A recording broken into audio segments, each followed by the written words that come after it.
Hey guys, good morning. I woke up 4 hours ago, so regular average pouring in. We're here with Greenskins, 27 turns in.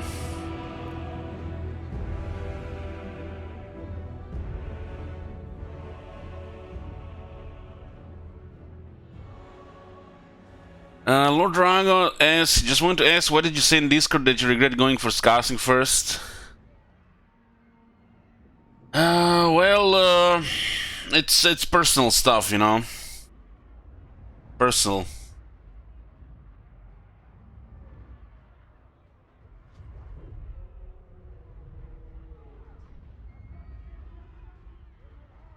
You know, when you have things that trigger you and that makes you want to complain. We notice, guys, the moment we switch from Dwarves to Grom, even the Grom is good. There's some big complaint going on, and it's not really about this faction specifically. It's more about them never updating the Y issues or updating Scarsing properly. So it's just brings out the bad things in me, you know, the feelings and the mood.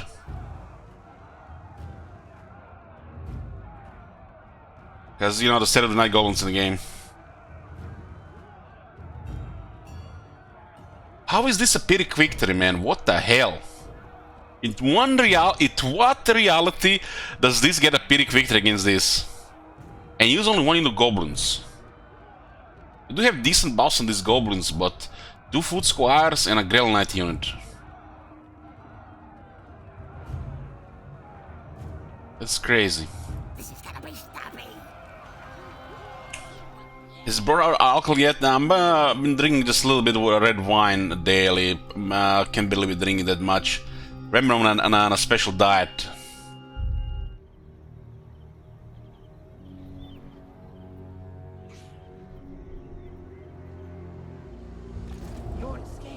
Okay, turn 27. It's still very early.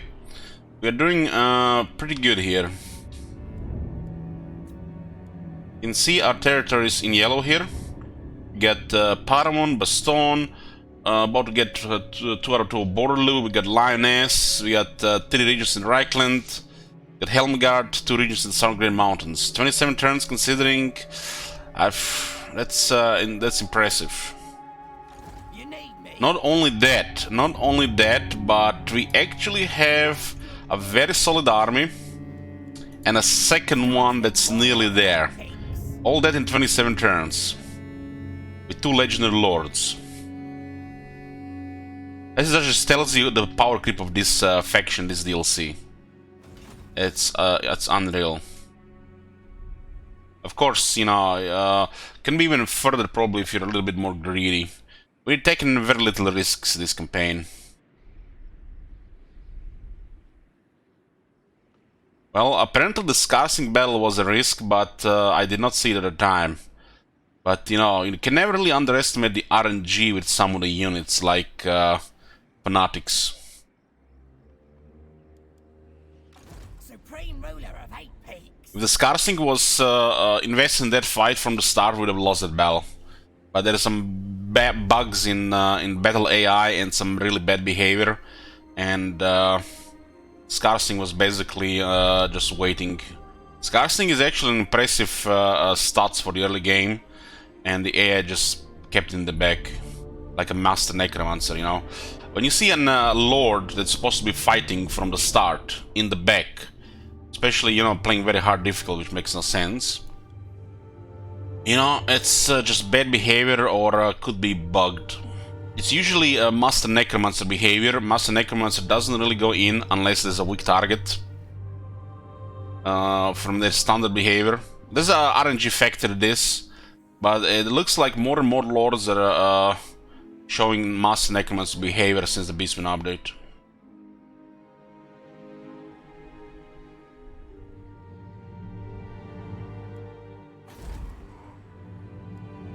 Okay, money is very good here. What was this about, this recipe right now? This is why we have -5. Which means it's settlement like this drops to, you know, 2 turns only taking half half the army in the losses. Okay. Diplomacy-wise, we are at war with Torgoman, Marienburg, Kotik, Argvilon, Bordeloo, and Ires. Kotik is actually has invaded us, which is a little bit bizarre. But this faction has too strong of an early game, honestly, and the AI does not see that.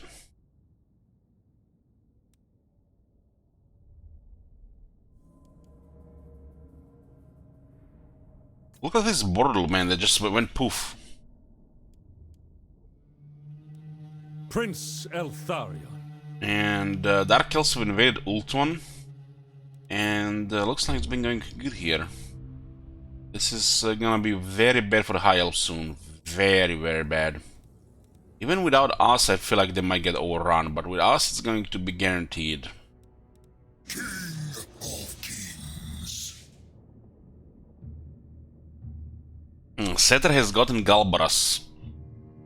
When Setter gets Galbaras, it has a higher chance to succeed. Factions without confederations, they have to deal with other factions with confederations are a struggle.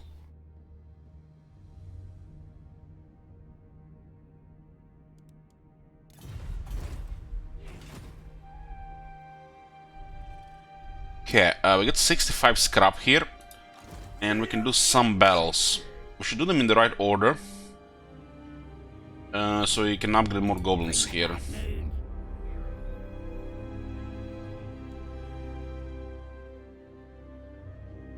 Do you know if there's any debuffs to units fighting in places where they don't belong, like High Elves and Snow? We're talking about Rock Stomper. For most High Elves, Frozen Climate is suitable, especially Tyrion. Well, the only penalty regarding these things, it used to be a thing back in the older Total War, so you get bonus if you're fighting in the forests, snow, desert, stuff like this. Unless something specifically says it, it's usually on the campaign map, there's no penalties. The only penalty on the battlefields mechanically is the forests and the shallow water. If you're moving up and down, high ground, low ground, that's the other one. So basically, if you click on the unit of goblins, you'll find this blue icon. It's kind of like a skull with crossbones and then a crossed line over it. This is the resilience. And this will affect units, how units are affected by the environments. We call this environmental attrition. So, for example, the goblins do not suffer environmental attrition from deserts and the barren wasteland. In the battle, these two terrain will do nothing. Unless the faction says, you know, there's some stuff in the game exists where you get bonus fighting in the desert, like that Tomb King Lord. I'm not even sure if it works, but the battlefield gets assigned a type of terrain, so it could just work on that battlefield. So there is no bonuses at all. So you're only going to be forests, which weakens the large units, attack and speed. Shallow water, which weakens the smaller units, attack and speed. Fighting on high ground, buffs the unit on high ground, fighting a unit on the lower ground. And units shooting from the high ground on the units on the low ground deal more damage.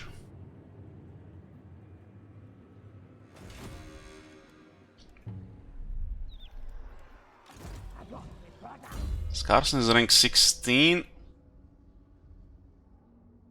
This type of stuff actually really breaks the enemy line, especially with a VA. You combine this with a VA, some unit gonna have a really hard time. This is trash, but these 4 skills are all good.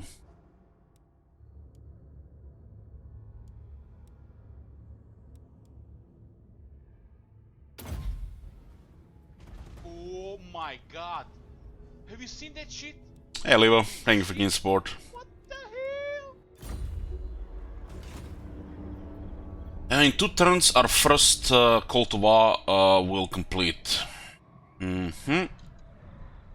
Marienburg is gonna probably attack Philip Eilhard. But I guess they were supposed to recover somewhere and target somewhere. Since they're most likely consider this a weaker target, they're probably gonna ignore Marienburg. Not likely. Okay, let's start with this battle here. We're gonna be dealing with 27 units, but they are marching. This one is kinda nasty. 9 units of archers, and Shadow Warriors are can kinda do damage by fleeing away. Even the Lawmaster could not. So the plan here is for Grom to clear this, hopefully minimal losses. And then we sail to Misnar, get a foothold on Ultuan, and mess up Ultuan and High Elves. Hopefully avoid a war with Dark Elves, but if it comes to war, we'll smack Dark Elves too. Big as an oak. If I attack the second one, the reinforcements from the first one might come from the awkward position. You can totally destroy them. This is a perfect example to give you guys one tip here. You know, usually it's natural, you know, to attack the first one available, but you have to consider these are high elves and they have 27 units on your 20, which means if they engage early into combat, some of the units are gonna be a little bit better because you can target everything really. Of course, depending on your compositions, the stage of the game, and you know, other stuff. But if we attack this one here, there is a good chance that the reinforcing army will be coming from a direction that will not be able to help the army we attack. Which means we can stomp this one and then deal with the first one. Since they're both marching, they are not very helpful to each other on the battlefield. Usually when the AI is marching in the battle, they will not be running. Unless they get very close. Some infested units, you know, are an exception. So by attacking this army here, there's a good chance this Vanya with her army will be in an awkward position where you can immediately smack them. But this is even better since our troops, most of them have Vanguard. So they will not be able to converge or get to the point where their numbers actually matter. We use their, you know, split against them. So instead of having 2 armies, they're literally, you know, just gonna get smacked. They're dead meat.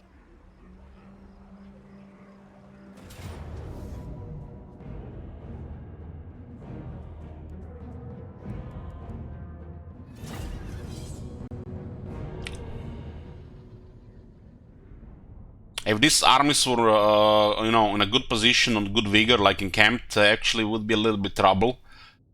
We would actually maybe taking some casualties. Oh my god! If you want to just keep snowballing, we need clean battles with no casualties. So we don't even want to fight outnumbered. Oh, looky there! Looky that!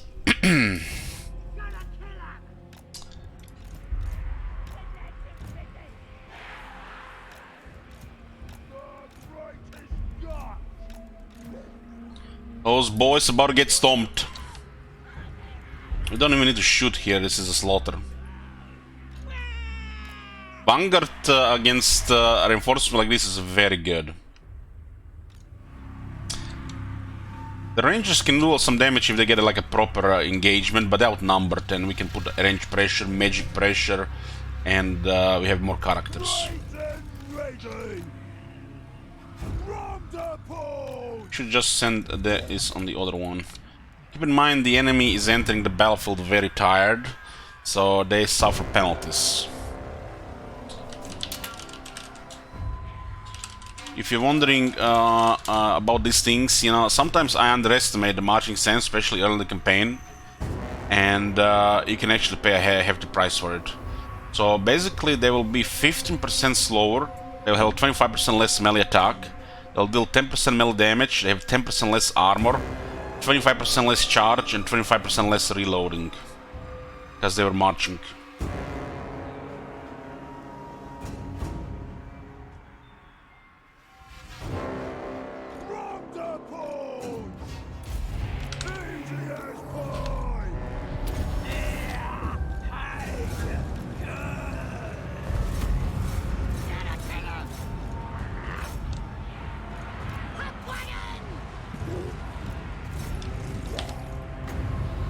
No magic here.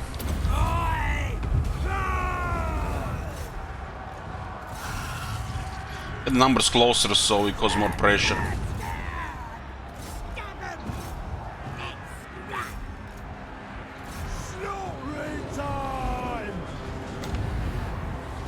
Lower the damage as well.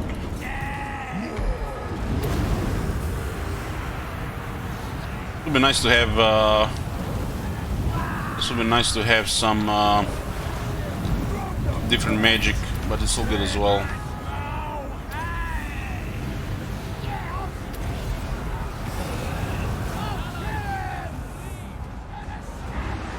Never mind, we don't have to kill them, we just have to break them.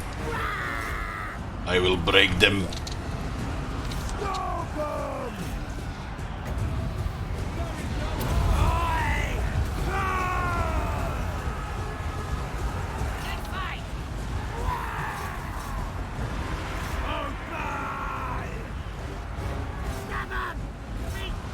I don't have to worry about the main army because they are too slow due to vigor penalties.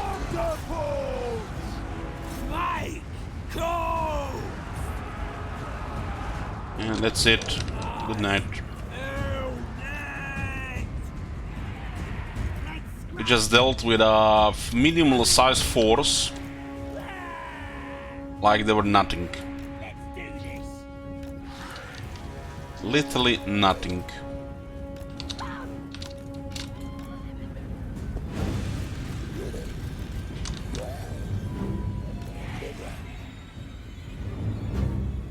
I activated the Fu here. Fu here, you're not paying attention, man. I would have not routed as fast without a VAR. Interesting how this unit has received 1600 damage with only one casualty. This is not just regeneration. This is a combination of regeneration, armor, and physical resistance. And the AI will underestimate these goblins, while they get totally fucked by them in the mostly early game.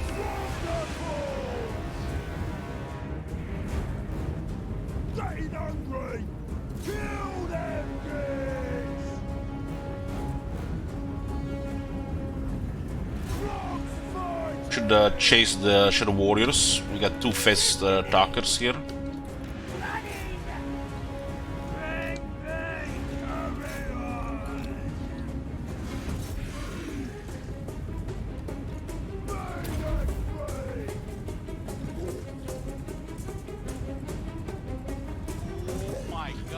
The goblins are very sturdy against arrows, especially from the front, so we don't have to really worry about stuff like that. Goblins, let's do this. Got it. We do it. Go on then. Yeah. We is better than them. Round We'll get another wine, they're done.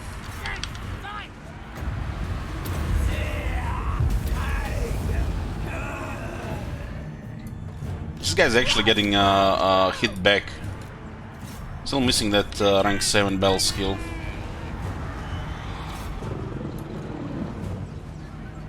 Let's stick it. Fight the mill. Shadow Warriors are not bad in melee, they're better than Spearmen. They're just not made to hold the line. They can fight back, what I'm saying. This unit is still missing a rank 7 skill, which is the 15 missile resistance, physical resistance.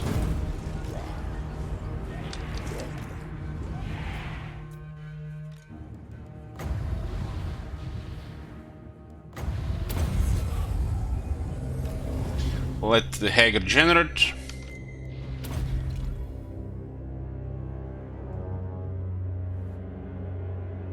We've taken literally no damage in this fight.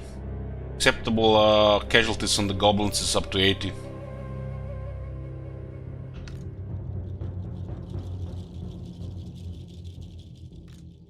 Since we are playing Grom. If we're not playing Grom, they're all acceptable casualties.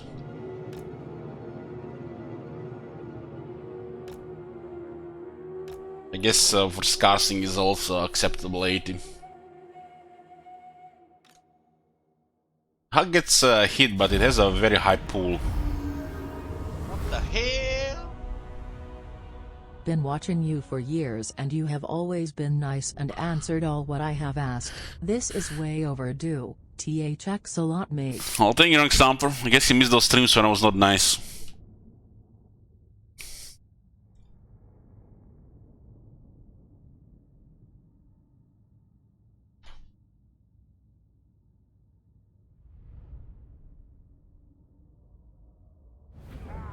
Told you we'd win, boys. What a slaughter, man. What a slaughter. We can get most of the replenishment down. 910, huh? This is a nice replenishment. We'll take that. They're going into the water now. Oh my god. Have you seen that shit? Holy shit. Grom Bull is most infantry. And he's gonna get even stronger, you know. Greenskin fighters should get melee line. Ooh, yum yum. Yum yum. Okay, the next step for Grom is to invade Ulton. Turn 27. The immortal Grom. Wah! Grom to pull. The storm doesn't hit, we'll get there fresh. Hey guys.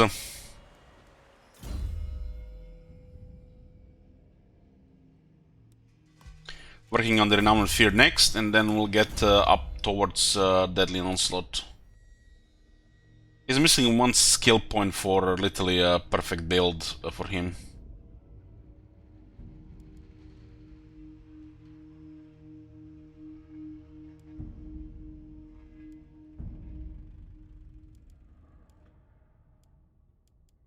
It's kinda odd that she has conviction considering Horrid Mass gives 5 leadership. It says I'm professional lurking, hope you don't mind. Well, most of people are lurking. Hey, mods.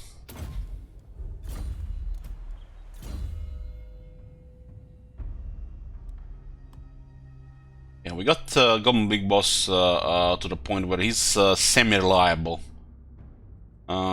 His main role is to use his speed and poison to just harass a unit that can't really defend itself. Preferably a ranged unit, a wizard, anything squishy, artillery. But he can also help duel something as well. Alone, not really, unless it's a weak target, but with somebody else, no problem. Goblin King never loses.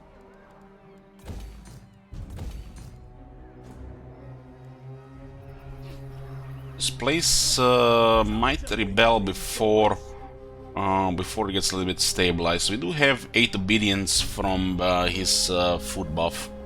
It's turn 27, guys, by the way. And we have 4 ingredients unlocked in the cauldron. No power creep here at all. So our faction right now, Grom gets additional 10% replenishment, additional 10% of goblins. Our faction gets additional 10% income. Our goblins or units have -1 turn recruitment, goblins -2.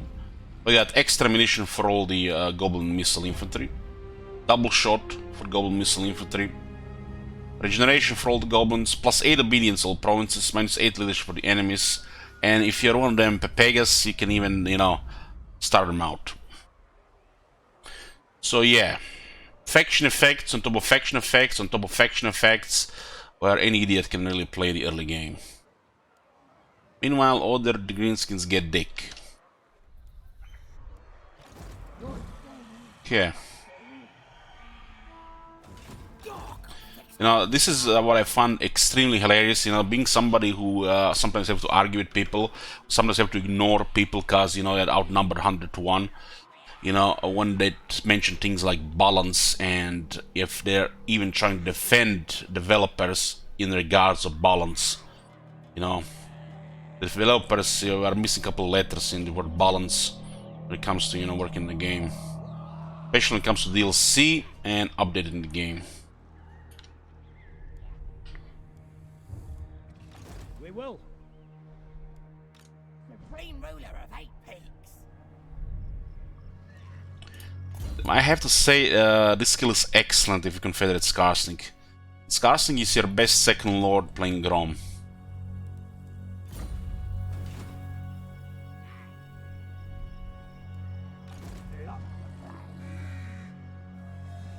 They're dead.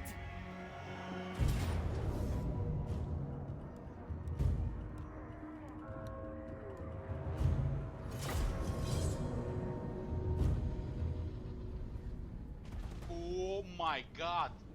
Have you seen that shit?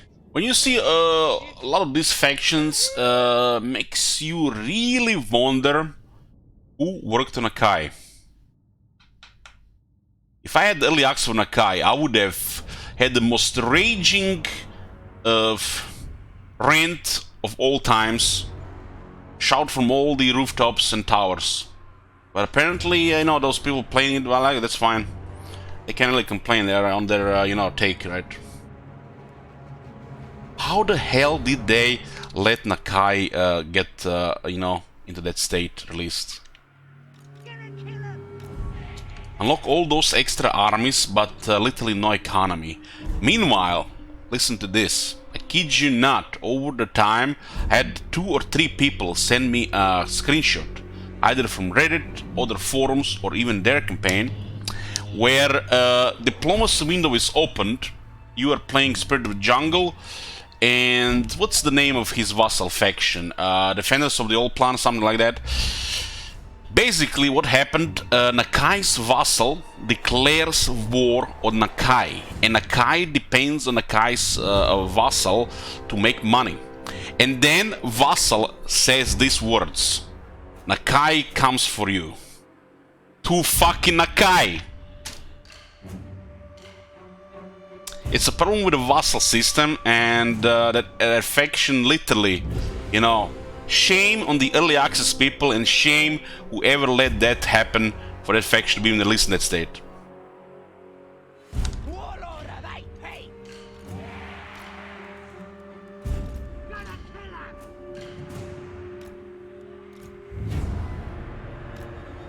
Gonna kill him. Gonna kill him. Nasty skulker. Fanatics away. What is this magic here? Wind Blast. Wind Blast actually can do damage. We have regeneration, so it's not as bad. Combos rule.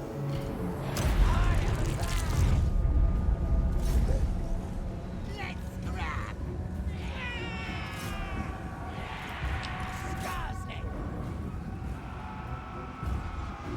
Stubborn ready.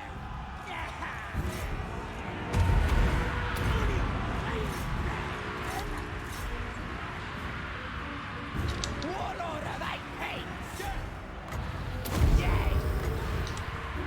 Good plan. Who we killing? We is better than them. We is better than them. Let's get nasty. We is gubbers. Night goblins. Look at him. I'll kill him all. Let's scrap. Stickers ready. Dagger. Moving fast. Me is gobbles. Nasty skulker. Let's do this. Running. Shog it, all right. Me prodder's ready. 47 speed and scarsing, huh? You get a 4 seeker as well.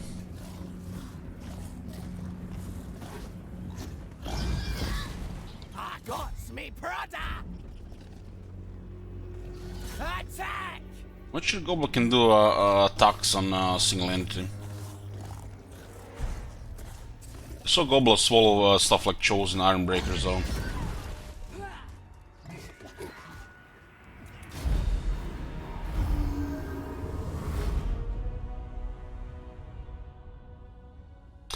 My end hot, guys. I started playing Warhammer 2 yesterday. I have 9 Battles wins in a row. I'm starting to think I'm naturally good at this game. Well, as long as your army is not 19 archers, good job.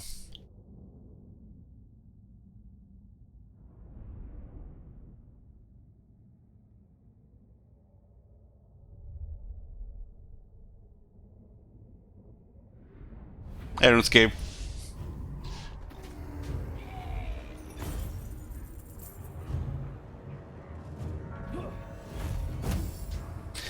Well, this is the what remains of the enemy army. This campaign has a special rule that we're not allowed to auto-resolve, so some of these battles will look silly. They're usually auto-resolved.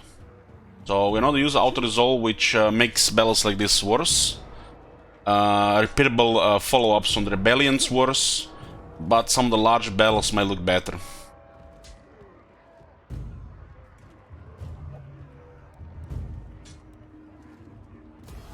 I'm off.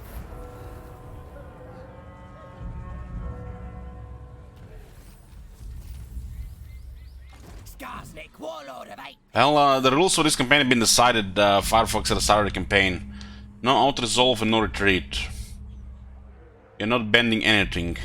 We'll be creating some different auto-resolve personal preference. I'm gonna write anywhere, but at the start of Warhammer 3, we'll be practically back to the old way after the we started auto-resolving after Warhammer 1, which most of the large battles will be fought, while follow-ups and rebels, and when it's convenient, battles will be auto-resolved.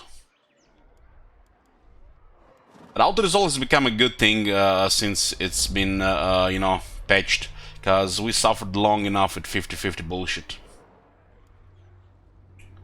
So I think auto-resolve is, in general, bad for the game, especially because it's poorly balanced for the large battles. Range units are broken in auto-resolve. But for a massive amount of hours in this game, and the flow of the campaign and the replay value of the game, auto-resolve is healthy for the game.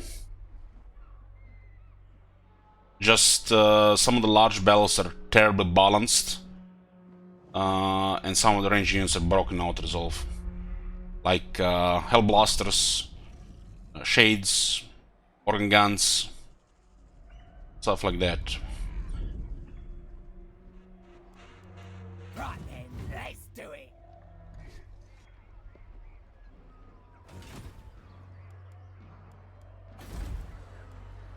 All right. Not likely.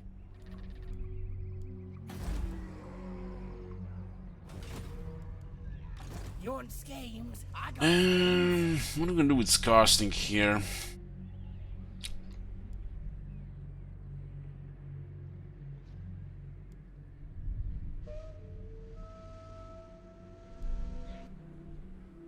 Well, if you're expert at the game, you can utilize range units quite well, but these units that I mentioned are not that good. The performance they get in auto-resolve does not mirror the performance they get on the battlefield. Because, you know, some armies can be a nightmare. Fight on the manual battle, and in auto-resolve you just click minimal casualties. supreme ruler of 8 peaks. Take an example, Thorax auto-resolve versus a dwarf army with 10 artillery units. They literally made a counter army to us, but since Thorax has an overpowered auto-resolve, strongest in the game really, he just clicks that battle with no casualties. How do you get no casualties against 10 artillery units? We have to do some really stinky shit.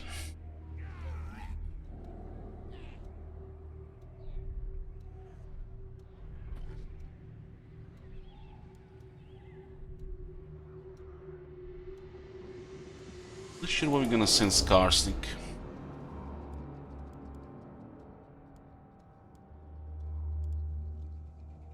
Why do we care about evasion? Intercepts are good. Even if it happens because of going quality army. If we need to rely on evasion, we're in deep shit. I guess situational looter and raider. This raider is a little bit better than looter because we want to sec. 3% looter is nothing. Does not equal 3% sec. Like 50% looting modifier cannot be compared to 50% secking modifier. Does not work like that. We need a filler skill to unlock this. 6% rating. The in-camp stance is one of the best in the game for the greenskins. It does provide some rating.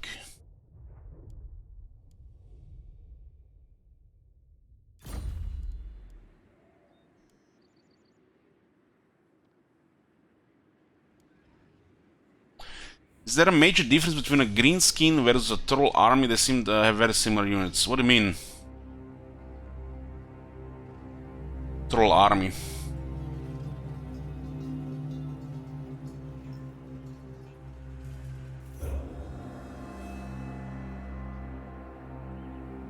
To destroy the wood elves, you would need Grom. And Grom is going to ult on. There's nothing really of value in Ataloran except victory elements.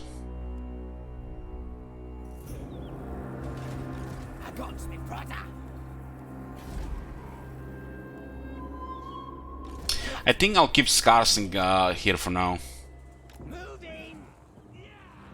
The Dark Hills are invading Ulton, so I don't think we're going to need 2 armies. You want schemes? I got schemes.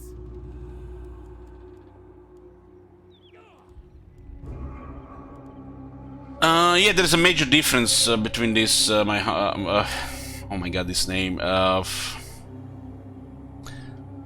Yeah, Mach. Greenskins rule while the Norska sucks.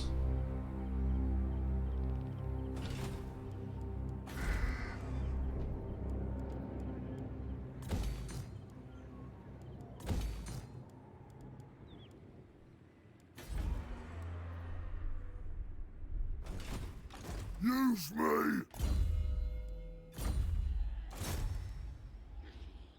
I suppose. Time to fight.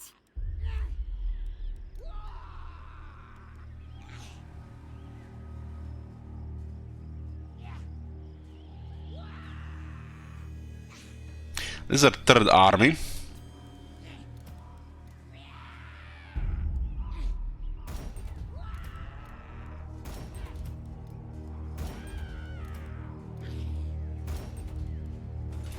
Third army. Bjorn. Let's get stabby.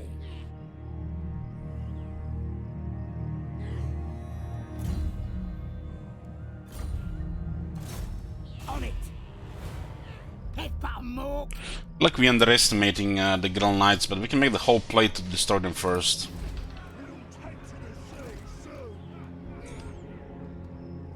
I guess we can get Mangy Marauders, they counter heavy cavalry. Something, get 'em.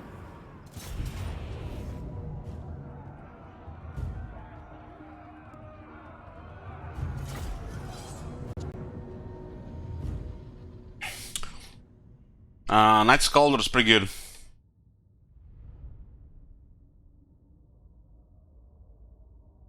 As a nice challenging start.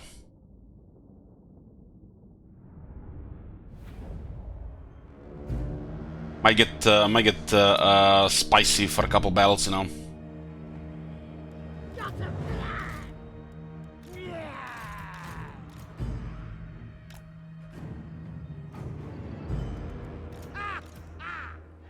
So we are going to ignore engagement here and try to get their knights out of position.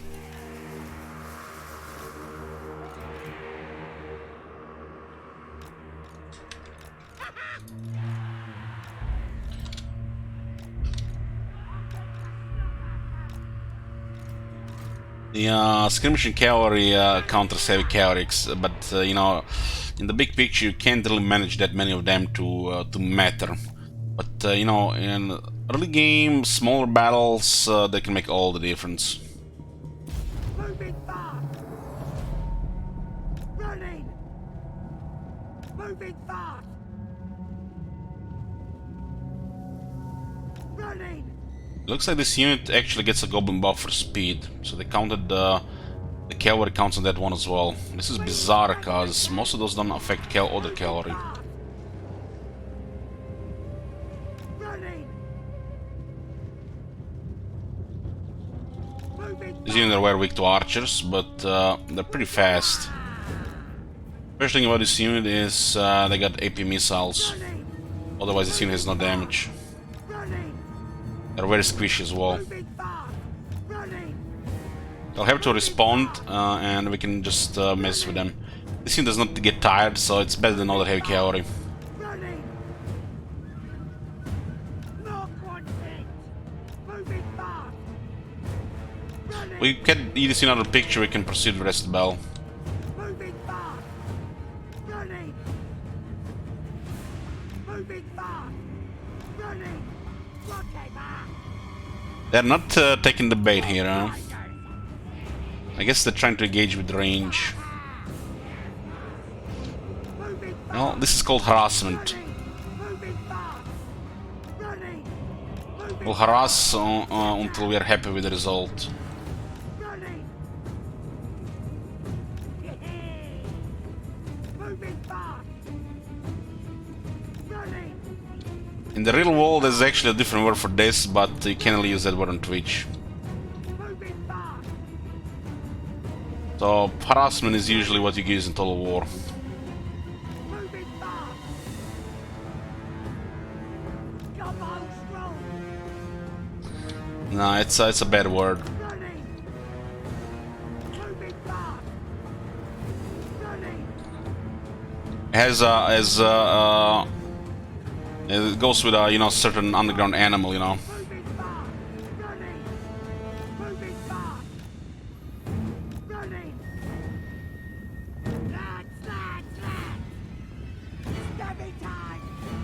This is usually a role of a lighter unit to get the heavy units out of position to create advantage. Let's do this! Running! Look at that charge speed. What the hell? Running! They nearly caught us with the 75 speed. We is gobos!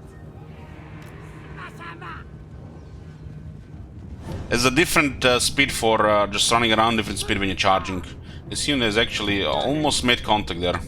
Moving fast! If I pit skirmish mode, this unit catches on. Running! Moving fast! Got out of ammo, but we did a good job here. Get out the red eye! This unit do have shields as well. Wolf Riders! Running! This unit countering Grell Knights, it's pretty good. Running! Oh my god. Have you seen that shit? Holy shit. What the hell? Might have used the lance formation there.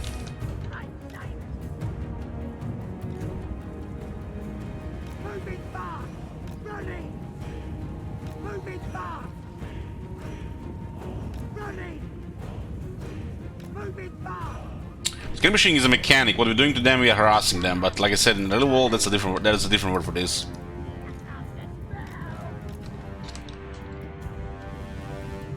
Norks thieves! Fight for more! Moving fast! Right side! That's good! Running! Moving fast! Running! Moving fast! Running! Come on, lads! Moving fast!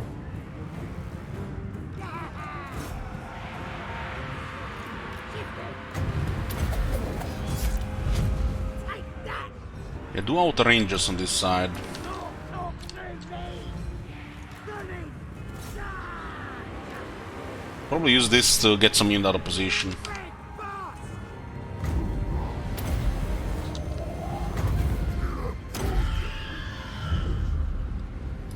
Wolf Riders!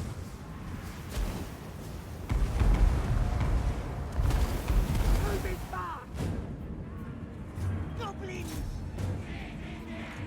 Stubborn! I'll give him a clear! Let's scrap! You're better than them!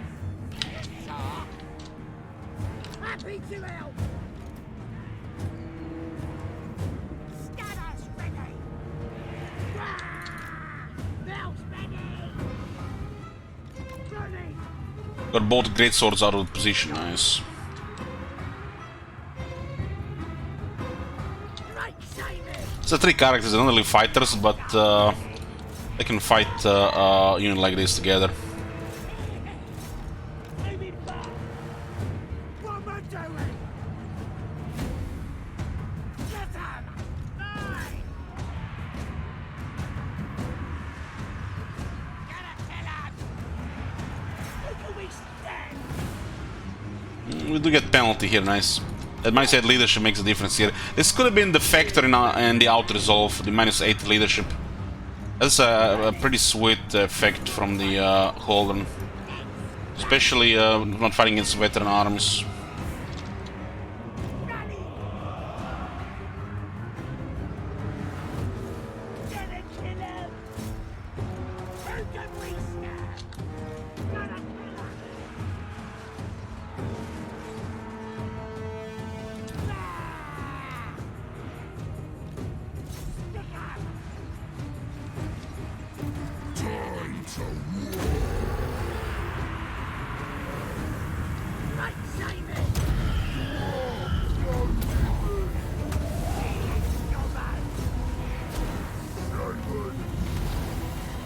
They actually did a good charge because of the wall.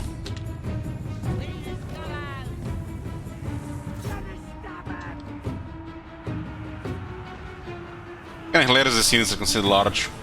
Moving fast! Ready? Running on it! The legend ready! Right, Simon! Sneaky stealing! Alright! Running! Stickers ready! Let's run! Moving fast! Feeling better than dead! Stand up! Let's fight! Spells in there! Spell stand!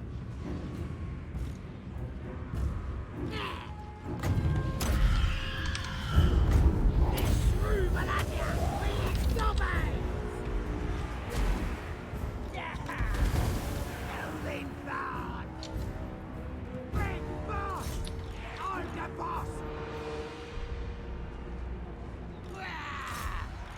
Gonna stab him!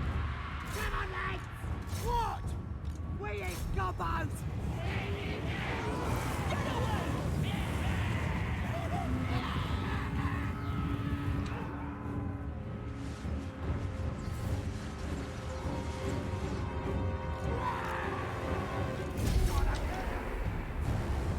Let's grab! Gonna kill him! Come on, lads! Stab him! Wolf Riders! Right, Simon! Wolf Riders!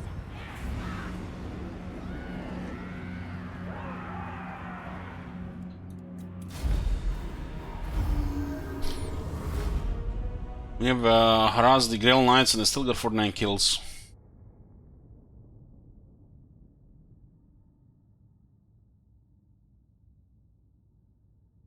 So it's crazy what one fast unit can do on a battlefield.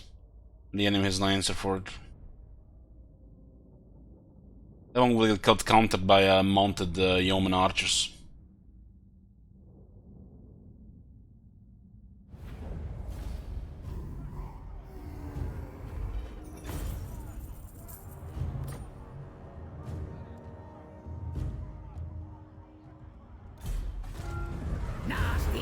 magic's ready. Nice talisman preservation. Now, Scouting delivered. On the entire 6 provinces. We get secret recipe and random ingredient.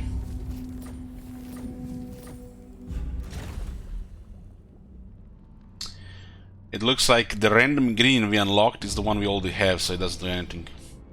This is stupid that you can unlock ingredients you can only have. How does it even make sense?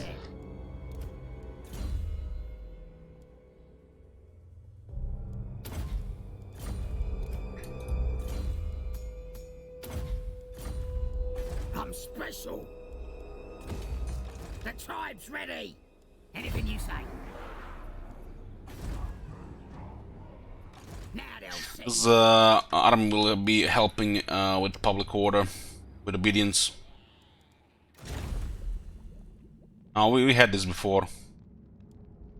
I'm fairly sure we had this before. I think we got it on the quest bell. Nasty magic's ready.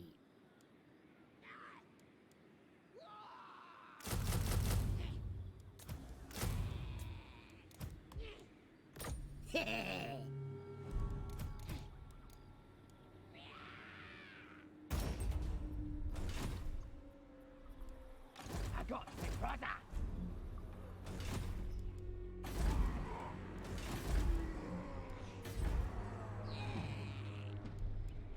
So we might get rebellions at Baston, Borlu. Lioness might stabilize. It's useful for the third army. 2 bells for a little bit extra experience. We'll keep this in a poor shape.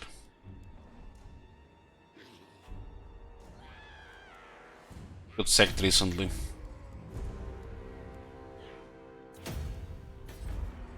You have currently 8 extra obedience, so most of this area will be stabilized. Rebellions with garrisons are tedious without auto-resolve, but if we can get a rebellion or 2 that goes into a second or third army, it's beautiful. Because you get usually 2 bells. We can finish them off instead of just besiege, you know, and constantly going into bell and routing them. Calm yourself, dear Brackus. This one means us no harm. 1000 mods, rank 4. Reckland dead, yeah, but it's starting rank 10 11.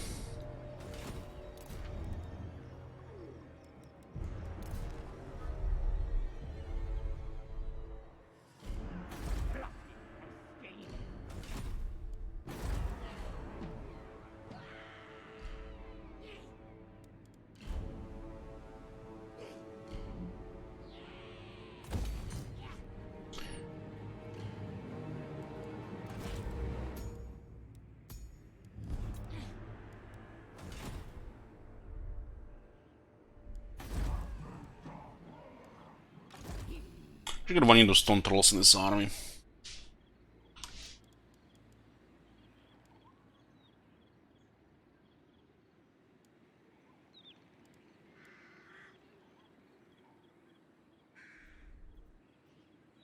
can also put the swamp things. It's fine as well.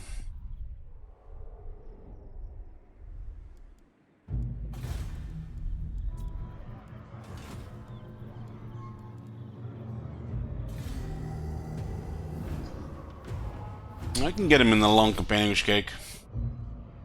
Once you get a higher tier province and you're getting a new army. I can just keep going with goblins.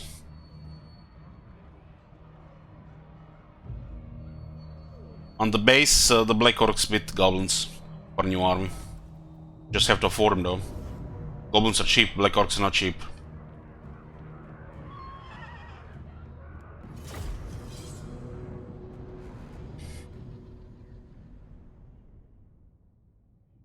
So usually your first 3 armies are going to be goblins, and if you get to the stage where you are considering army number 4 and you got the tier unlocked and the economy, you'll have to get at least Biggins in the 4th army. Or you could just keep going with goblins. It's just going to be harder against high tier units for the fresh army.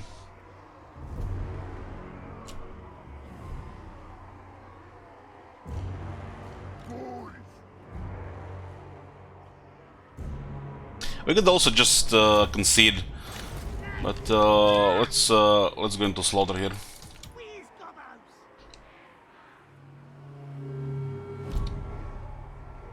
Boys! Alright!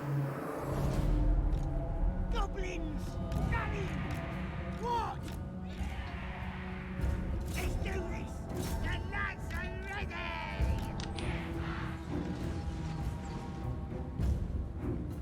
The lads are ready!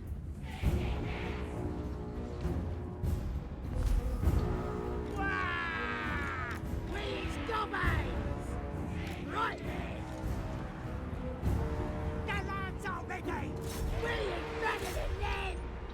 North Watcher!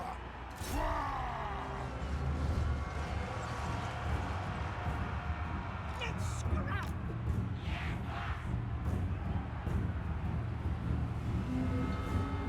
Gonna kill him! Alright!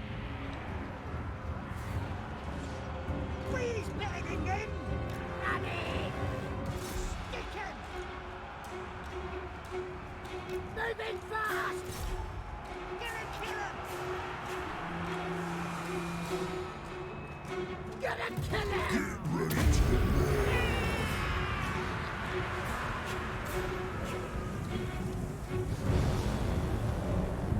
Hard to finish with that crossbow. Run in! Charge! Let's get him! Let's scrap! North wants it!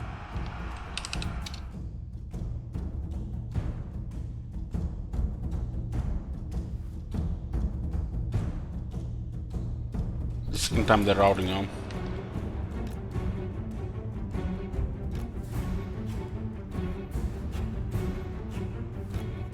Have mindset leadership, so it's harder to recover.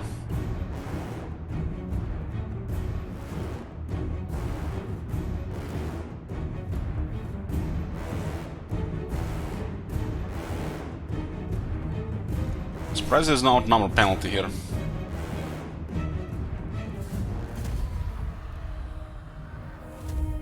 That's the second defeat we have this campaign. Again, minus elements. The minus element defeats are usually the most common in the game.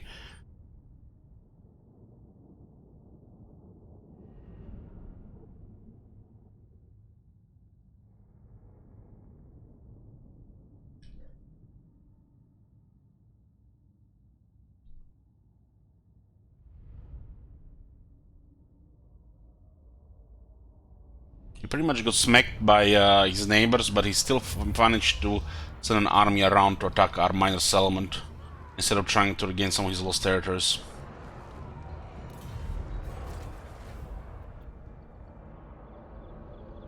He's not even occupying this, man. Oh shit! The vegetable camler actually taken Fort Bagbrass. How does that happen?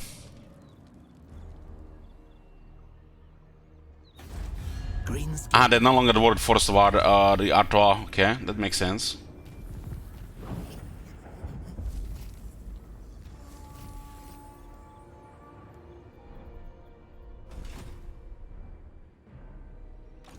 Grundapulse!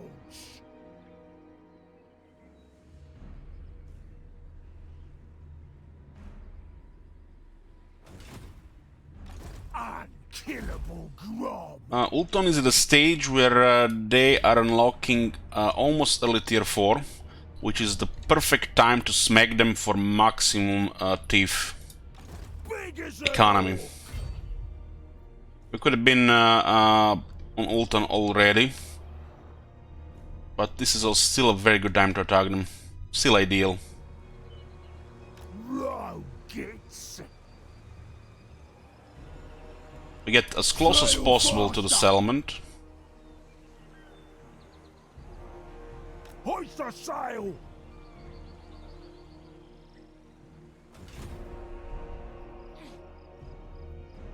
I'm special. All right, I'm off. What do we got here? Gobble legs. We don't have a gobble legs. We We're about to get Gobble X because Vice is about to complete, right?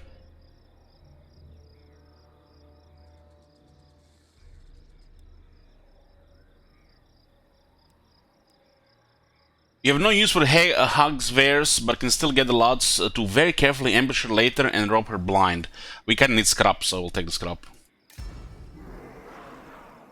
On it.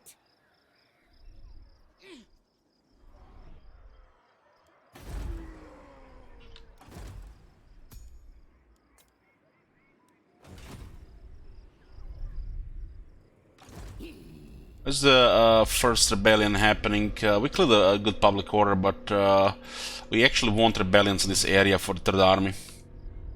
Otherwise the Third Army falls behind. Okay, Uber Strike fortified.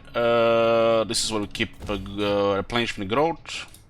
Skarsnik, warlord of 8 peaks. We don't have this guy in range. So this one is gonna get wall.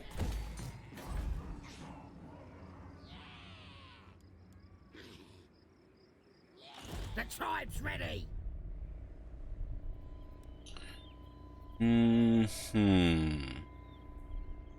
Ceylon is getting fortified. Okay.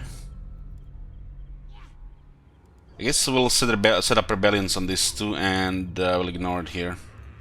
Now they'll 2 is fine. So what are we going to do with this? We're gonna do some raiding on. now. We can also just go get a unit of stone trolls. Move. One unit of stone trolls help a lot in this army.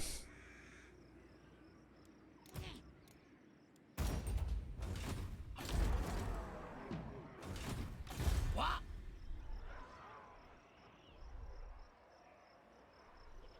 Let me put you out of your misery. This is Warrior card. Norska fighting real Norska. It's gonna be awkward for them.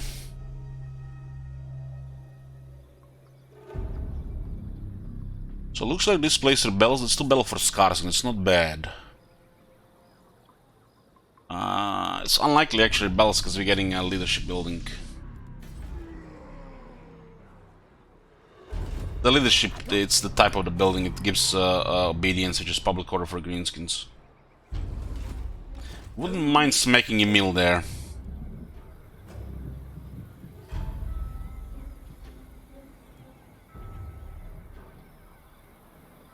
What does he even have left? Gorsel?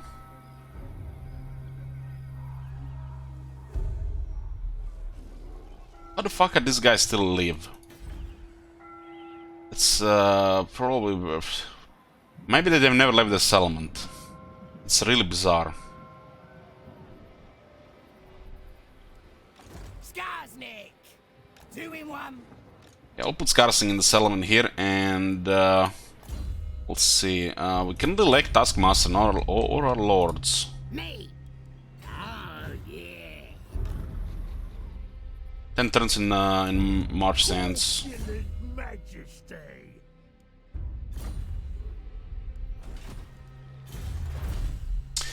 Ooh, healing mushrooms, get a 10% replenishment. Very good for the yellow climate. Got pretty much most of the goblin tech. Rest is non-infantry. And some missile damage here, which is not really relevant that much. More for the other boys than actual goblins.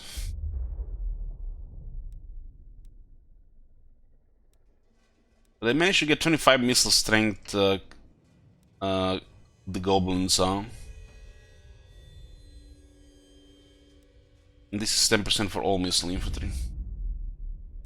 It's, is that the only armor tech? It looks like it is. Two more shots,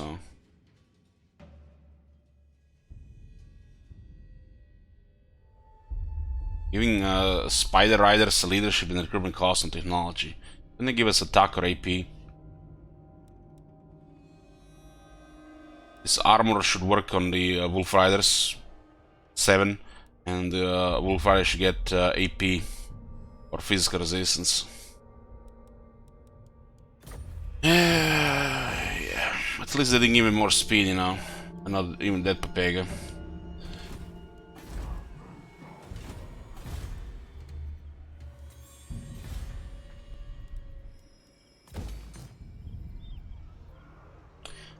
For this place. This might get attacked by R2R, but if they attack Castle, will mess them up.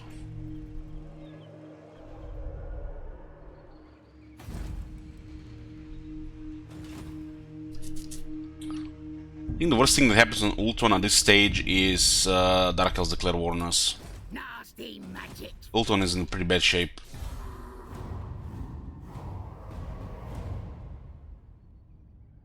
I like to think it's because we invited Tyrion to war against Altarion. Weakened the strongest High faction of Ultron, while the Dark Elves did the rest.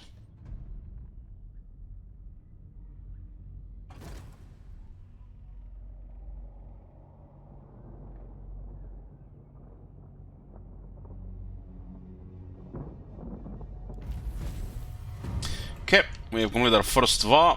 We got a trophy, the big Humis trophy. The big is the smallest trophy, because the Reichland was dead pretty much when we declared the VA, cold VA. Still get 5 charge and 2 obedience. Since this is our no auto-resolve campaign, the rebellions are tedious, unless they're for the armies. So obedience is extra good this campaign, otherwise we want rebellions. How better the long campaign objectives for Grom? It probably has one of the best short and long campaign objectives in the game. So this is the first one that's got completely dedicated to Gork. We need 2 more.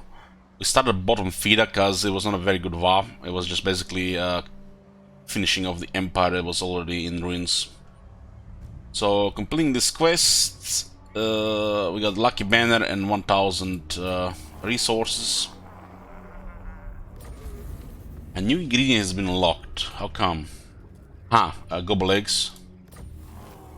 So the glorious VA ends. You've successfully completed the call to VA and attained your trophy. The mobs have dispersed for now. Start building your reputation towards your next call to VA. We got 100 scrap.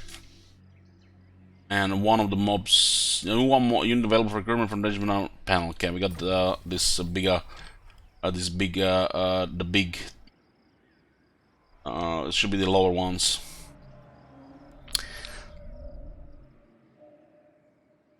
This is an excellent enchanted item. Excellent. The widest. Magic item drop chance plus 20%. Additional chance to steal item. Ward save 10%. The whole army gets 1 defense. And it has a good ability. For enchanted item, this is amazing.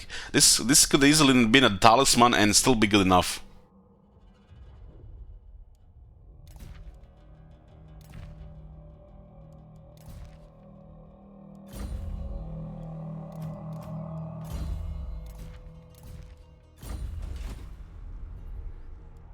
So we have now what we don't have scouting in the army, but we do have plus 35% item drop chance, which is better than scouting. With scouting, we can get additional 25. Who should we sack?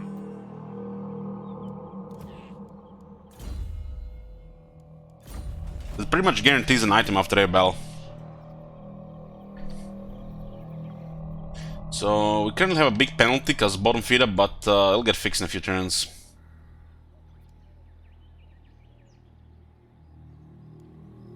The tribe's ready. It can't, it can't. We're gonna use stun trolls for this army.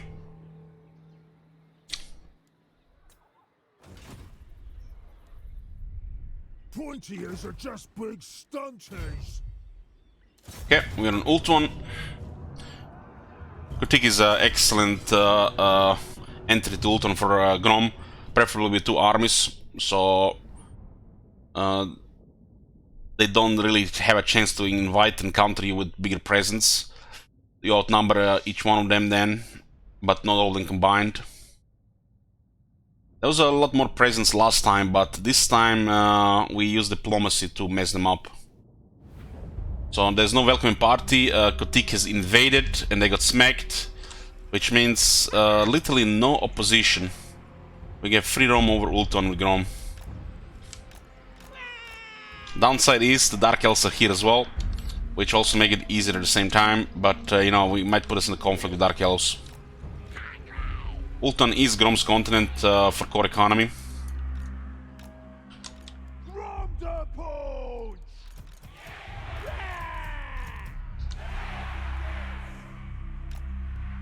From the punch! Largely charged! What's this, boys? Charge! Let's scrap! Don't watch it! Let's fight! I go! We'll get rid of the rivers and then we'll attack the rest. Got it! No stabbing! Running!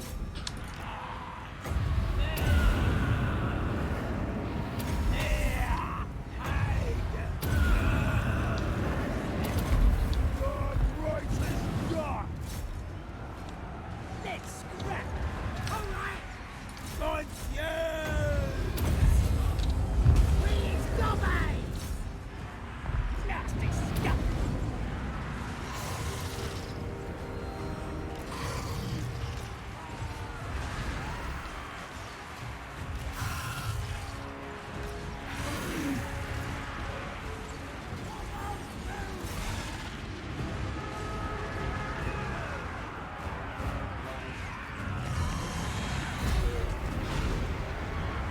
Please come out! Bring me courage!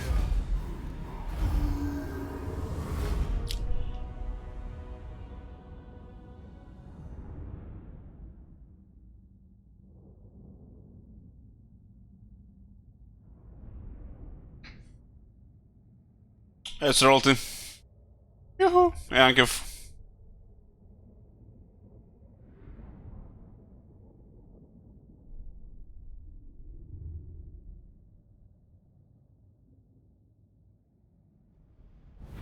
Just again! You can still get 12% physical resistance for goblins and frenzy. Frenzy is tier 4 though. It's 12,000 sec, that's a lot. The secnet. We will accept our fate. And we occupy. They're dead meat! From the punch! Divine belly! Fencer blades, don't need in this army. Fencer blades is an excellent weapon for Goblin Great Shaman on a Arachnarok Spider. 6 attack, 6 defense. Skarsnik, warlord of 8 peaks! With Oracle for Skarsnik. Who should we tap? Guess this guy could go into melee with it.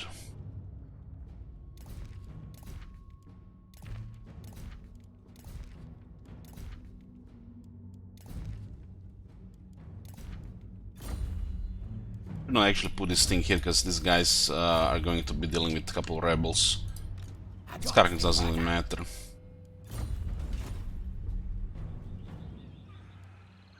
Orc Slayer! Idle Karva. Idle Karva. Everybody's got Idle Karva here. We're getting Bobs. We don't really need them. There's a Discipline one available, so we should probably get it.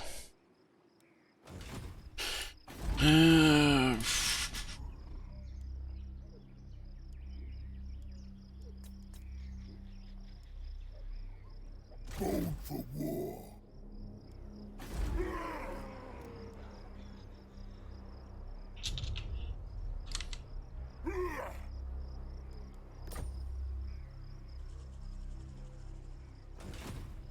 Bone for war!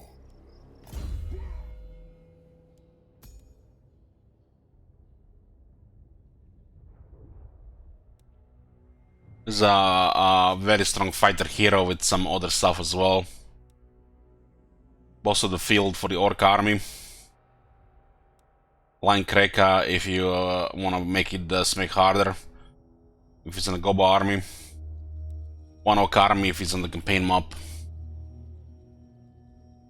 One orc army is the reason these guys are pretty good on the campaign map.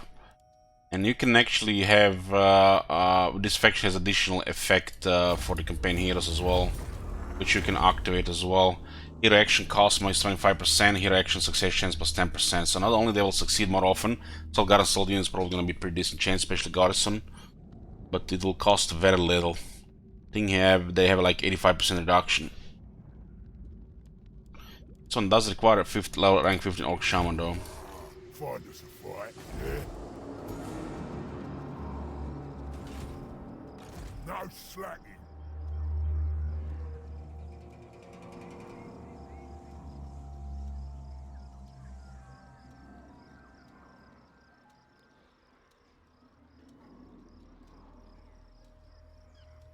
I love the redundancy.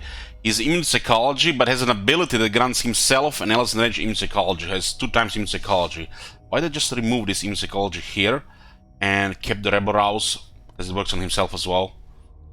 It's just waste of icons here, so you just get clogged with icons here.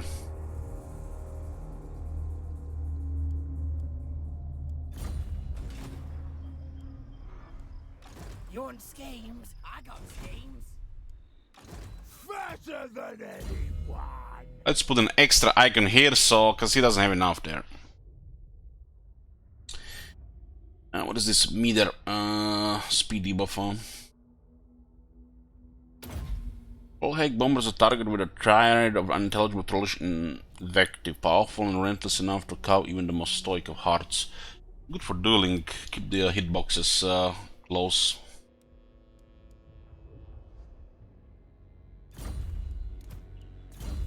Heimdall got immortality. Mushroom Addicted, the only boss is solid. And we can also just keep him in the army because of that. Scavenge helps with money, and Mushroom Addicted helps with money, and he gets above average eventually. I guess he's above average now. Consider rank 20. Barely average. Really on low rings. Born for war.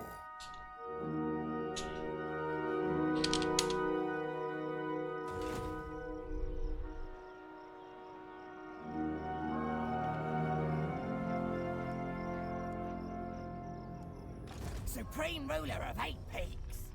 We got a bunch of scrap, huh? Not sure we're gonna keep this 3, but for now, really solid.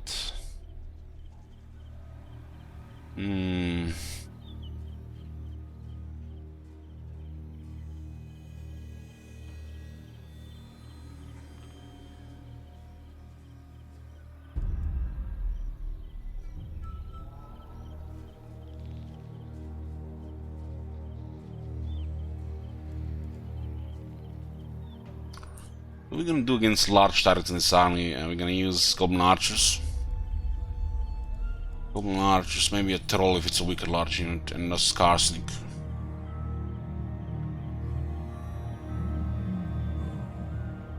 The Jag weapons makes them really good against infantry.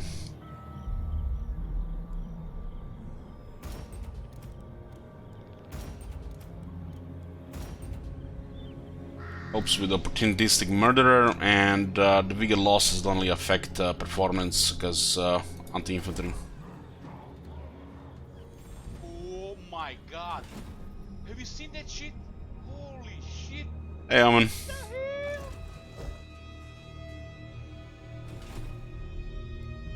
The tribe's ready. Still need more scrap.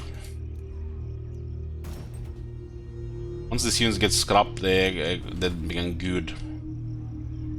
I expect, you know, play orcs or some shit and then have orc boys in the army, and for some reason you're fucking blind and don't get heavy clubs and don't get scrap upgrades, and you're like complaining orc boys still suck. No, it's you that suck. Orc boys murder longbeards, almost good as Saurus. All the shit. Let's get stabby. This way. Master Holy shit, man, this Ricard, man. So this is like the best Ricard we've seen.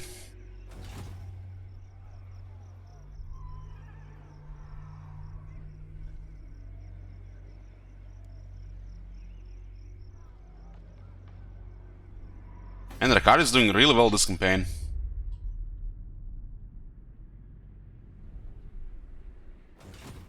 I can bend you to my will, as I can any creature. Don't mention we're banned on Twitch. What the hell, Ricard?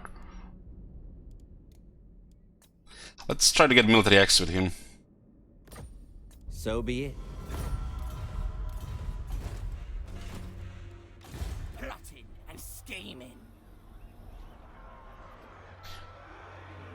Now we sub-center tier 2 on. Not to war of Vissaland, but we don't want to go east. There's an army of Marienburg around here. What? We can also just go after Marienburg. We can trespass here though. Me Protter's ready. I got me Protter. Unworkable. Oh shit, there's gonna be 2 armies here. Sigma's will. No, I might have lost that other army. I might have lost that other army. I can't. Skarsnik, warlord of 8. Well, if it's 2 armies, then we're gonna meet their end. We're gonna, there's a shit ton of scrap here.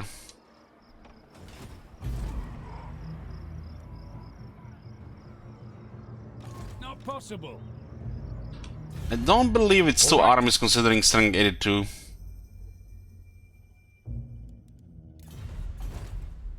You want schemes? I got schemes. I'll be an interesting fight at least. I can't. I got speed and leadership technology. And this guy's where did he get that extra 4 defense? Oh, this extra defense comes from 4 defense.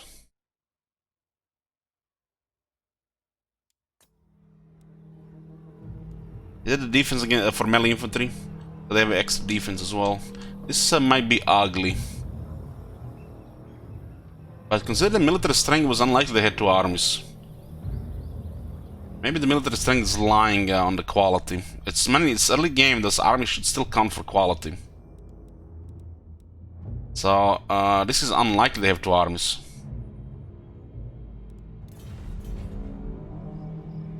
What is the first battle skill? The first battle skill is 5 leadership and speed. 5% speed, I think.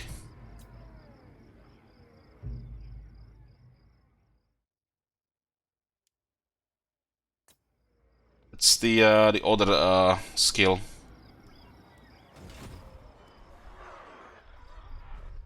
I think it's 4 melee defense for melee infantry. And I can't.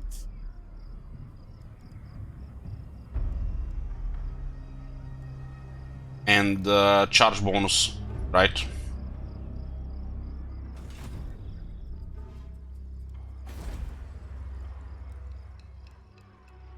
It's kind of pricey, but it'll pay for itself over time.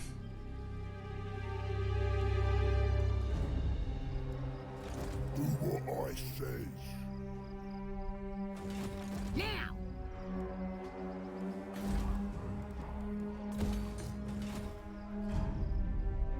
Tech was good, you know. We don't need kick on some gold here.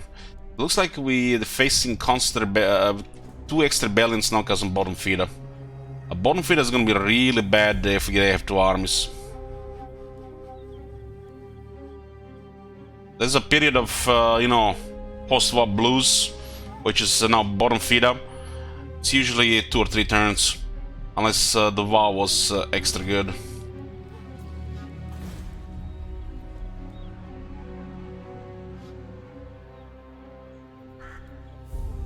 Plotting. But our units have okay leadership right now.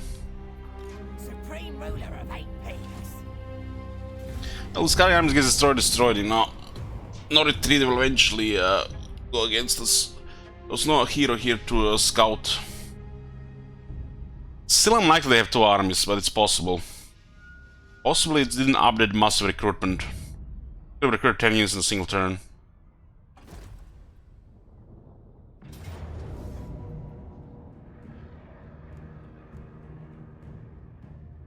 So Emil has resettled and the second army came from the north. There's also a third guy here.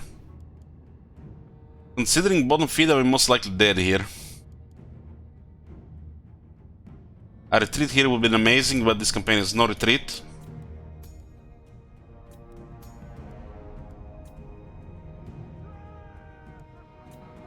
Auto-resolve would have been amazing here, but this campaign is no auto-resolve.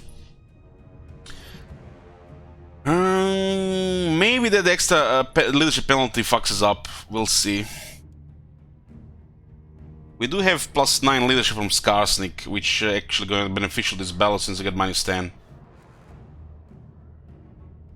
What's my prediction for this one? Might be fine, but they do have a lot of crossbows.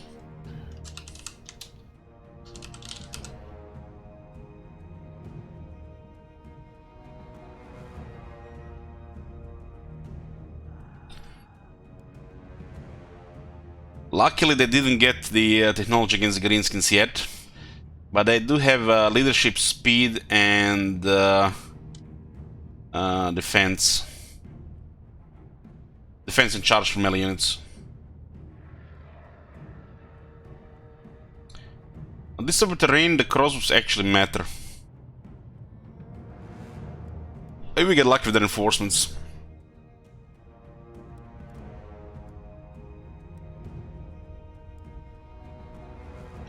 Should give the trolls strider here. Min the speed.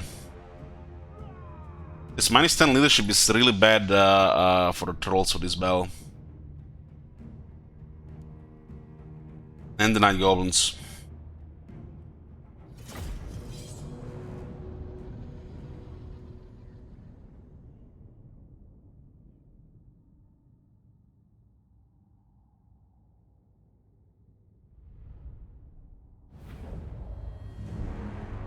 Good reinforcements. Maybe we play aggressive here. Push the crossbows into the corner. I feel like if we play defense here, we lose here. We go aggro and we push them. Even if they outnumber us.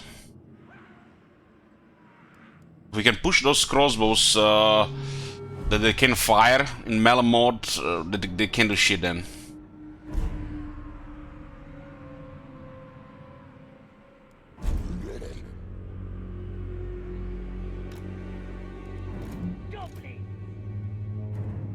Our battles were, you know, either because you're very poor at being proactive, you want to react against the AI, you try to play greenskins as the dwarves, and there are some battles where this is actually going to be bad. We're facing a larger force, but they have crossbows, a lot of them. And if we go high aggro here, we might get away with it, or might be worse. It's hard to say.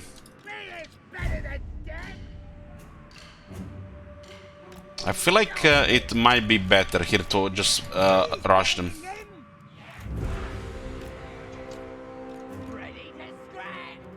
We don't really have the leadership for a proper fight here.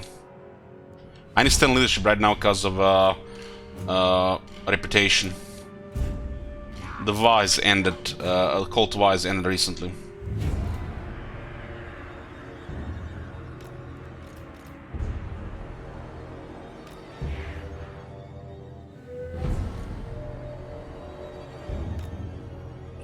I'm gonna get some water, one sec.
Okay.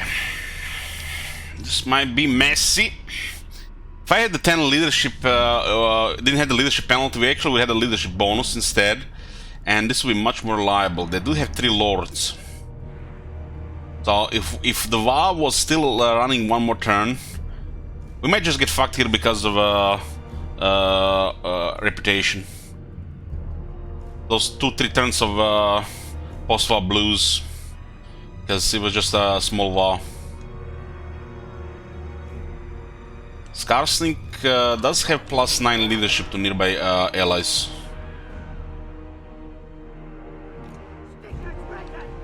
If we had a hero in the army, we would have had 2 leadership buffs. This fight is an exception because of that.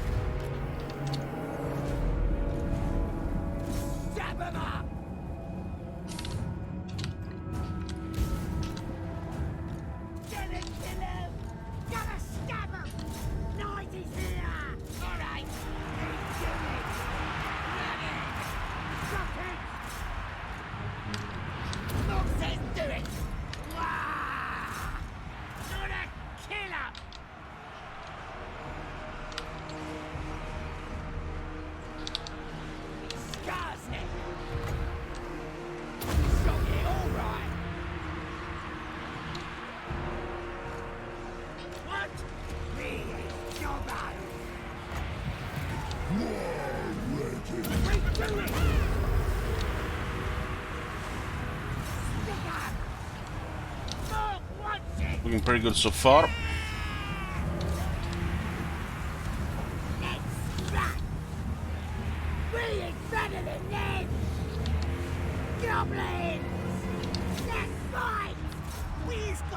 Regeneration is holding, leadership is holding, we're good.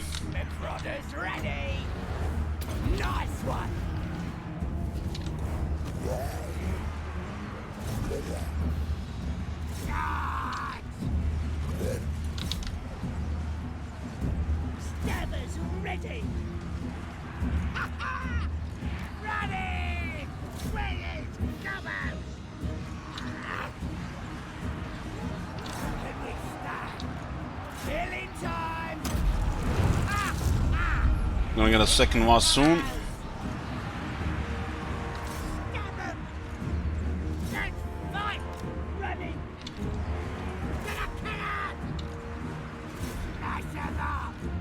Moving fast! Gonna stab him! It's fight! Warlord of 8 pigs! Gobbo's rule! Drink the brew! Helping out! And that's Bell.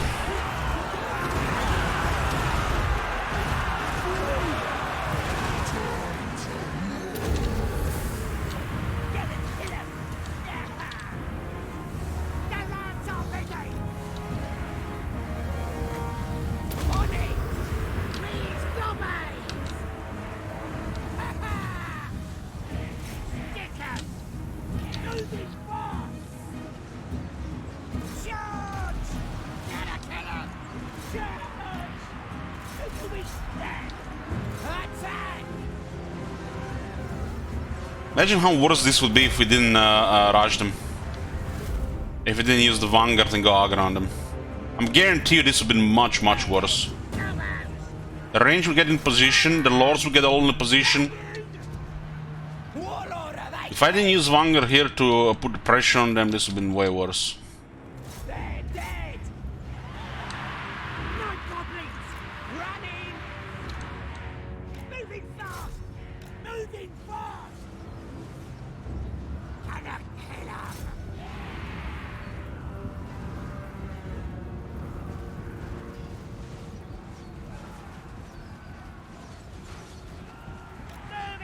Kill all the lords.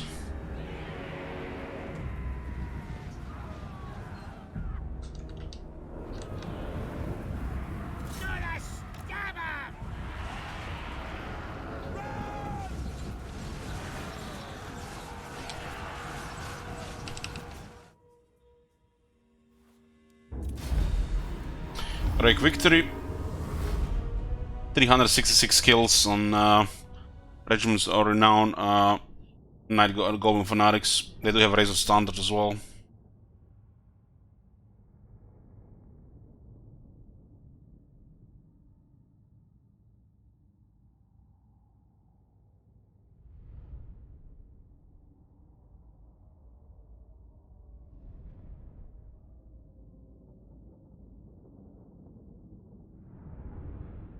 There's 2 with chains. 27,000 damage. The 8-pick loonies with Razor Standard are excellent. They used to be even better with all the Razor Standard.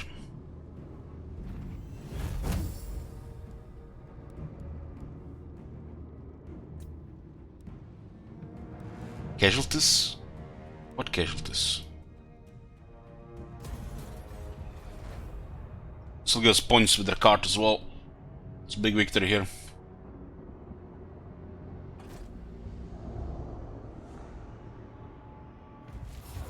You don't really need artillery if you know how to play melee. The greenskins. Artillery is nice for support though. We have double shot goblin archers. And artillery is a separate building, which is expensive and, you know, takes a slot from other buildings.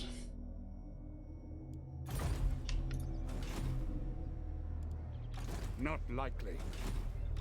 You want schemes? I got You can go for artillery, but you don't really need artillery. Definitely not in the early game.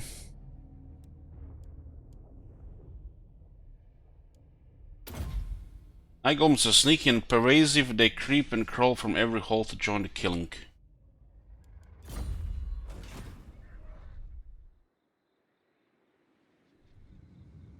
By Sigma, no! Gobblers angry. Yeah, we are back to 20 right now, so we still need a little bit more VAP points. 7 units regular recruited in 1 turn there. I'll ignore that. Skarsnik. I do not make a habit of meeting with lesser beings. Ricard is great this campaign. We should probably work with him. Let's get one thing understood. I'm the boss here. Ignore this. He doesn't like Ricard. Ricard probably doesn't like him either. Supreme ruler of 8 pigs.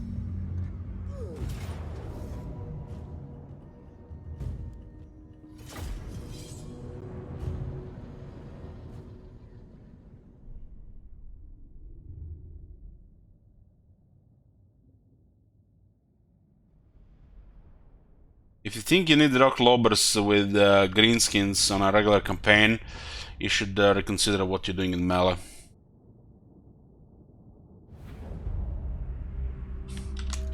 Skarsnik.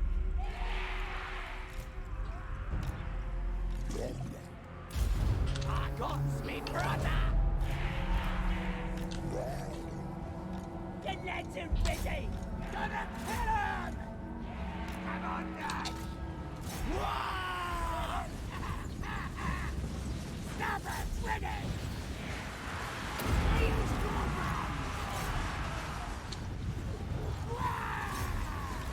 Moving fast!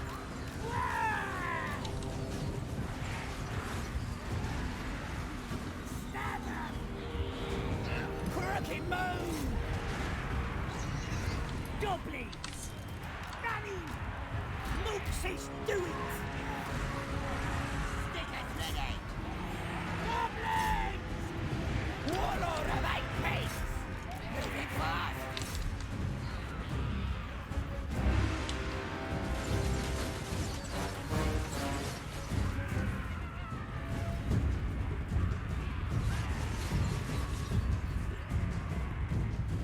Moving fast! We is bagging them! Warlord of 8 pigs! Shog it alright! Try to kill all of them here so we don't have to do another battle. Might need just moving for the city. The road's rule! Maram is gone. Ricard can focus on other things.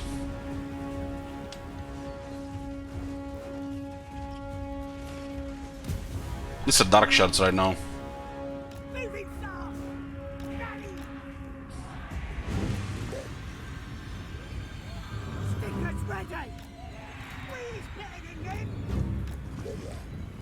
The Prodder's ready! Hey, Scotty.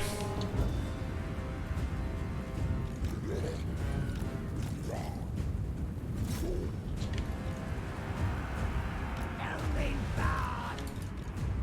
Yeah! Let it in! Got me! Yeah! Running!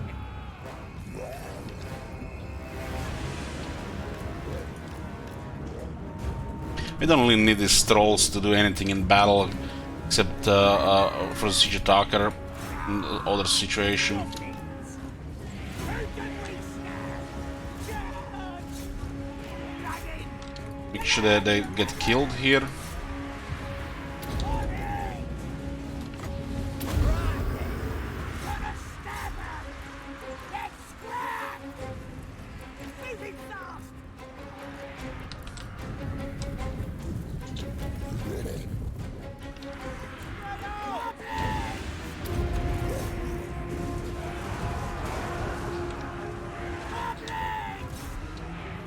Nasty stuff!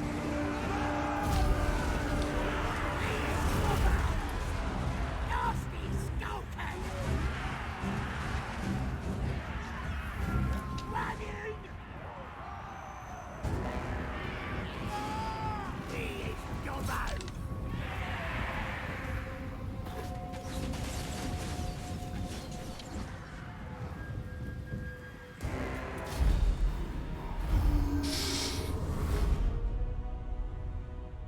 Scotty says, I've been playing original Air Quest. I don't know what it is. Is it like an MPG?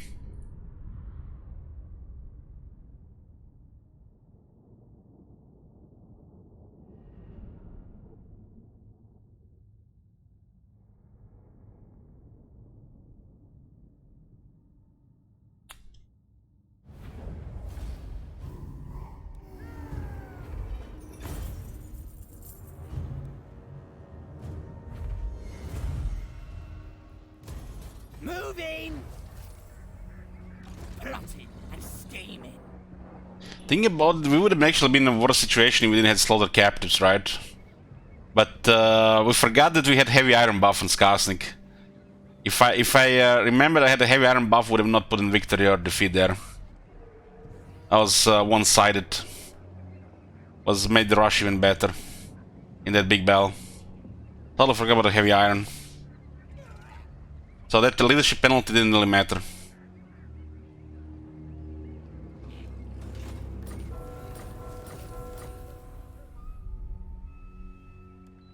From the punch!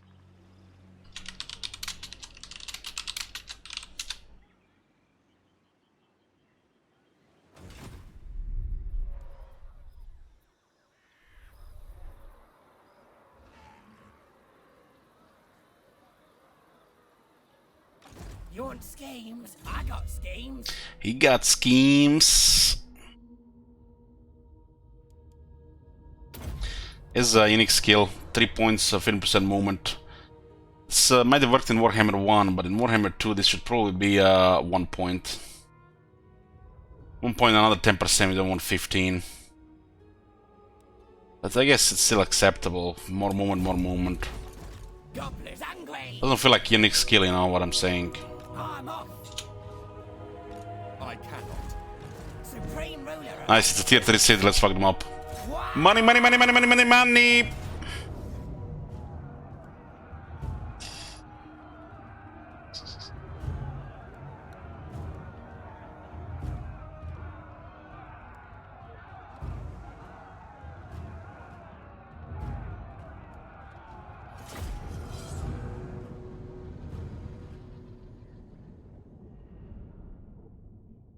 Tier 3 cities are at this stage where we get money.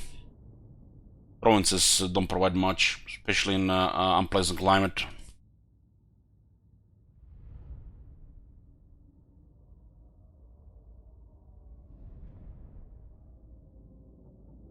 Lord Drago, you know, in my opinion, you should not do things in your opinion because you don't see the big picture from the streamer perspective.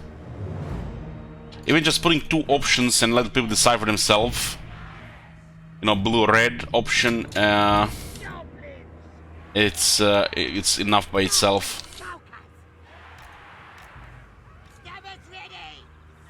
You're a veteran of this channel, Lord Drago. Can you say that for the rest of the people who have the shackles?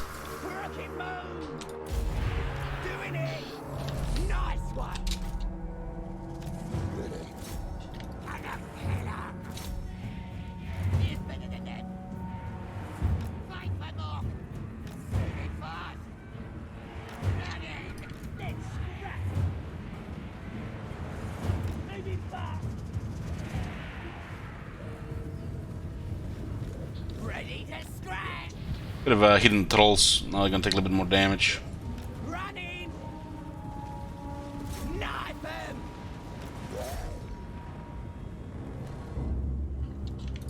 The nets are ready! Moving fast!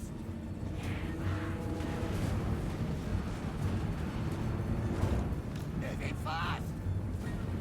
Running! Oh, it's still 11 trolls. Warlord of 8 feet!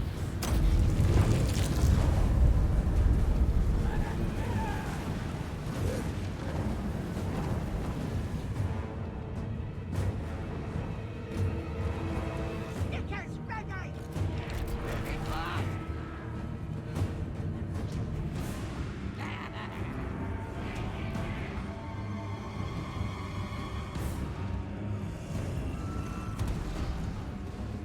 Running!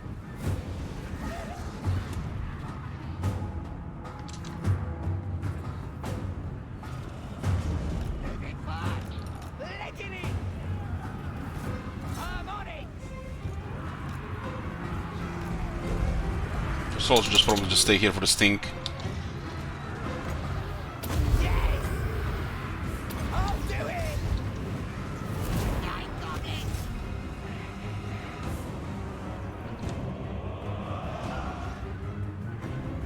We President Dan! What? Get it, hit him! Now on, Jane!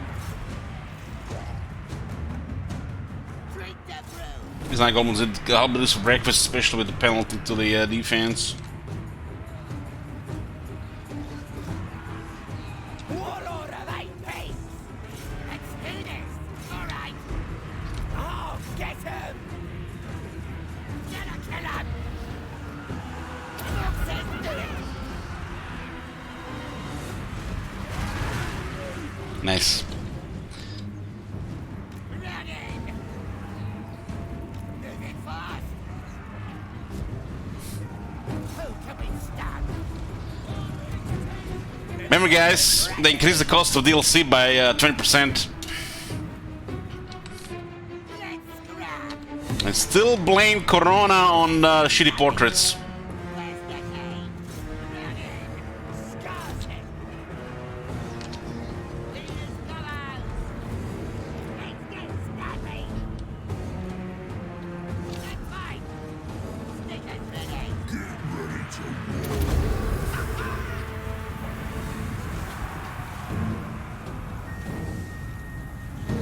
Nasty stalker!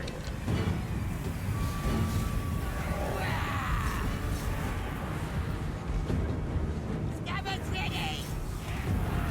Alright! We'll do it! You first! Yeah!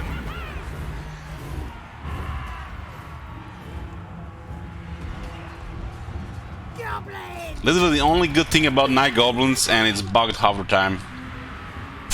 Warlord of 8 What a feet. fucking joke. I got me brother! Goblins! Stickers! Stickers ready! If Wolf wants it! Moving fast! Stick up! Gonna kill him! Where's Goblin? Scabbards ready!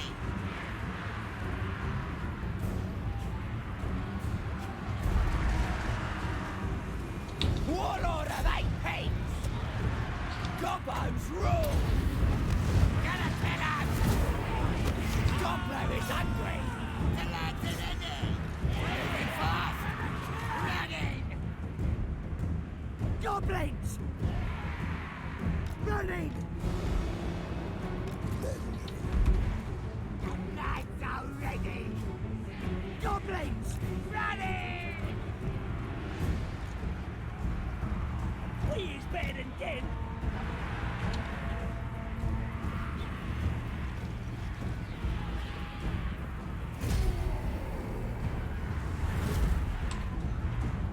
Goblins! Go again!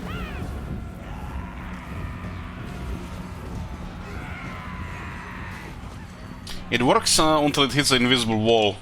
There's something with there's some small invisible walls here apparently for abilities. It worked fine here until it get close to the buildings. Warlord of 8 pigs!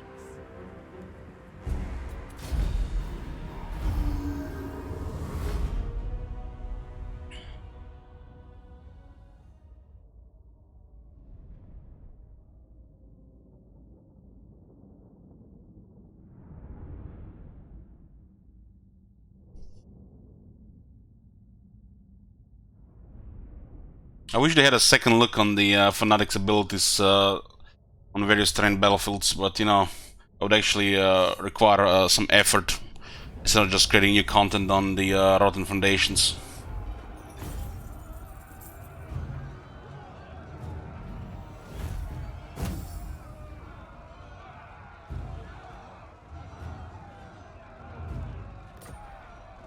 Okay. Ka-ching! Legging it! Supreme ruler of 8 peaks!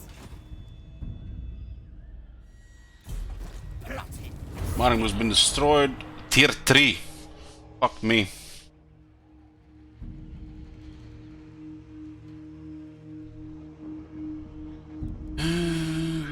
It's the third time it happens in this campaign now.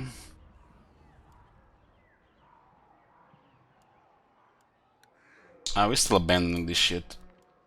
Fortunately, we can't give this region to Rakart, you know. Maybe once this game becomes a proper strategy and campaign map, we can do it. Imagine, you know, we capture Gorsel and now, you know, we want to work together with Rakart. You know, enemy of my enemy has become my friend. And I want to give Rakart a region in Wasteland because he controls the capital to, you know, cement his relationship with us. Military access, maybe alliance. But no. Region trading is bad. Exploits and shit, right? What?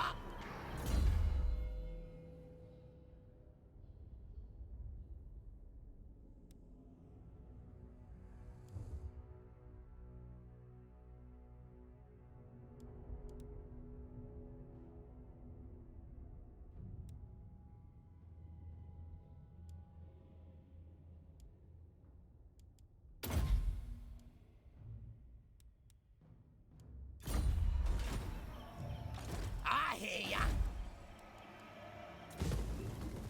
You want schemes? I got schemes! We are, what is this now? This is, 28, so we are back to Straggler. From, all these penalties to, minor bonuses. Should not really abandon it right now, I think. We'll guarantee, one more rebellion where we don't really want the rebellion. We want rebellion in Borderloo and we want rebellion in Stone. And Bjorn will deal with both. 4 battles are gonna be beautiful there. Now the boss what you's made of. Come on, into motion. The tribe's ready!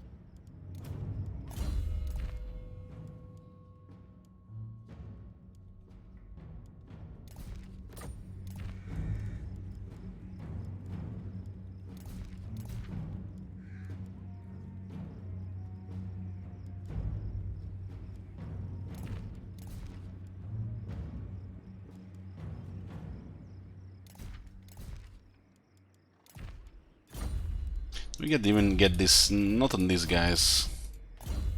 These guys will deal with a couple of rebellions right now.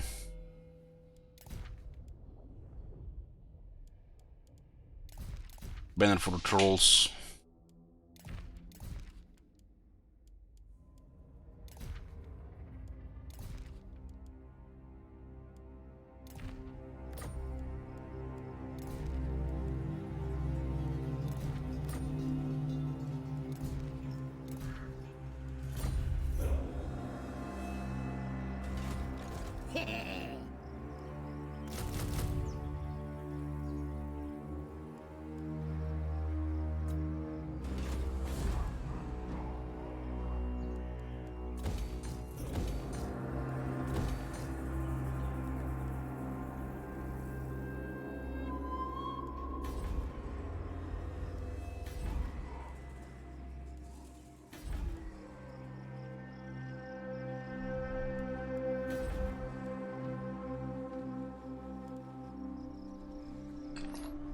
How many regions we have right now? 17 regions on turn 30, huh?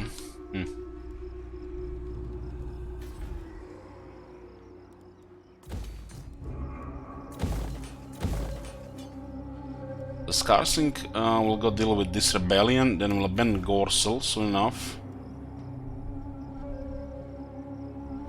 Try to get a military access with a cart.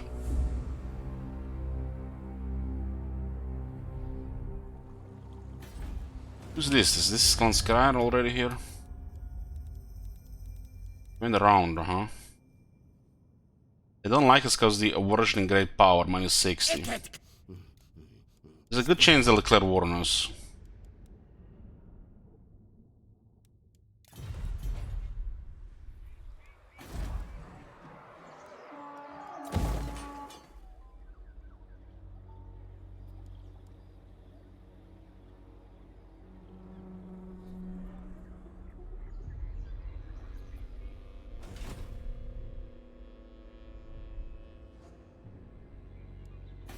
From the paunch! Big as an orc!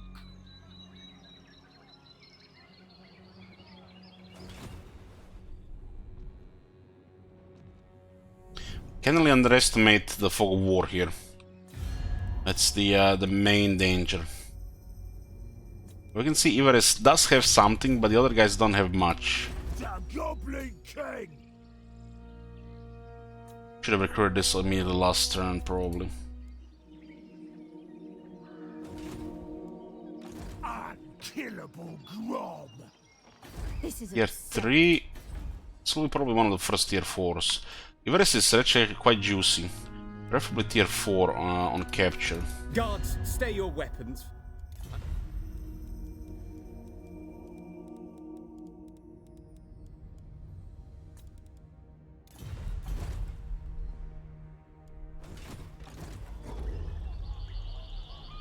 In my guts! I started recruiting better units, some Soaring Guard, together with Shadow Warriors and Lord Sea Guard. Soaring Guard are trouble, especially if they have a battle skill for them.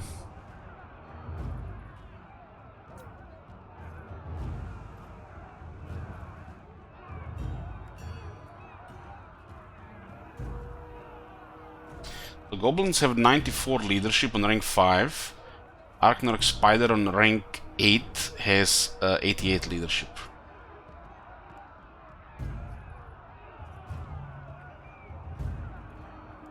Snarling Pump Wagon has 97 leadership.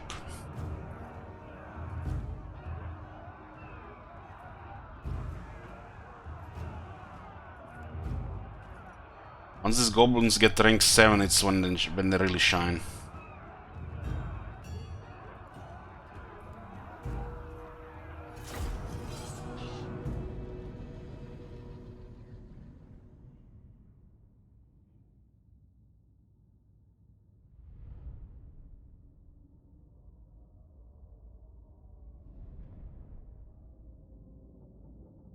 Don't they have this thing on the front page of Warhammer 2?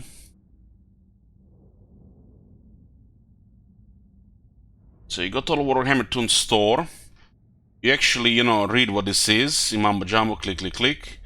And then you scroll down and holy shit, there's a read more. And what is this at the top? Total War Academy, learn to play. Huh. Does anybody even check this shit? They just start complaining without even seeing you know, wall of text here. So they just want, you know, people to give them videos that preferably last under 5 minutes, hopefully close to 2 minutes, otherwise, you know, they can be bothered. There's actually a couple people come to me that say, like, what the fuck is wrong with you? Why put 8-hour videos on YouTube? Can you believe this shit? And it says here, you know, the what's from Twitch, you know. They want, you know, to get ahead in everything, in life as well, under 5 minutes, preferably under 2 minutes.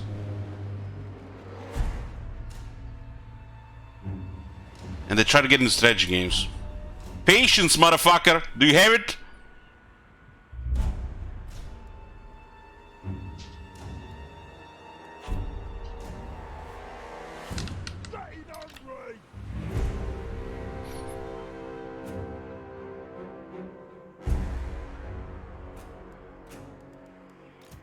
We is better than them.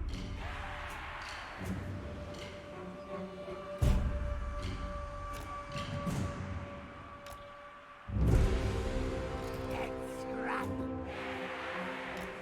We is better than them. We is better than them. We send this guy anywhere else. 37 armor now. I guess this they can help through the gate.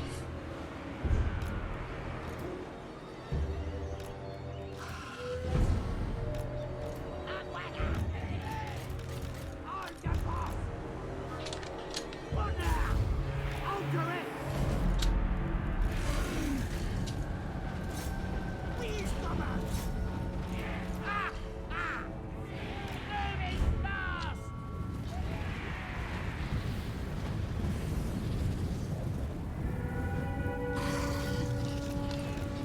Shifting it. Stop, get him.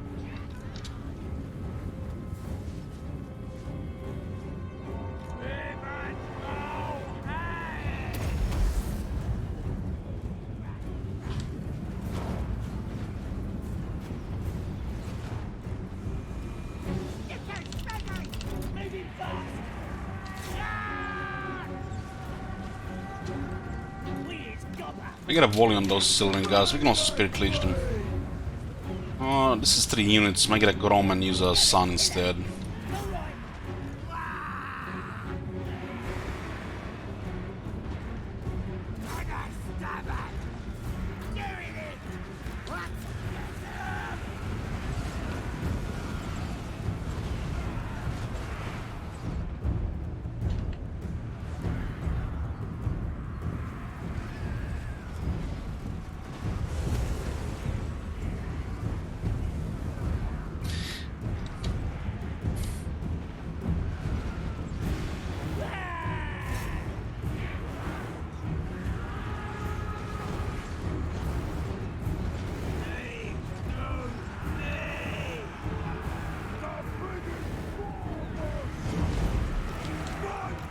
Send Grom first.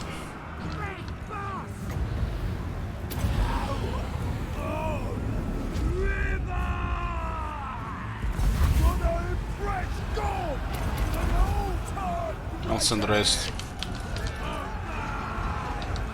That was a good Sun.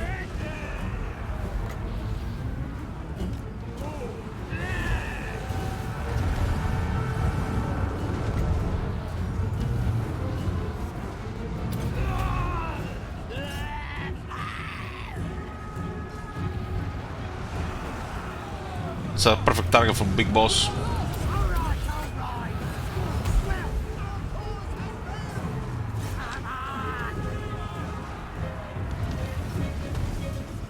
We'll get him.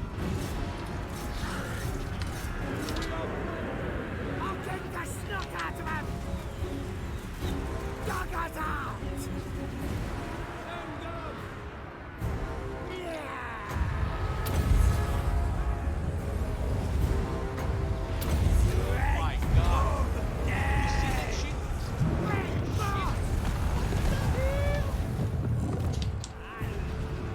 Hey, Blue Water.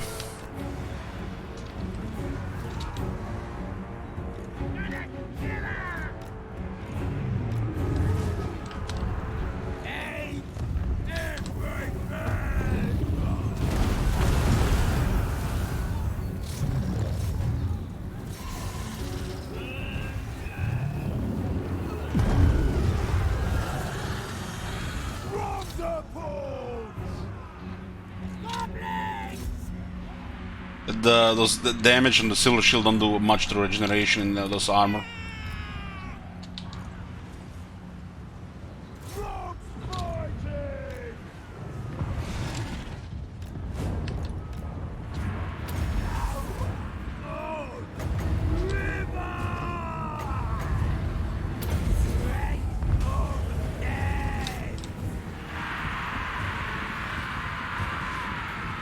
Powerful impact!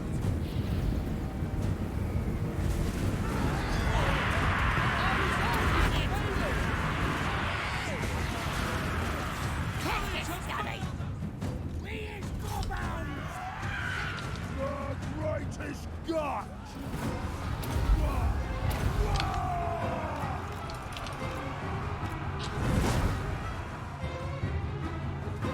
I'll kill the lava! Mate! Go!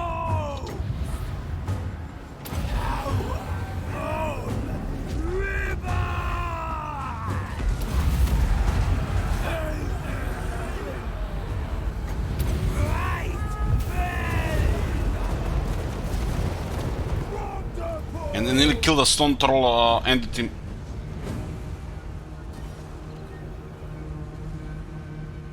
Great and ready! Very good! Yeah, I'll do it! Running!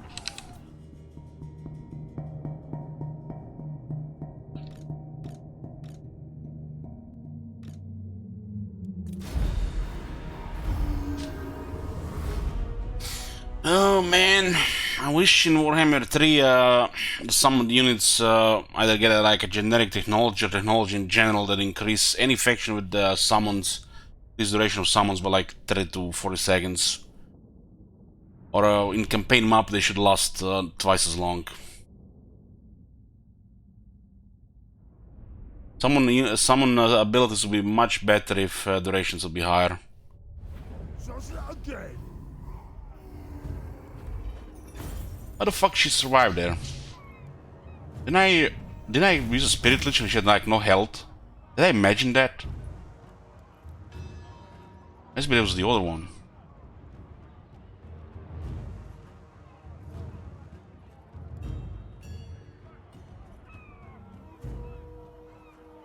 Well, that's what asking too much, Rodrag. Maybe like a couple of technologies to improve summons or factions that use summons, you know.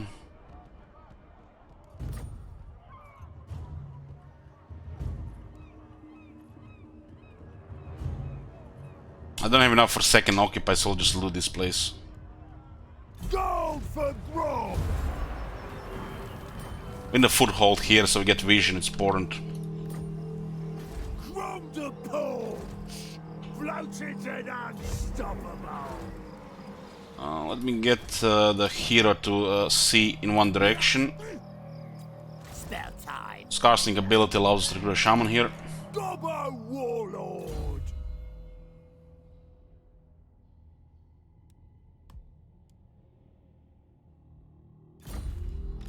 Worship Grom!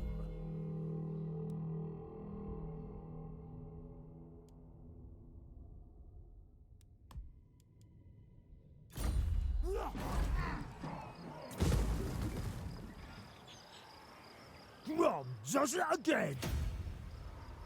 Okay, we got critique. Ah! Orc Slayer! Certainty says this is bullshit. My great solution is zombies because of difficulty. Shut the fuck up, man.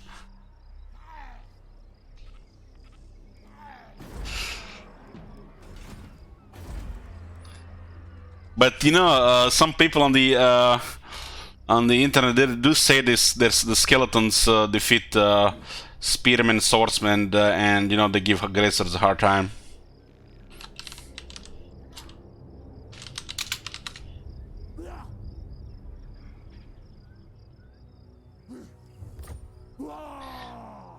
They probably haven't even touched the left side of technology in the Empire. They went with just range buff. They haven't even considered getting attack and defense skill for them as well. Get 8 attack, 8 defense for the swordsmen, spearmen, halberdiers. Get the leadership speed technology, get the defense charge technology, get the armor technology, get the damage technology. Heck, those guys are gonna challenge the graveyard at that point. Get the anti-vampire technology. What a graveyard. The Goblin King never loses. Greats are gonna look like fucking Chosen.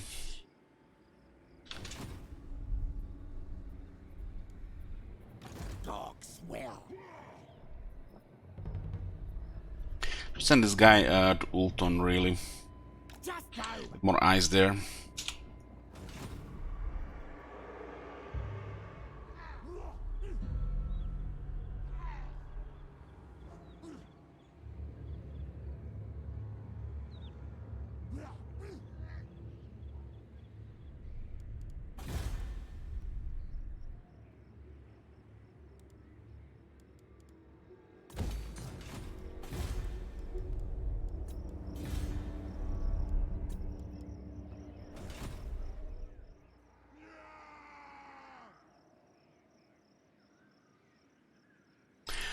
Yeah, apparently you can give it the initial direction.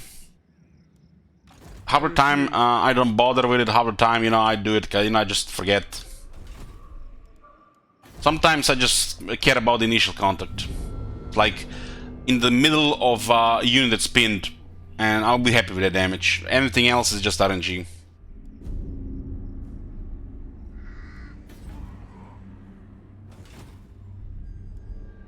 Nasty magic's ready.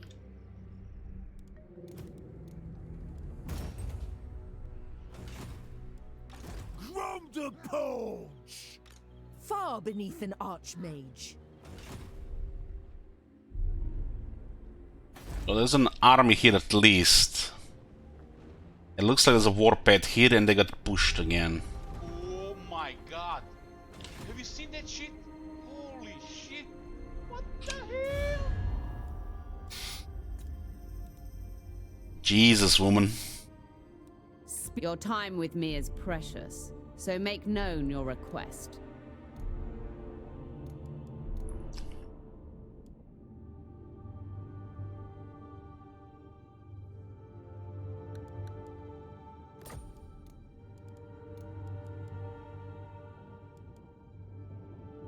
This wars don't matter that much. Somehow she's at war with Nagarite, that we can still control this shit here, but she managed to take half of Ulton. Why can Mumford do this sometimes? Huh? Eh?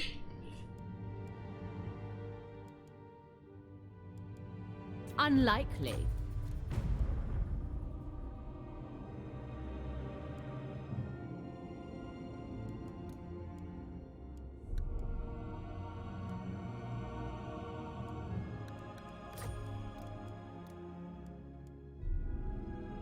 Immediately. We wanna work together with Dark Elves. Us coming to Ulton will actually make her position stronger. She might actually keep it.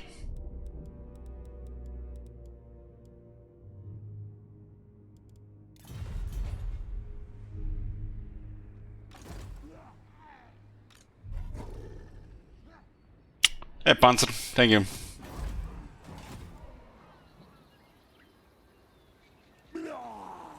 Got 14 reputation this turn.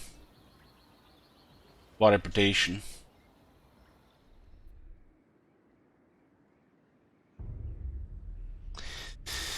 What is this for here? Pictures, huh? Look at the last picture.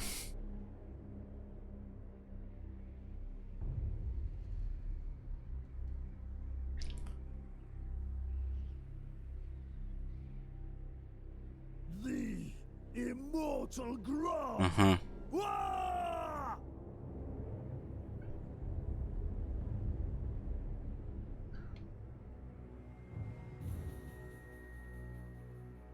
Feeling, you know, if they ever tone down the ranged superiority in balance of power and auto-resolve, this is especially with higher rank range units and buffed range to technology, skills, and mumbo jumbo.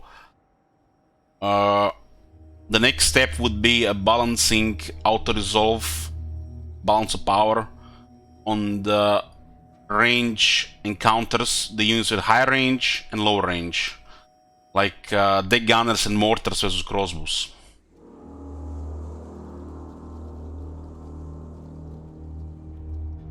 Because I feel like the range actually doesn't do anything in this scenario. It's all about armor and damage.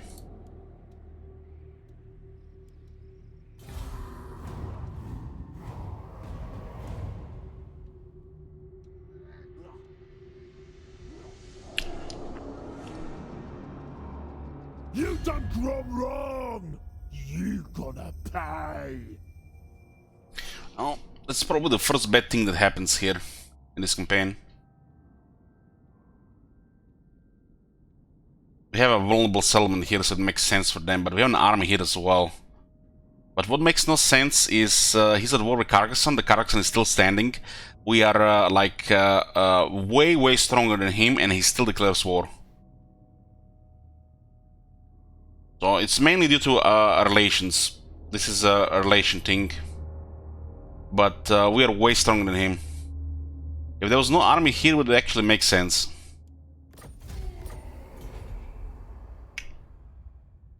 But this declaration of war, it's a bad RNG. I would say 6 out of 10 was a chance for that. I would say 6 out of 10. If we count everything 1 to 10, it's basically how the AI behaves. And this one might have been 6 out of 10. It could have been fine for the next 50 turns, but one turn it just gets rolled. It's probably due to their proximity and Ikit having good auto-resolve.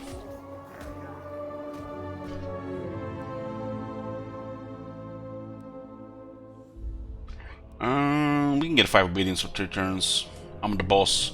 Get out of the way. As the tribe gets bigger, your bosses move out of striking reach and strike to get ideas. They begin to think they're better than you. They think they should get their own VA. Marconis, you're not getting a VA. No, it's bugged. Okay, I'm the boss. Get obedience instead. Oh, mighty lord. The fates have surely selected you for greatness.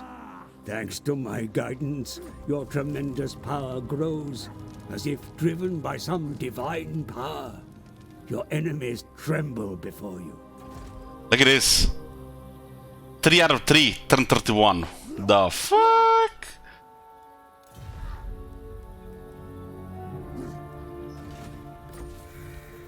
Who the hell destroyed Clan Spittle? Vigilant? And Vigilant is doing good. I guess somebody has to take the fit the shoes of Reichland. Shame there's no plan B for the Empire once Reichland's gone. The Warhammer 1 factions don't have plan B like the Warhammer 2 factions. The Green Tide. Like Grome's Wasteland, the Greenskin realms are ever expanding.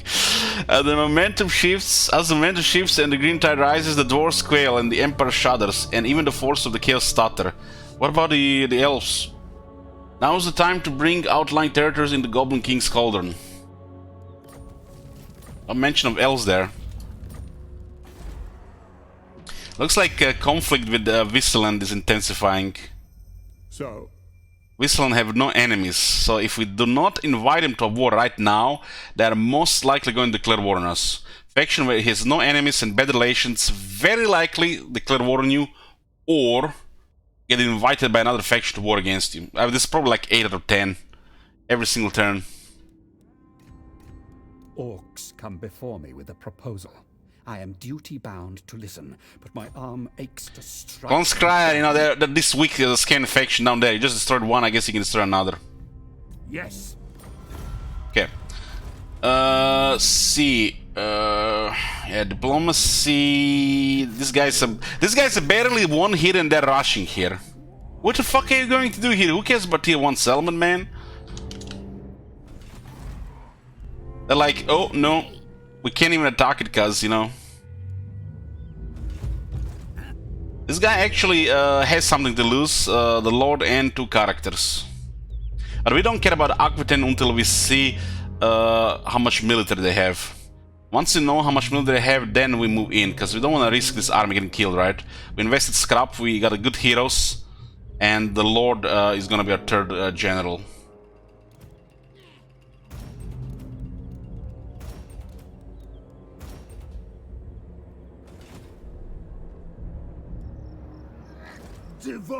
Okay, before we continue, I'm just going to get a coffee, guys.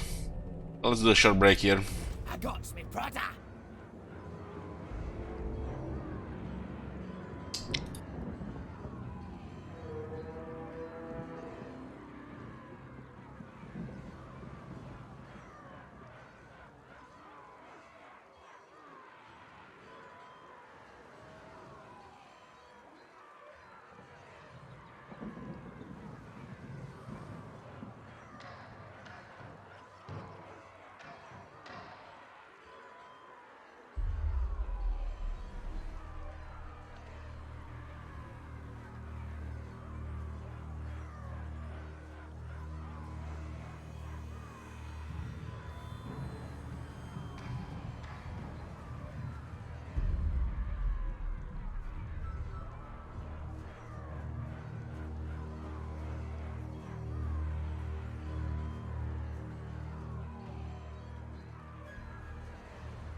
Back, boys. Get me coffee. Let's get We'll keep an eye on Klanskaya as well. They attacked us. It looks like they're pushing with one army here. We're about to just get some smooth rebellions here, but they attacked. So the VAG gave us Lava Spider Rider Archers. They have flaming attacks and AP.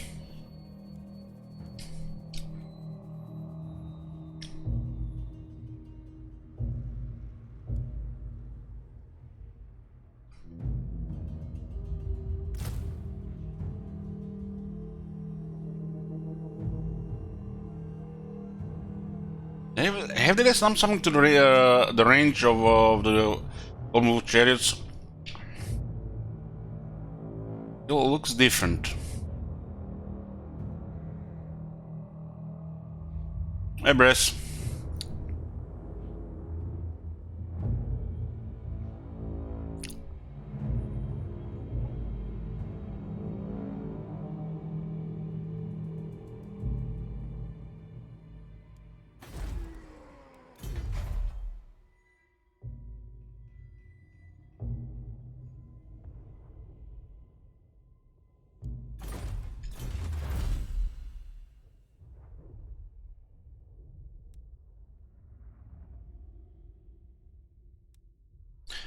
Some of this technology seems to be working on that chariot as well. ready.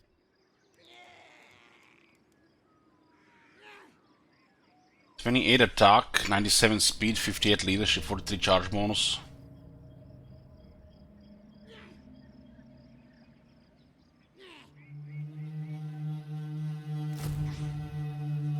Chariot is pretty decent because there's 8 of them.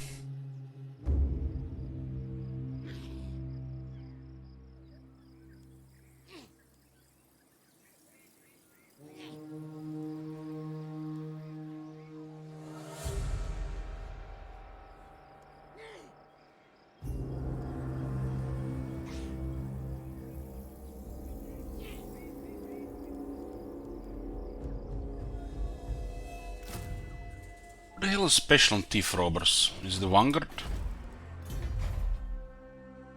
Looks like it's the Vanguard. Who should we tap?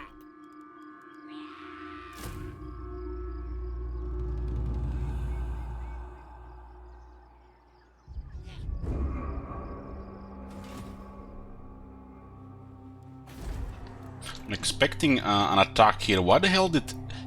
This is so fucking weird here. Why would he declare war and do shit like this? Send this here and not even finishing this off. Priorities, huh? It's not even a good distance for that. That was pretty bad for him and, you know, just distracting for us.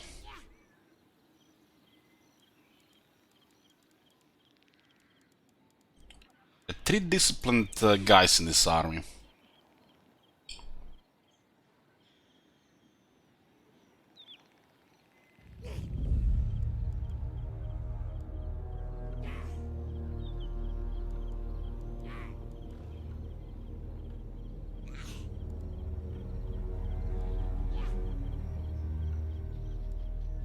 These squigs are for Skarstik's army, for emergencies. We just need one faster unit here. Shittiest one for emergencies is probably the Moonhowlers. We can get a decent use with them against some of the Skaven units. We better with the Razor Standard. Like half of these units.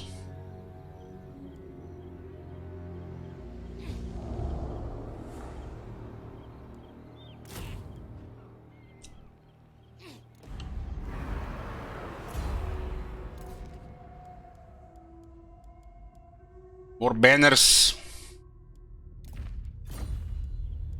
This magic is real. I refuse to believe they have a strong military close. My Because they've looks like been in a battle where they taking heavy damage and they just kept pushing. Declaring that war makes no sense considering rank 10 versus 82. That's just ridiculously stupid move by the Ichor Claw. And they did spread the plague at the same time here from the looks of it.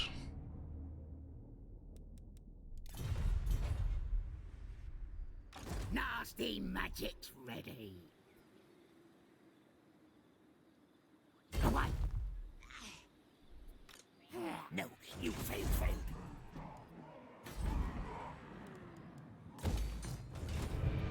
We'll keep an eye on Clan Sky now that we're fighting. We have a third army to act as a peace force. Speak. Anybody messing with us will smack their heads. This time.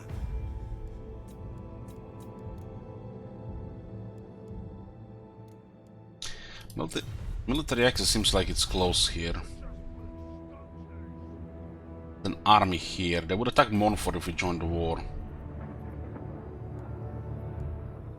You want schemes? I got schemes.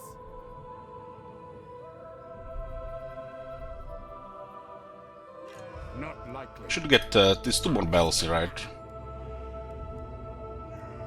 Right then, let's do it. I'm gone. This place will be abandoned. Be abandoned now.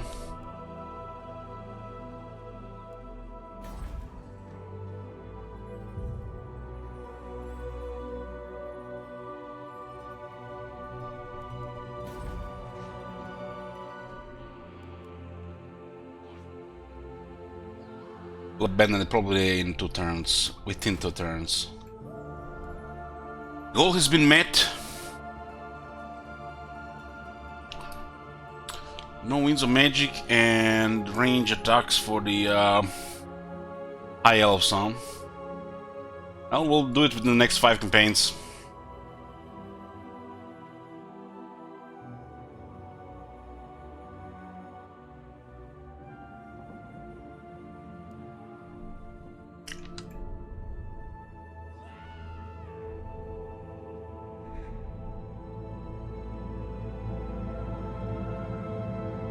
Doesn't really bother us much for greater power, for example, like the Skaven. Like, we got minus 15 from a card, but from the Skaven we was like minus 30.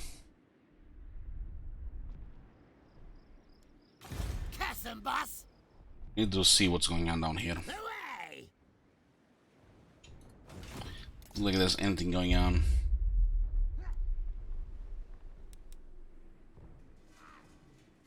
Need to sec 10 different settlements, sec or raise.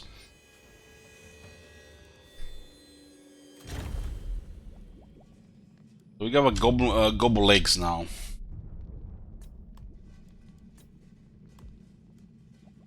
A berserk for orc infantry. We have no scrap to cook right now. What are we missing? Missing lizard legs. We need to have giant dinosaurs. Lion meat against the lions. Senegal milk. Centaurs like creatures. Spider egg yolk. We need a recurrent arachnid spider.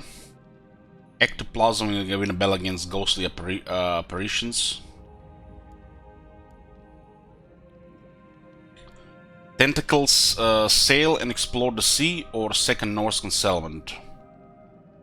Hardshell crab, sail and explore the sea or sec a vampire coast settlement. This one is good. 12% physical resistance on goblins and night goblins, all armies. Indigo milk caps, rank 15 orc shaman, that will happen. Glowing shrooms, rank 15 with a goblin grey shaman or night goblin shaman, that will happen. Bell pepper shrooms, recruit night goblin fanatics, this is tier 4 required. Frenzy for the goblins, very good. Win a battle against dragons, wyverns and frostworms, includes mounts, dragon tail. And phoenix claws, obtain a trophy from a successful call to war against any elf faction.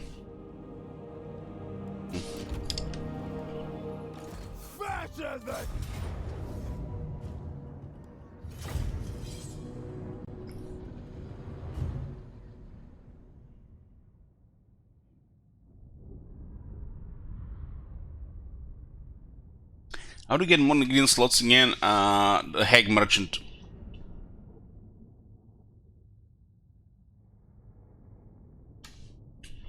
You have to do the cooking challenge twice. It's pretty easy. Fade and green!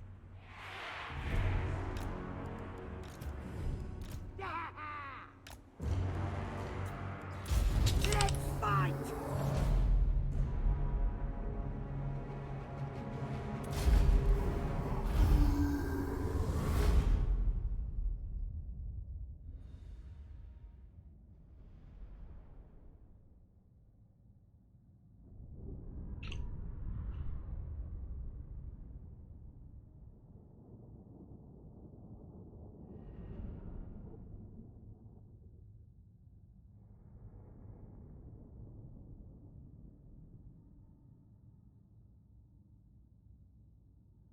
Goblin King never loses. 731, Grom is strength 23. Pig is gone. Blade. From the pole! Or Everest is tier 3. Shame. Floated and unstoppable! Guys were busy with Tyrion, and now they're busy with Dark Elves. We should try to get this province for ourselves, Everest. It's a solid province.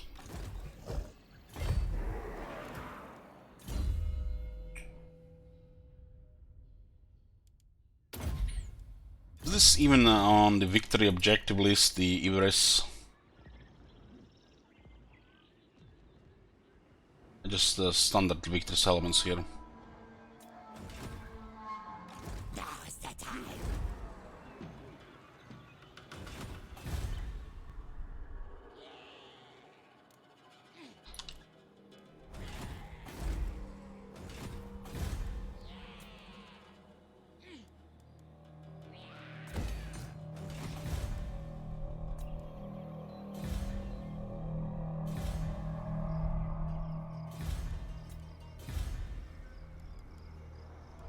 Oh, I guess we can try to get this to tier 3 again.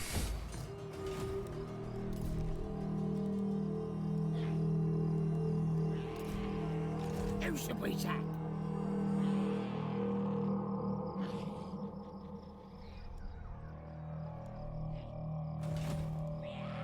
The plan scheme is discordant. Sarmi looks like has been in a bad shape from battling. The tribe's ready. Might underestimate the city and the reinforcements because the city is in bad shape.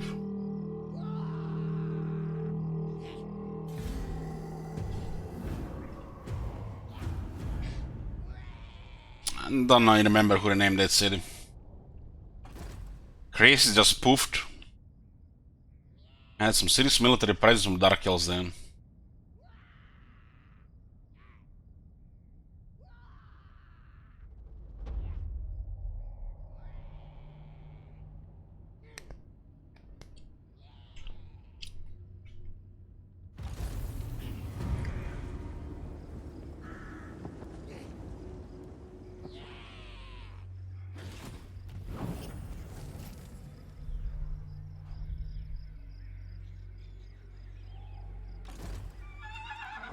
Guys are trying to disengage here. I strongly suggest you Oh, look at it, they're taking a little bit of damage, huh? command I might make. So be it.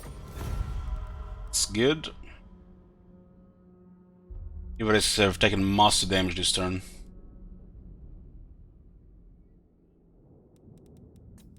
With us being here, they will not recover. We guaranteed, will right? Listen to your plea.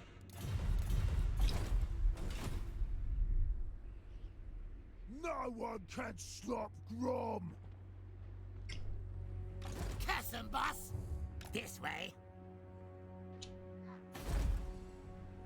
Is this rebels? Looks like they rebelled. The Great One!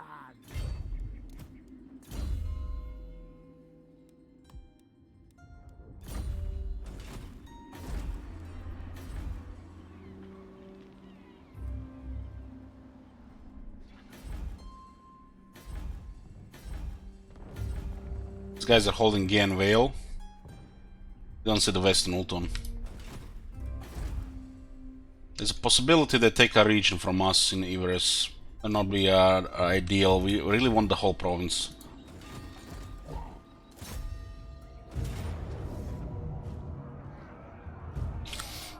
Untitled the amount of Fate Bearers, Skyhawks, Spyrogator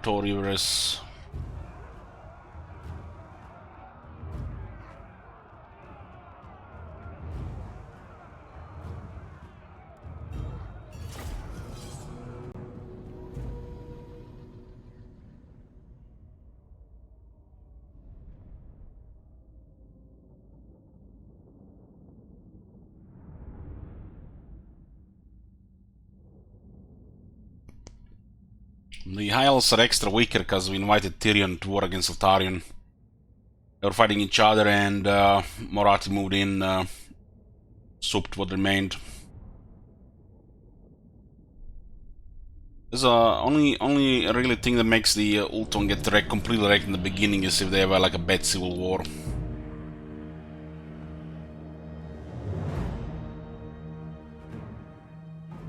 Look at this, guys. We are in Warhammer 3. Get one of them Warhammer 3 battlegrounds here. As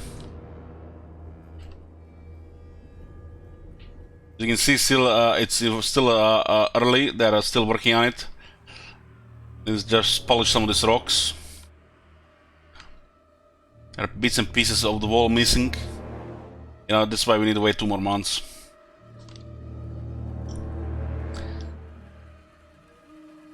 It's very interesting. However, did this battlefield kind of forgot to give a proper vanguard area for this battlefield. So some battlefields are missing vanguard area completely, especially all battlefields, sieges, while some battlefields, you know, have arsed ones, they don't even have vanguard area at all, which means you can deploy anywhere.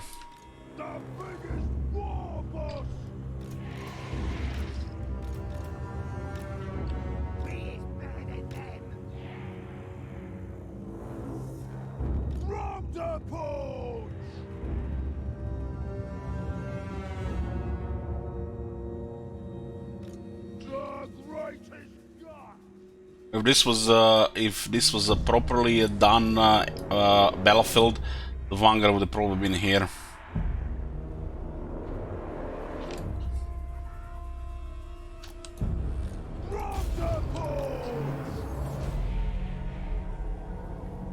They have no garrison in this city. They upgraded this city into like a big city, but where the fuck is the garrison? This is like Britannia. It gives you a massive city. Wow, look at that siege! Where the garrison, yo? What the fuck am I gonna do with that massive city?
Wall's about to get overrun and they're sending sword infantry around.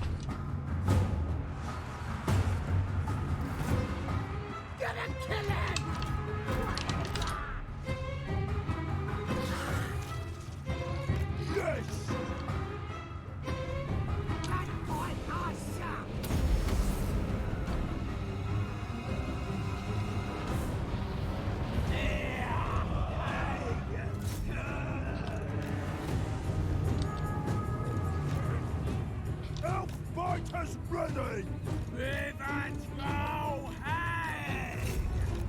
Off we go! They're charging!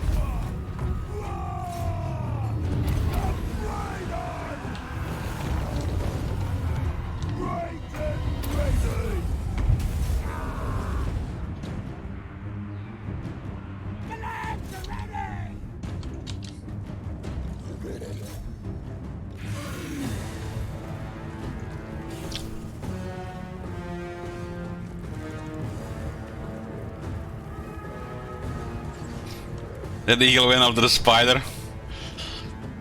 That eagle is the lunch for the spider.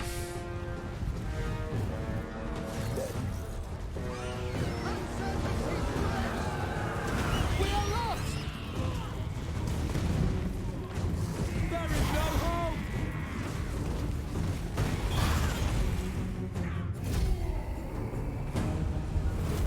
Nice garrison for this mega city. Keep it up.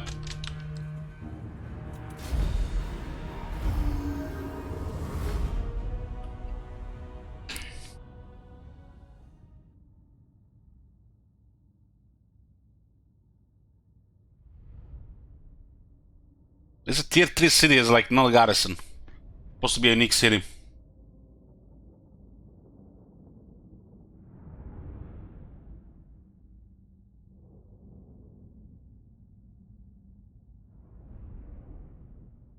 Goblin King never loses.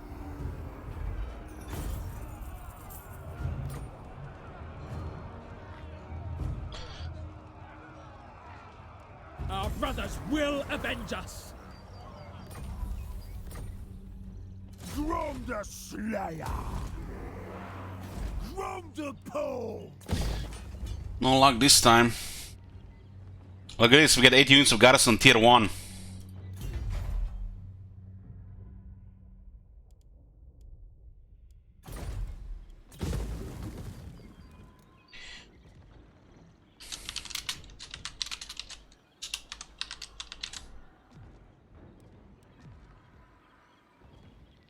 Show the landmark.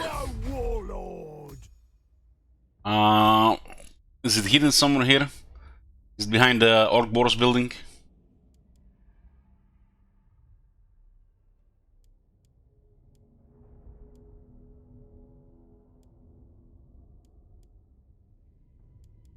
Crazy. Although the budget went on the high elves, you know, the greens can't get this good shit. Orc Slayer!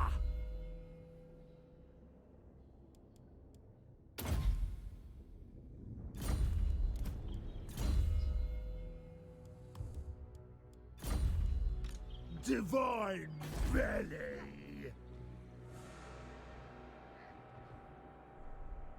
I think the Dark Elves might get some of this. The one's ready.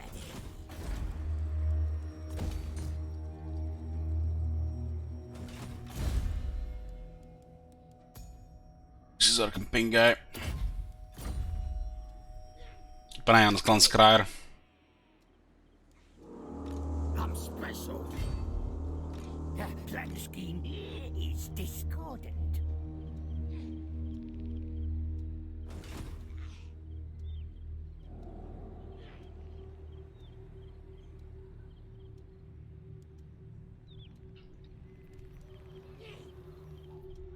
Now! Alright, I'll move. That works.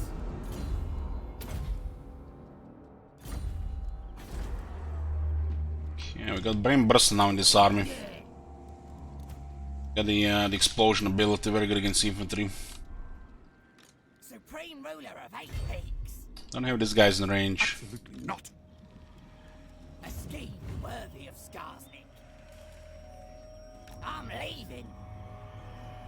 I'll ignore that. Yeah, we'll stay in the march stance for a point there.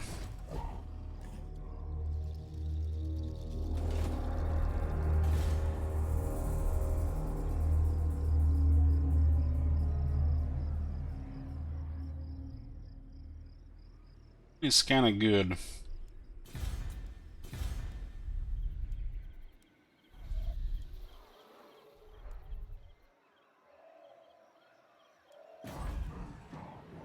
We'll abandon this now. I don't want random people attacking this. This thing could cause a war here for sure. Cycling's going good. No really threats to it. Wasteland might just go after Clan Scryer. We're also a good target for them.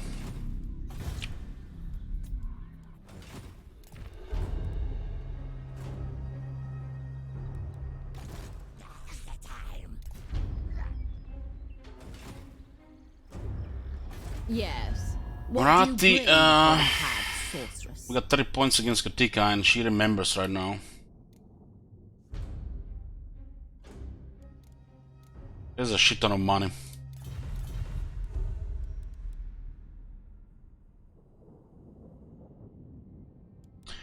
We'll see how with the progress in a few turns. What is Clan doing? What? 11 Border Princess and Border Pirates of Tosa, Talsin and Krugman Mutants Gits. They have the Vaults. These guys could attack us as well. The province is good for us. Scamblood is also okay, I guess. This plague could spread in this area as well. So far, it's been what, a couple of turns and it didn't spread here.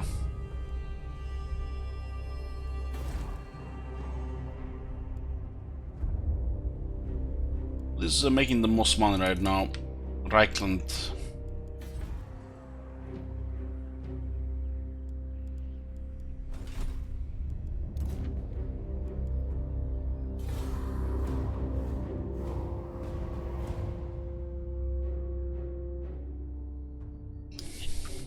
Marathi could randomly declare war on us. Hey there, Ricket. So there's like 3 small armies around. Looked like Ikit was reinforcing the siege at Carcassonne. He was about to attack that with his other army.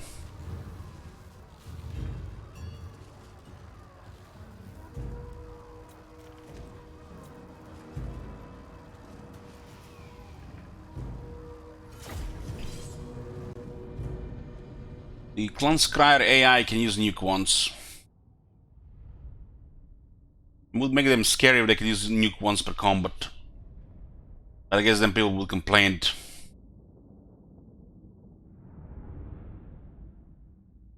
Maybe the nuke should be like on a 10 turn cooldown for the AI.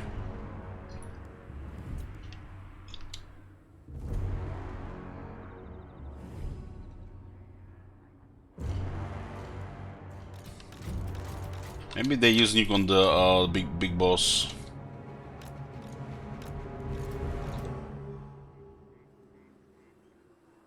You have to go wide, the nuke will kill too many otherwise. Worst case scenario, we lose like 2 scrap units.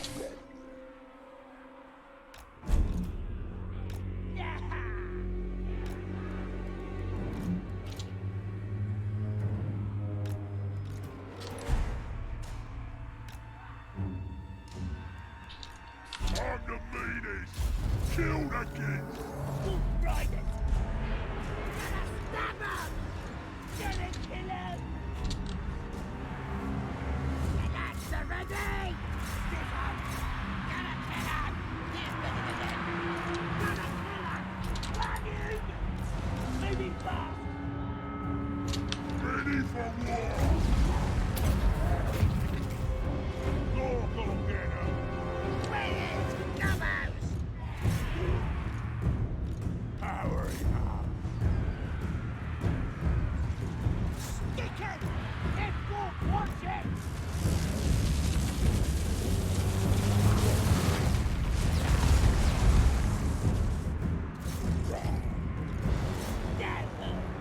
Biggest, brutalist all!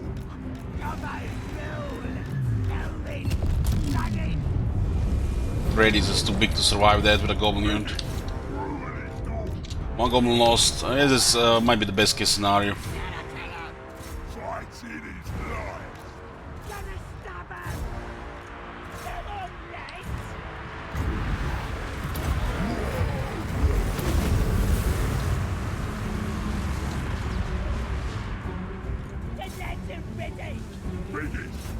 That assassin is like, oh fuck no, I'm not gonna fight Black Orc big boss. Fuck that shit.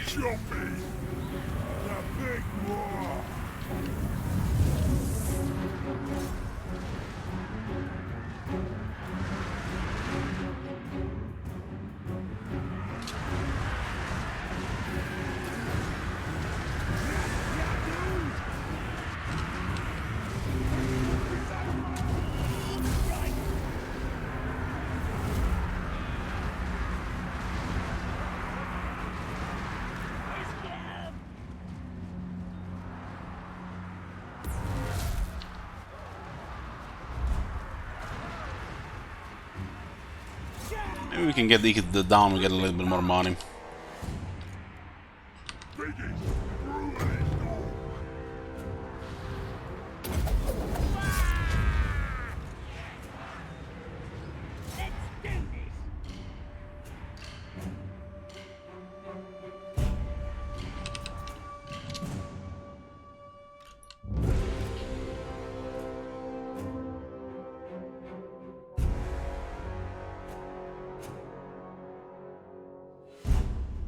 One day the shredded units will take more damage. One day. Maybe 2037.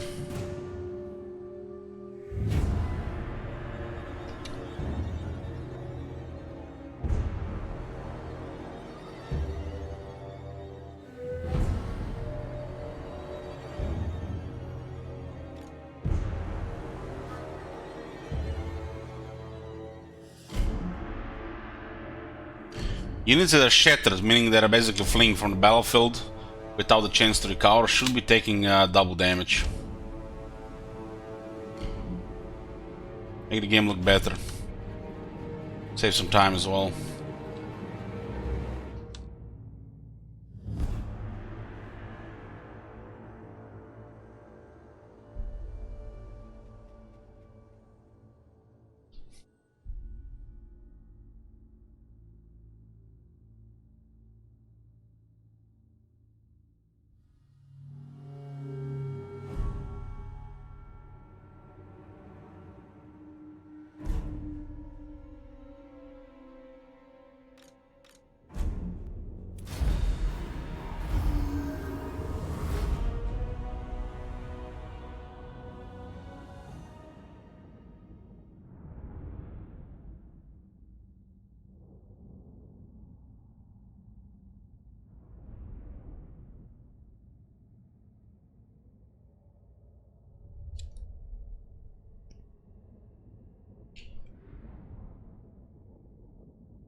It's 700 nearly.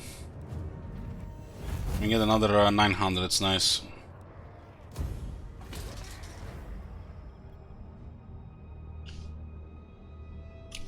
Defeating Ikit also gives us more power and research rate.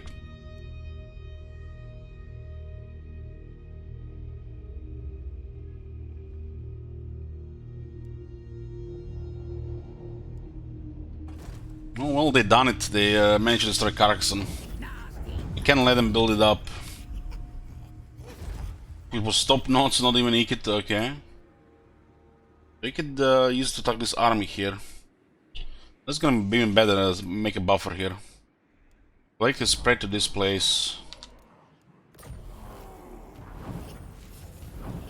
The healing mushrooms, they test like that, but they do the opposite, 10% more replenishment. Okay, we got the replenishment tech. 10% cheaper construction. Stakes are 5k each, but they need other sides as well. They respawned recently, I saw the event. 3 more obedience, so let's go with that. Skarsnik, warlord of 8 peaks.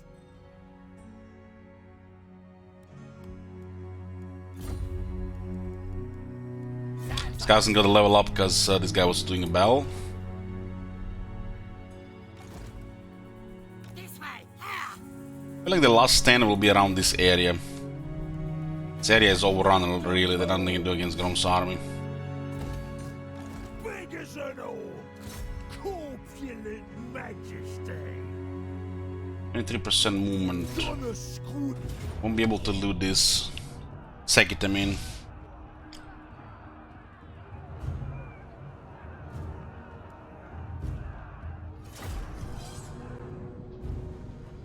Everest province on Ultan does have some size.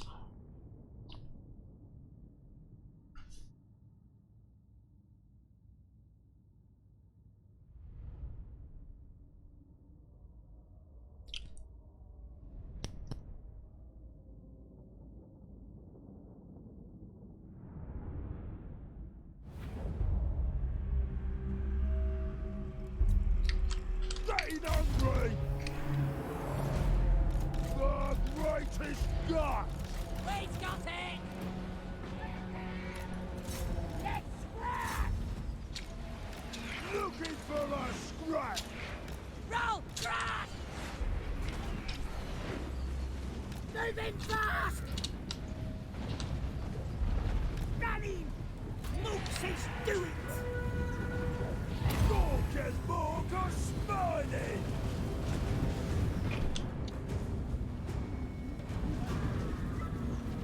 What now? Great of dead!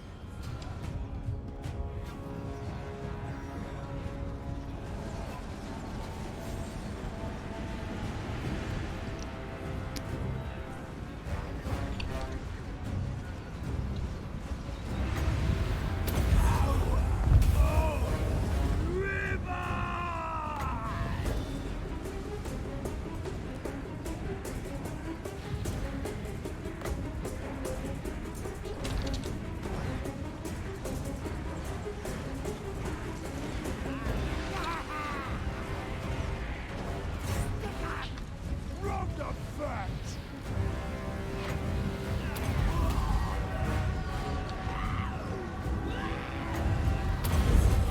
Get out to ready!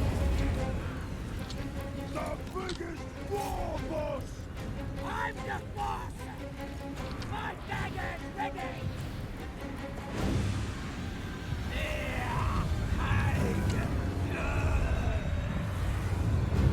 The old-time greatest.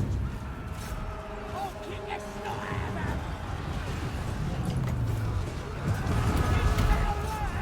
Help fighters ready. What am I doing?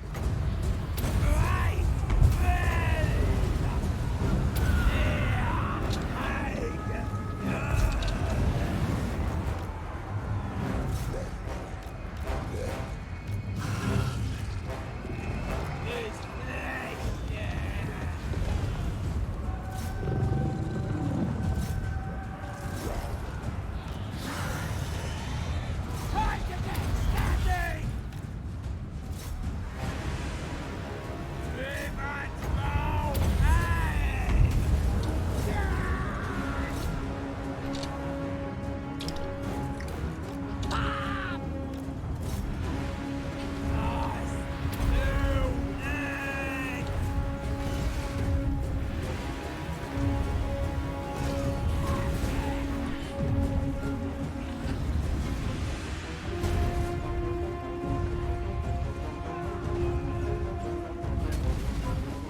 You're the bigger boss!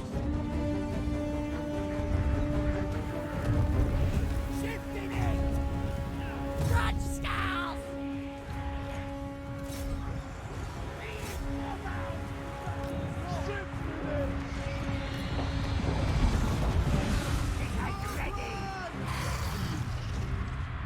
Long bags down.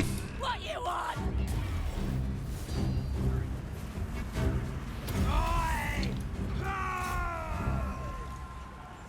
The Raiden!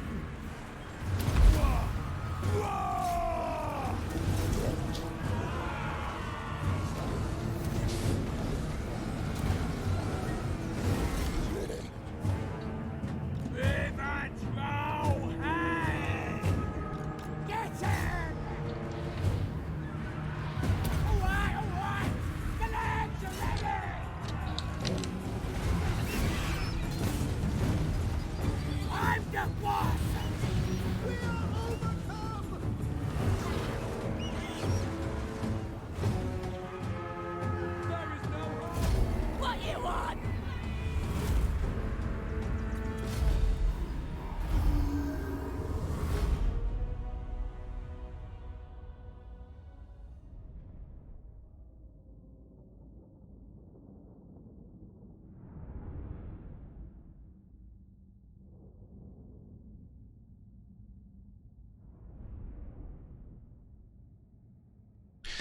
Someone says I got some nice gyros with fries and kraut salt. Nice, enjoy.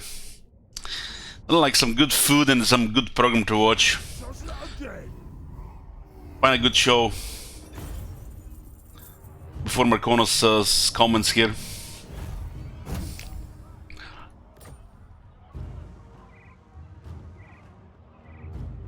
This is a very good sec, but I'm gonna take the rest of the prawns.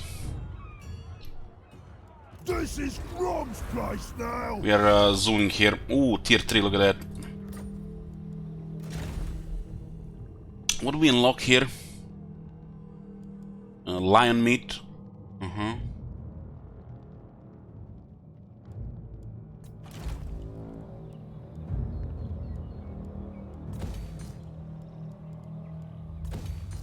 That's when you capture tier 3 city out of tier 3. So unique to greenskins.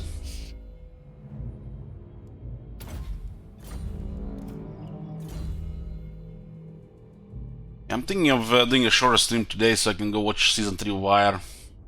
Seems like always at the end of the day I don't feel like watching because, you know, 2 hours later I'm gonna be asleep.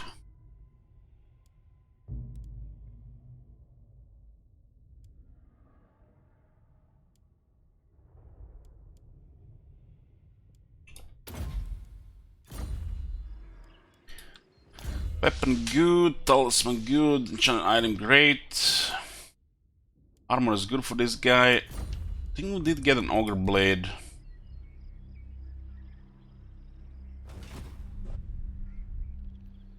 Nasty magic's ready. It's better for this guy, really.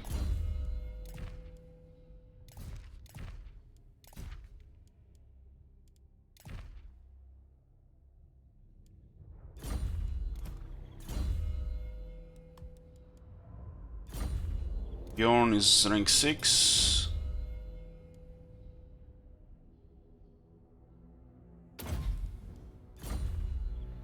Training base is still 30, man. It's such a crap, man. Should probably be like 50 and the skill should put it to 100. It's like barely average at that point then. But right now it's so bad.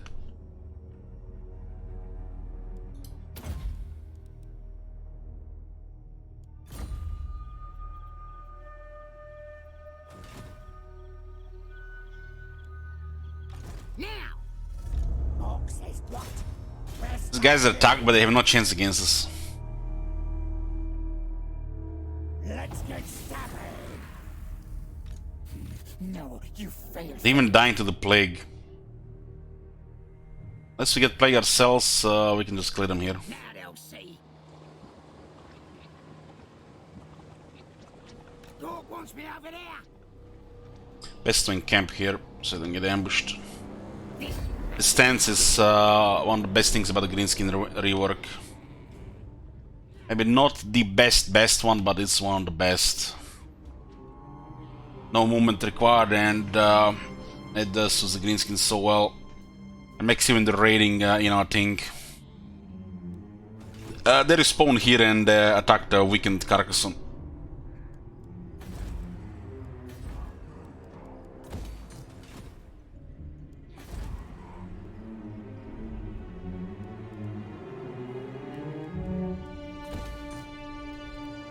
One day these pastures, aka beast layers, and fours, aka beast layers, going to actually be something useful.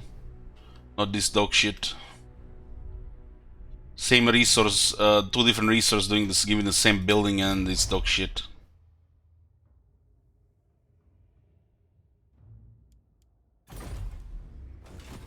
Probably should add way more stuff in mid 3 tiers.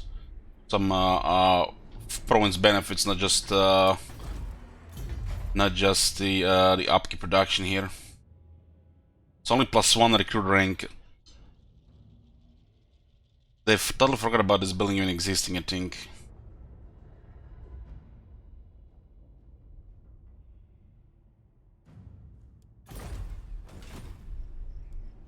Plotting and scheming.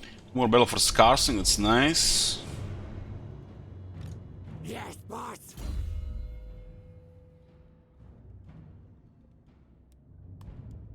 We put the Arachnarok Spider to Grom's army, and we gave the River Trolls to Skarsnik. Since Grom went for the big lots already. And I just needed any siege attack with Skarsnik. Supreme ruler of 8 peaks.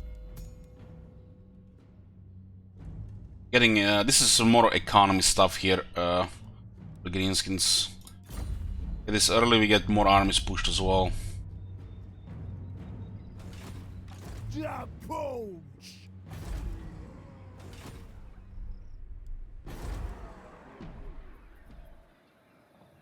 So looks like we get good diplomacy with Rakard. It's even leading into the alliance. He's gonna get poked by Norska for now. And we should get alliance going with Murati. Morathi will hear your insignificant plight. She might go aggro on us with neutral. I want a military access with her.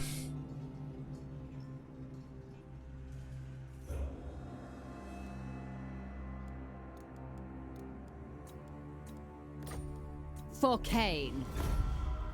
Okay, let's get more scored with her, right? We'll start forgetting about Critique. But we're getting points against Everus.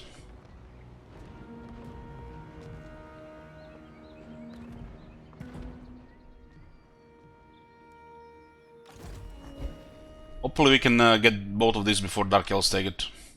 It's important to complete these points for a somewhat base economy upgrade. But it's nice also to see the coast and get the commandment.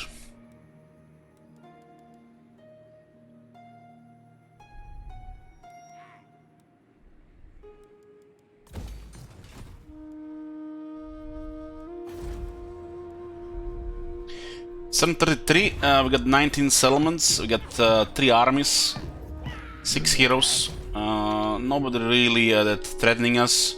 We got a couple of small wars, one against the High Elves, one against the clan Scryer.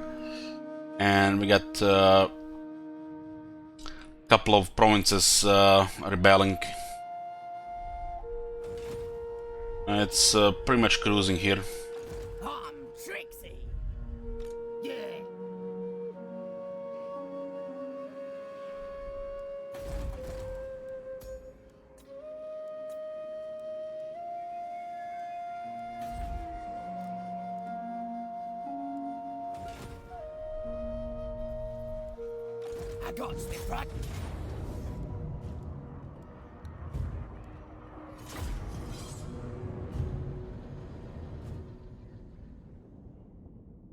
The goal of this campaign is a long campaign victory. It's actually shorter than most long campaign victories. More like a normal campaign victory really for this map.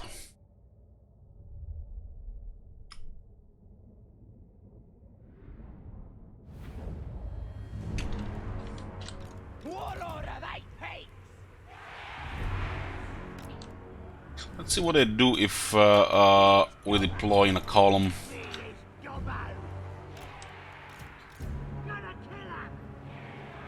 I haven't really tried it since they fucked up Battle AI.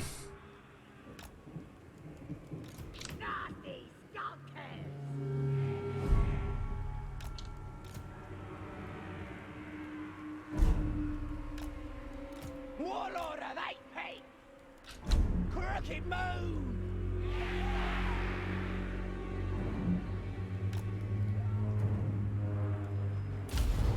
Doing it! Like it! Warlord of 8 peaks! On it!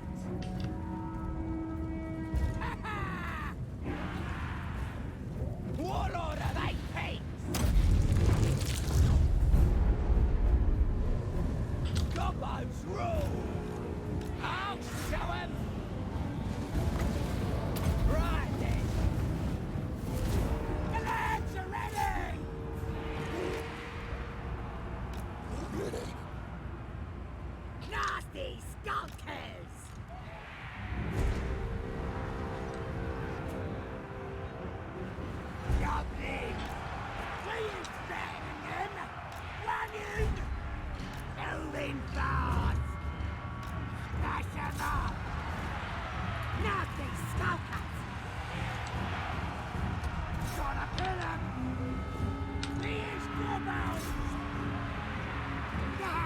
You can fight like this because we have regeneration gobos. Stickers ready! You first! Gonna kill 'em! Moving fast! Let's scrap! Great debut!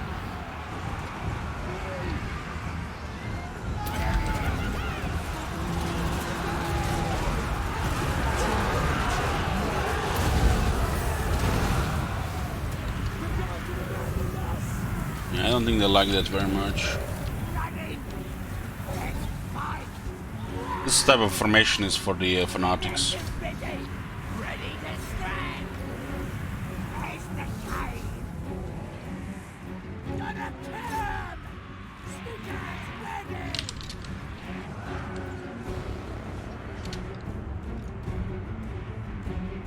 Ready! Helping out! No, Stabby! Get out to ready! You sure? Night is here! Stick 'em! These fanatics are already deadly to most infantry even without a chain because we have Razor Standard. Only quality infantry will be able to resist this shit. Right, Goblin!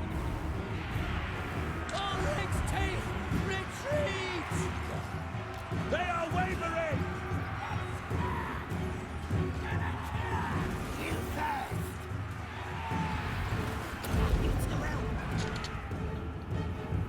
Stickers ready! We is gobbos! Stab 'em! Goblin! Moving fast! Great debut!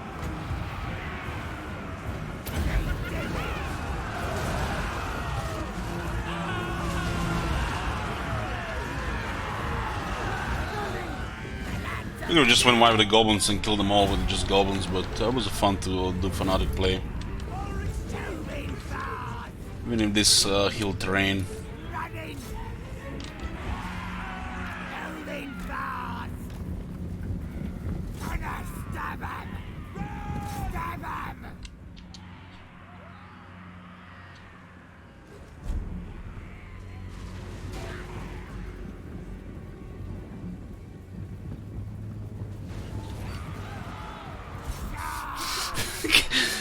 Deep breaths, Archmages, deep breaths.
Fascinating how Aldorf is now a higher tier and the rebels are weaker.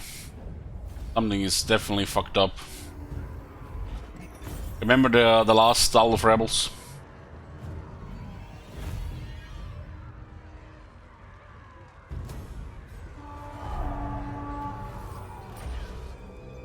Plotting and scheming! We could attack Midden land as well.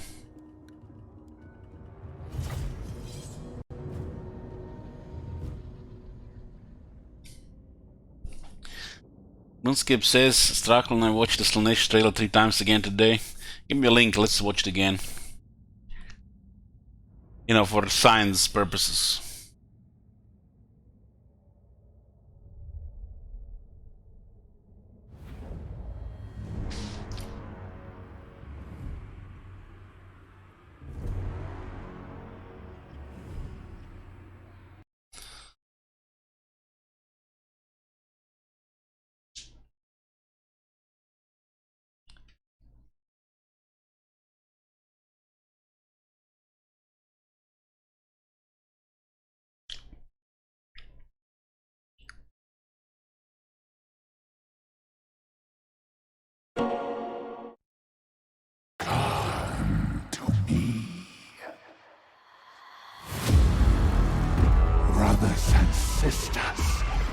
every choice.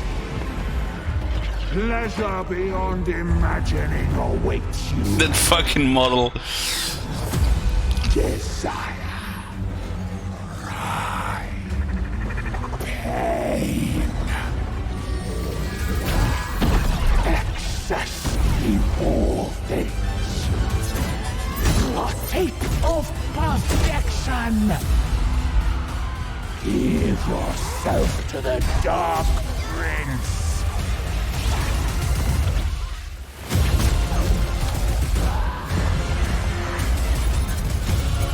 Feast on the delights of this world. Submit to Slaanesh. That model is something else. We gotta do a campaign with this guy and just get Mug's buffs.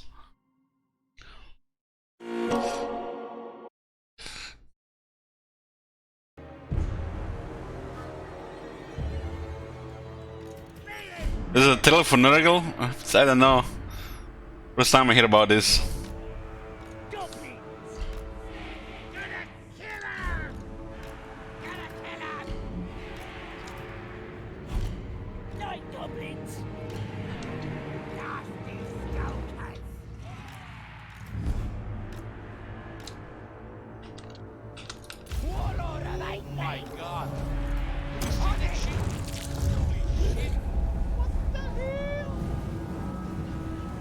Hey, Monster.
Nörgel trailer, huh?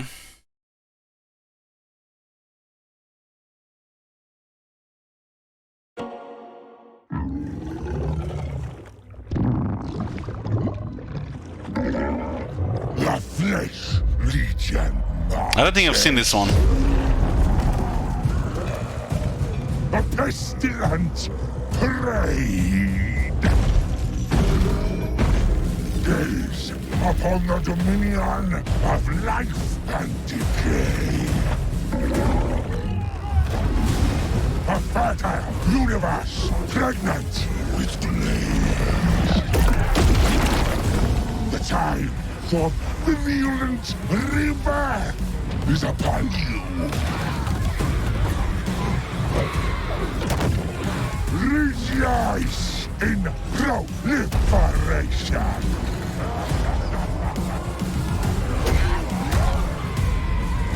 Share the gifts We've seen the stats in the Legend and Lore, and they're ridiculous. The Nurgle one.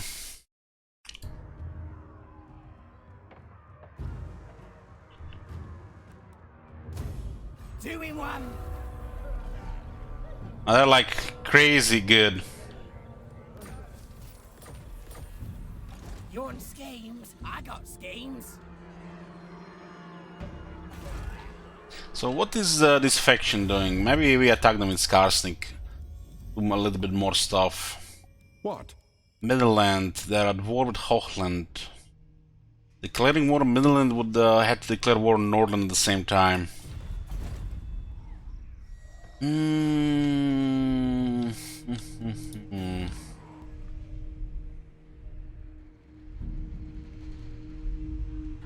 I had to go fight Whistland because that gives us access to the vaults. We don't have this province complete. Only tier 3.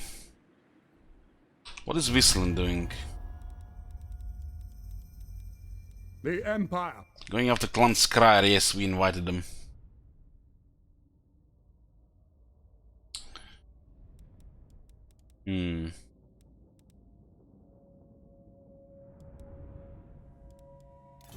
We're gonna have to destroy them if we go at war against them. They can expose in the south. Orlon will just beeline Philippe Eilhart.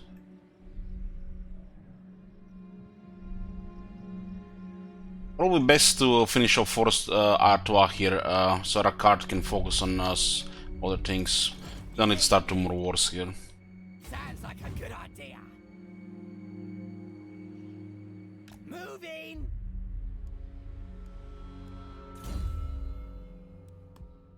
Economy is getting very good, especially because we get Mobos, aka Quartermaster, now in Feared next.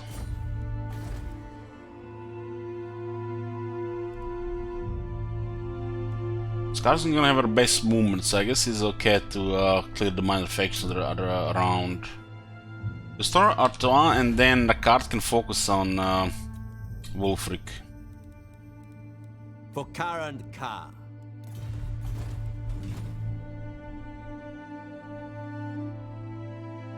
Who should we attack? Still the same turn.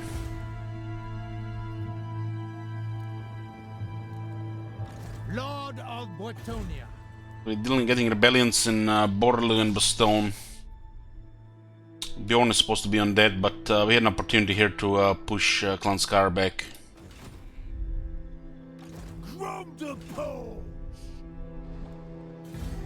The Va reputation is growing, so we might be able to call another Va. 3 Vas to Gork, we get 10% more damage permanently. This guy might actually attack Canals because the plague. Maybe I put that weapon master in. Are Greenskin and Legend Lord still alive? I don't know, it's not worth to go east. It opens a big front. Nothing to do with this campaign, really. Unless we, decided to get him for some reason.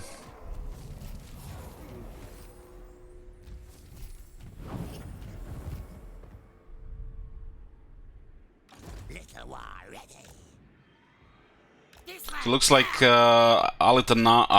Eltarion is pretty much resisting Moratti in this area. This way.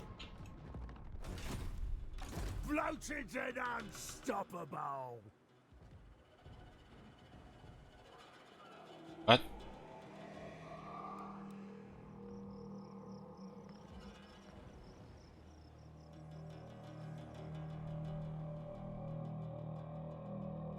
Greenskins have extra growth. For example, they can get extra 30 from just reputation. This guy has extra 20 growth on his skills, and the Greenskins have higher growth on their buildings than other factions. Outside your pretty much core province, which we don't really have, but it's kinda massive Oracle, you don't really need tier 4. So most of your lands are fine at tier 3. You fortify them with stakes, with minor garrison walls, we get industry for the income, raiding stashes, and that's pretty much it. You don't really need more in tier 3. Of course, settlements on tier 4 do get access to, you know, capacity on the heroes, some other stuff, but at the start of the game, we literally just need your capital province tier 4. You don't really have to bother with about tier 3. But like I said, greenskins have some of the best growth in the game. Considering that our early game units are amazing, we don't have to prioritize higher tier units like Biggins or the Black Orcs. This is, you know, army number 4 material.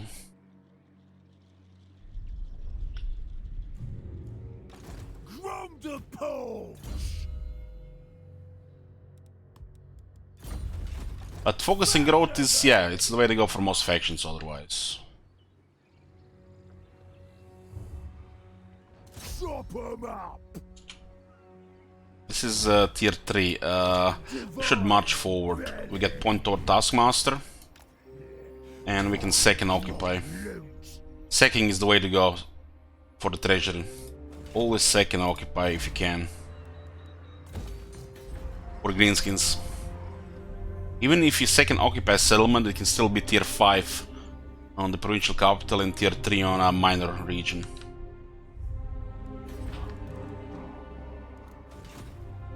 The Clan Scry declaration of war is so random, man. They didn't even have anything to against us, really.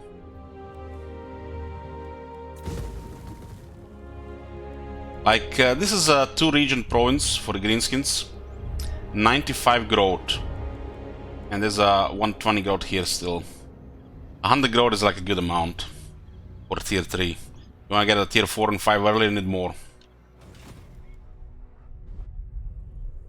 When the greenskins occupy, loot and occupy, and sack settlements, there is a chance the settlement does not lose the tier. So basically, you can see Trilinea here. We have just looted the settlement and occupied, and it's still tier 3. I think this is the 4th time it happened this campaign. It happened with Borderloo, it happened with Mukusilon, and it happened with Gorsel. So you can sack, get big money. You can convert everything. You get really big money with greenskins, especially if you get bonuses, which you should get over time. And you occupy, and even tier 5 settlement can remain tier 5. I've seen it happen. Well, tier 3, like I said, this campaign happened 4 times already in 34 turns. That it remained the same tier. I got plans.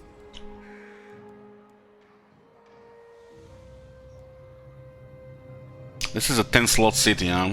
Skarsnik, warlord of 8 peaks.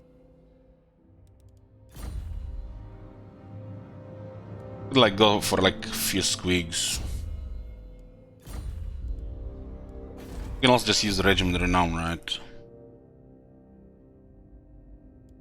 We don't really care about this building unless we want more giant river troll hags, right? But this non-brain here is to get the raiding stash for the economy.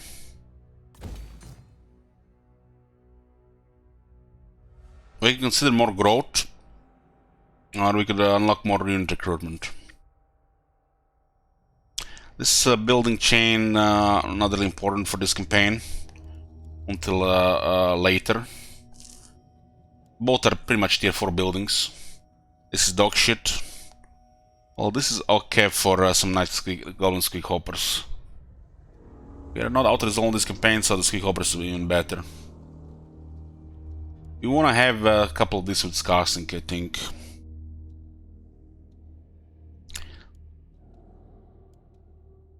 This building is excellent tier 3, while before tier 5 I only have to upgrade. And unless you want some Doom Divers, this is a crap building. So we ignore this one. This gives you access to the stone trolls and gives you additional giant river troll hag, which is excellent for replenishment. We have one slot available here, and even in an extra slot city, I don't care about these buildings really. It's like, we are working, we are doing fucking amazing, so why do we even care about this shit? Adding a couple of flavor units is nice, but we have register down, that's all the flavor you need at this stage. So you still pick growth. This city is an exception because it shines at tier 4.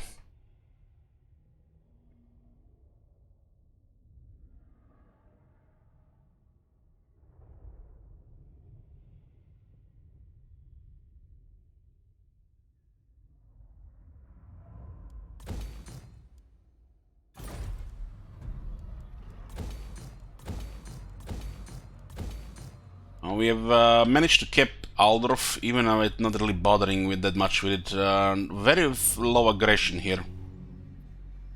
But we were ready for it. We'd have just been stuck in this area with an army instead of moving around. How many bells we had this campaign? How many bells we had this campaign? 60 bells.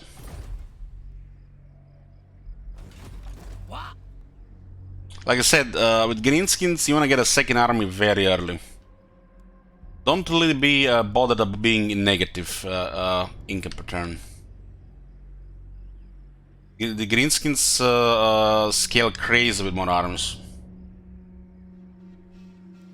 Don't bother with positive income.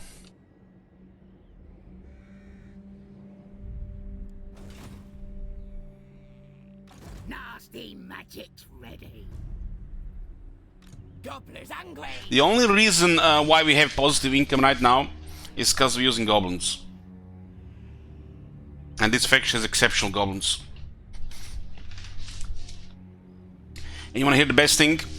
We don't even have a single follower that lowers the upkeep of the goblins, which is 20%.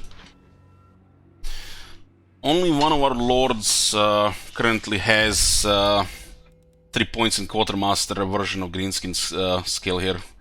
Only one lord. Supreme ruler of 8 peaks. Well, should finish Artois here, maybe even Kemmer. So we give Rakart a little bit more breeding room instead of him being in a stalemate. We could consider taking Norgrim Mountains for another province and economy.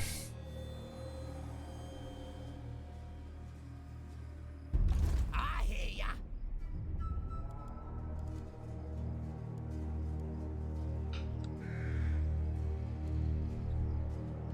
I'm off. My lady will not allow it. Lexington Post is tier 3. Tier 3 is like pretty good time to just consider taking more settlements. It's good money already on tier 3. Usually between like 10 to 12,000, depending if the boss, if the character has bully and snotling scavengers. So you get additional 16 from second settlements. The Ravager over 30% extra from second settlements. On a tier 3 settlement, if it's built with tier 3 buildings, it's over 10,000 for the sec.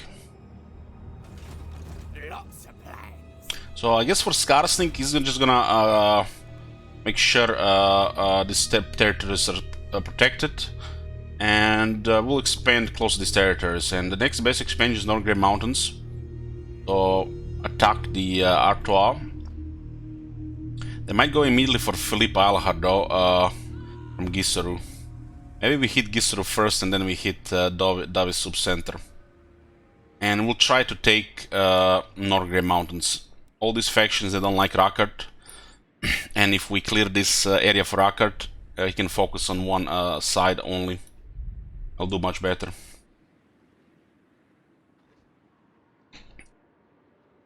Skarning has extra movement, so he's excellent for this role. And he has a lightning strike as well from the start. So nobody gonna bother him really.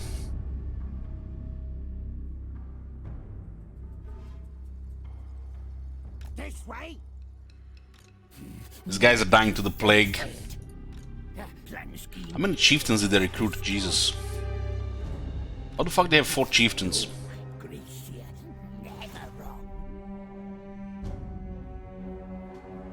They might have Margarita where they build the extra building. If this place takes a little bit more damage, they might actually go for it. Well, since these territories have gone very smoothly and this is more than a short campaign victory would have been done probably within 10 turns. Since this is a long campaign victory, we should definitely consolidate these territories. Get rid of the minor factions that are causing trouble to us and our potential friends and allies. And get more base economy, so we can get more armies and sack for more, get more battle loot and sack.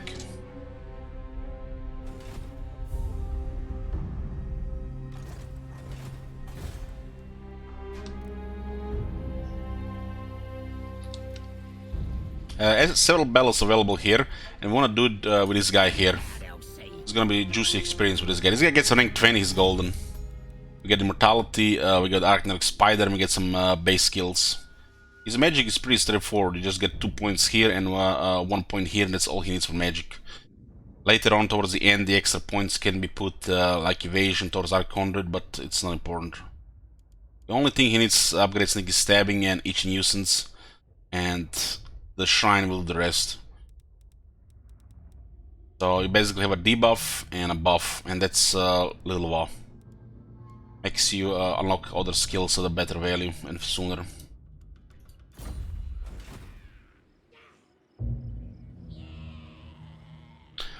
Well, we're getting close to short campaign victory, but the long campaign victory requires to control 18 provinces and 5 victory settlements. So unless we get an alliance, it won't be done anytime soon. It also requires 15 higher tier units. Some of them are tier 3.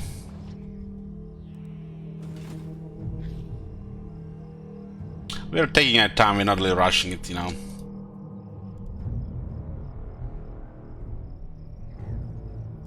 We could just go east and see if there's a confederation available. But like I said, we don't want to open the eastern front. We spent Badlands and East front in the last campaign, right? But it's a little bit refreshing, we're on a different side here. There is no reason whatsoever to open this part of the map for this faction. No reason whatsoever. Short campaign victory does not require it, and long campaign victory does not require it. Unless you want to do something specific, special, different, this part of the map should remain fog of war. Ultuan and this area probably here, it's what matters. Bretonia and Ultuan. Maybe chunks of the Empire. I think Reichland, Midland and the Wasteland are only 3 that should go here. The moment we get into the Vault in the Black Mountains, we open the Badlands front. So you have to consider not to get that. I haven't even taken the faster spike because of this. With a little luck and scheming, we can ally with Dark Elves, and they can provide us with provinces and victory settlements.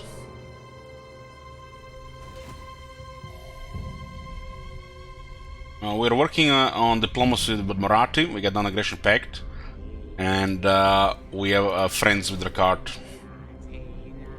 And if we clear these minor factions bothering Rakard from this side, Rakard might do well against his only enemy and the rest of the expansion.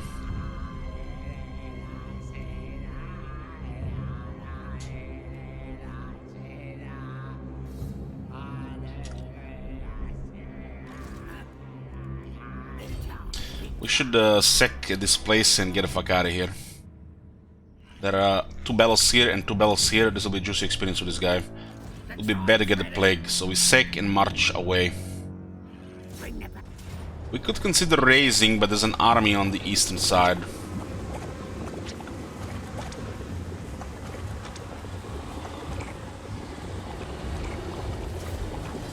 This is our 3rd lord, and it's important to play somewhat safe with him, so we can get characters to rank 20.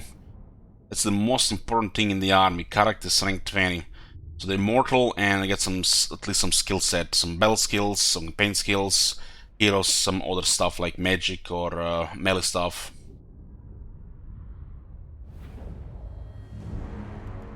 Great saving! The war flows in me. We is jobbers.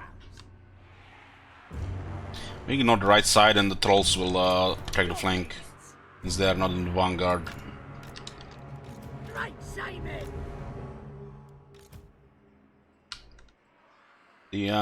This specific unit is solid, because it's in rank 9. Otherwise, the Wolf Riders are crap. They could have improved them via technology, but missed opportunity. This unit should have really have a technology that turns their damage into armor piercing.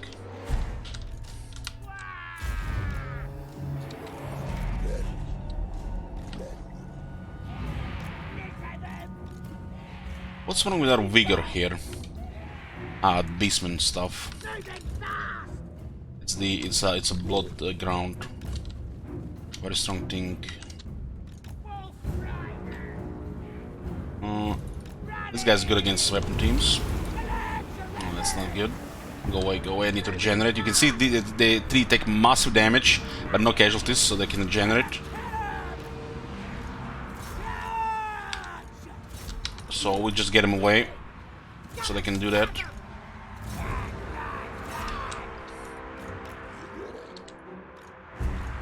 Moving fast! Ready. Moving fast! Gonna kill him! Need to make sure they don't threaten us with their weapon teams. This one is gonna rout. Maybe it's fine actually. It was a secure flank.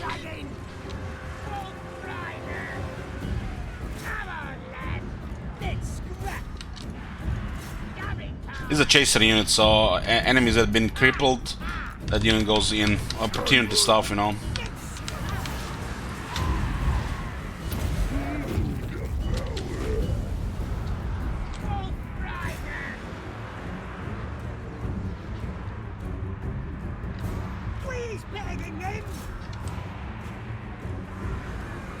Two chieftains actually do something here.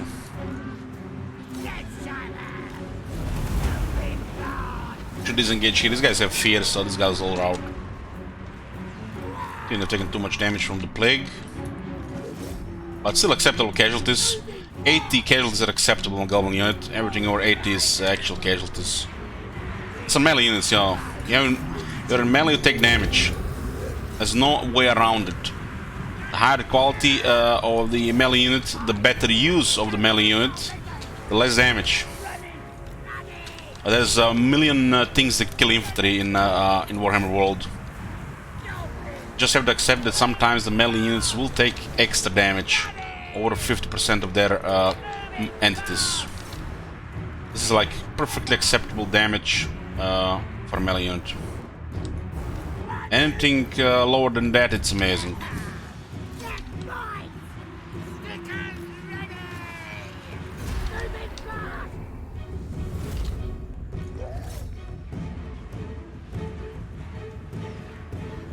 Wanna kill something?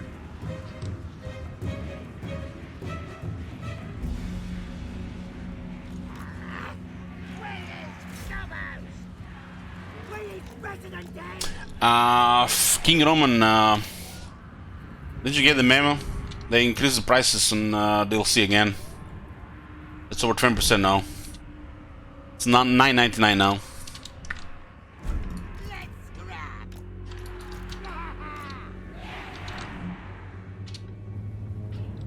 I'm the boss. Heading over. I checked the price of the initial DLC. If you pre-purchased a DLC, you know, with 10% off, compared to now, it's 20% difference. But of course, they're gonna blame it on Steam, because, you know, they're not making any money out of it.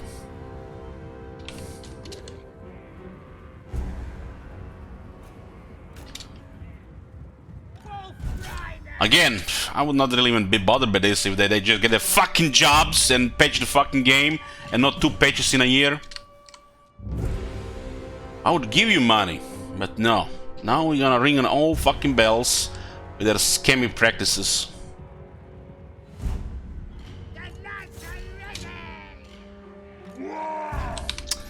In all seriousness, even if people complain about the DLC policies in character assembly games, especially Total War, they give you a lot of free stuff. So, when you look at it, when you actually look at it, they got a kind of smart system, so you can't really complain that much. But once they do shitty stuff and then don't really patch and polish shit, then you complain. They don't deserve that extra money. When you look at the DLC for Warhammer 2, free, nonsense, free, campaign pack 19 euros, free, Lord pack 10 euros, free, campaign pack 19 euros. Campaign packs are kind of like an expansions. Tier 2 free, Lord pack free, Lord pack free, Lord pack free, Lord pack free, Lord pack. I guess, you know, they ran out of time to give us something free here, right? Well, maybe it's not listed here.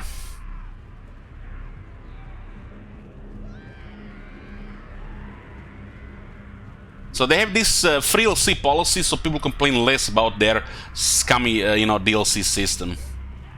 But honestly, the really scummy thing there is, it's the incentive to pre-purchase game and buy them early, so they make millions of dollars immediately. Like Warriors of Chaos and Ogre Kingdoms, you know, day 1 DLCs. That's the only thing that's scummy, if you ask me. But you know, from the perspective of making lots of money initially, it's the way to go. Guarantees lots of money initially, right? But when you see a lot of all this free DLC stuff, which is still pretty amazing. I wouldn't really complain about any of this shit if they actually properly patched the game.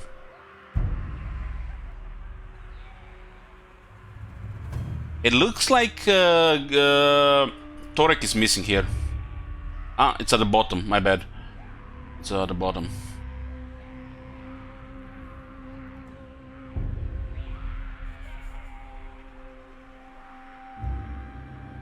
Well, if I was on their streamer program, this would all be free as well for me. But not only that I bought the Warhammer 2, probably bought it like 10 times. And some of this DLC I bought 3 to 4 times. So I spent probably more money on Warhammer 2 than anybody else. I spent over 1,000 euros on this game.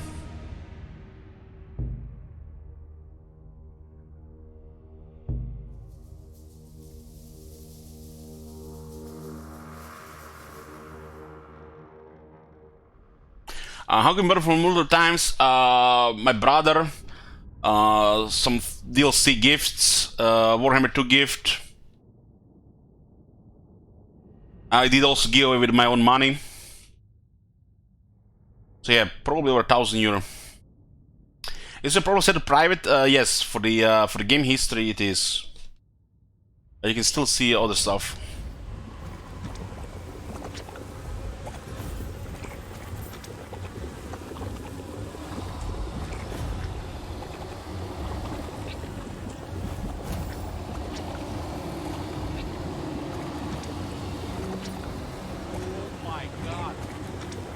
I kinda wanna raise this, so the Scout Scry are focusing on the other side.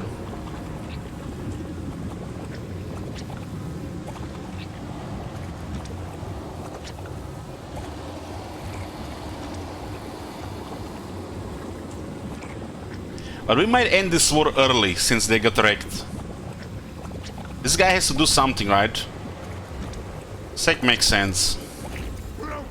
If we get the plague here, if we get the plague, we won't be able to deal properly with these rebellions. And I want to have that to get juicy experience.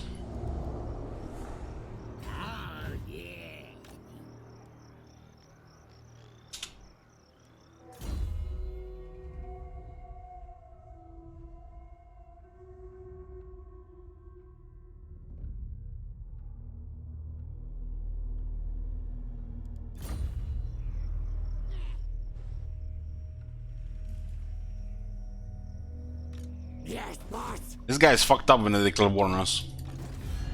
Sensors detect Might get peace soon. nasty magic ready. So what do we want here?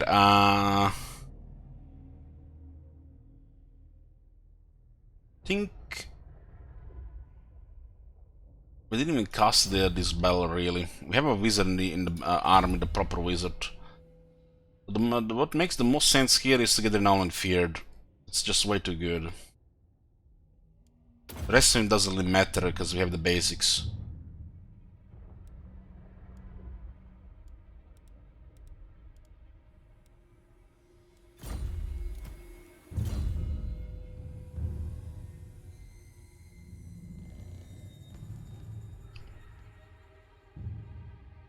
This shit is too tough to even consider this, just get more attack immediately.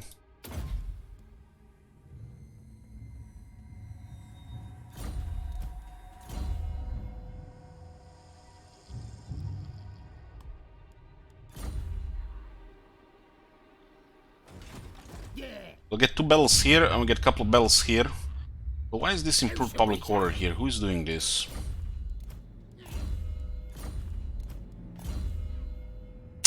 This guy has both improved public order,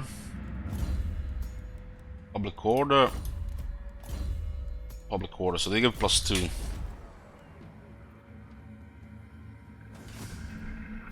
I got me brother. I think we're gonna get peace with Clan Sky. Even if they take this place, we don't really care that much. We care a little bit about this place though.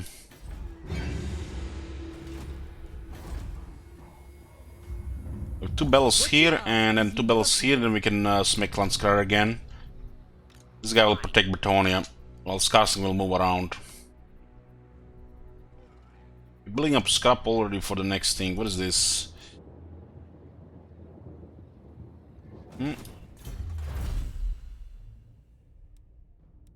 I guess we can unlock this shit here. Let's get better other heads, cause apparently this unlocks the Night Goblins upgrades. Does give us 10% more missile damage, 10% more ammunition, but it's not really relevant. The damage comes from the scrap upgrade and cauldron. They have plenty of ammo already. 31 ammunition and the damage is only Dark Shard level. They get 0.1 EP damage there.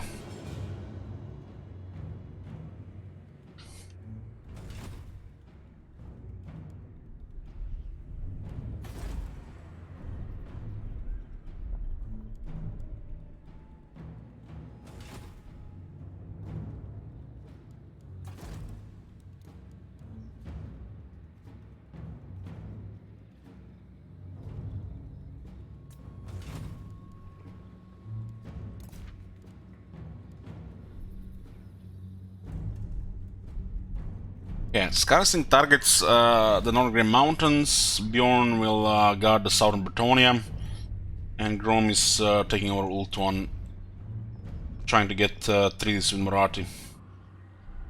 What recipe I'm using? Surf and Turf. We have unlocked all 4 ingredients from a while back. So we're using the Stinky Fungi, Harpy Heads, Troll Meat, and the Goldfish.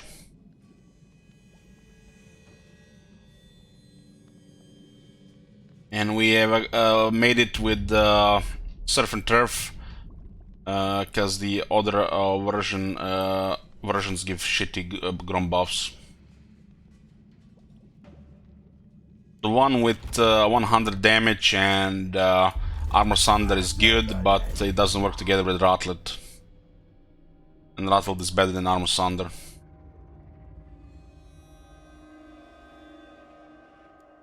So we have just max replenishment Grom instead.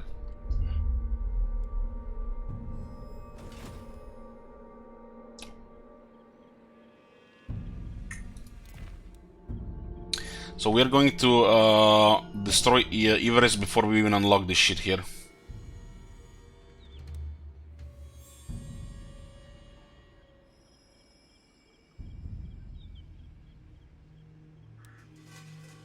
Scarsling Prodder is actually a very good weapon, but we had to go to Eastern Badlands.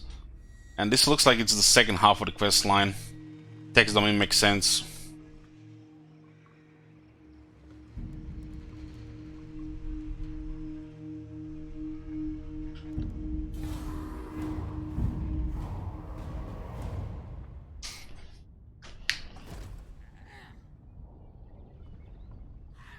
Nice!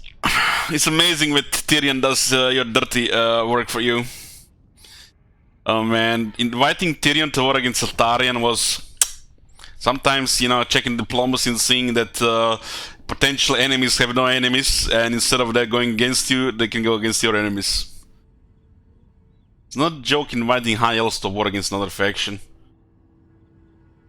They did it for 11,000. 11,000 for greens is nothing.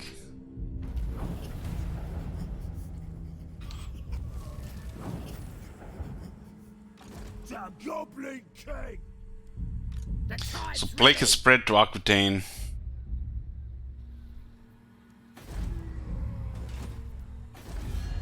Sensors detect fear.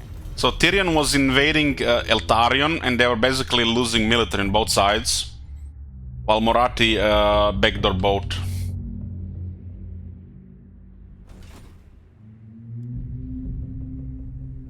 That was beautiful. Now they'll see. Anything you say. Head button, Mork. Yoo-hoo!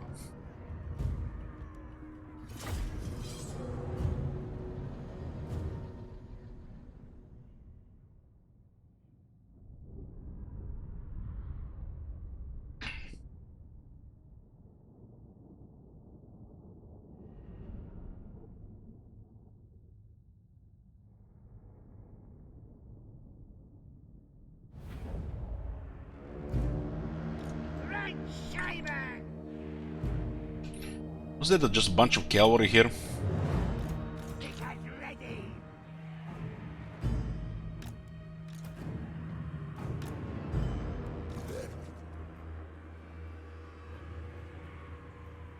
Wolf Riders.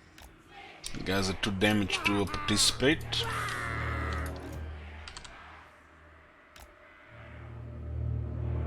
Gonna kill him. Wheeze gobbos. Goblins. The lads are ready. Well, Smrat is a powerful sorceress. I'm sure she knows a spell or two to clean her pussy. Right, Shaman.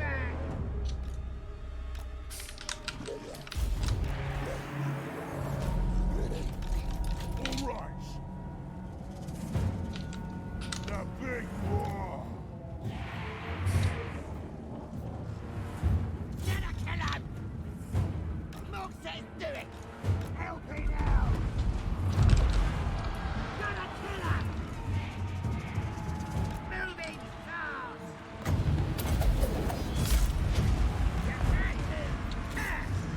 You don't have to chase their archers. The archers will kill the archers. That's good. This peasant bomb are really squishy. Dogs. Running. Heading over. Slower out. On the boat. Wolf Riders.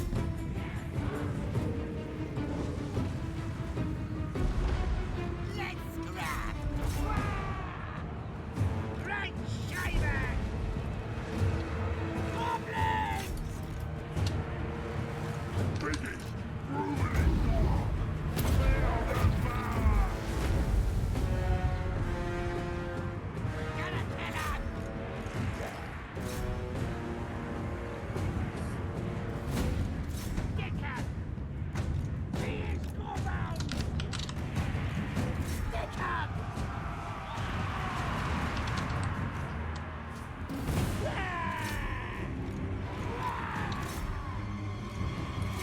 When it comes to the other range, I guess we didn't give them freedom.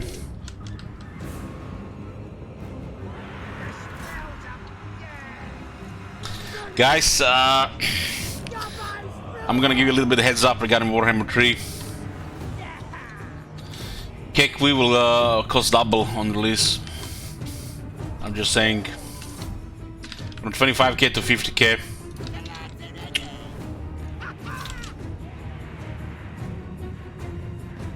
So start saving now.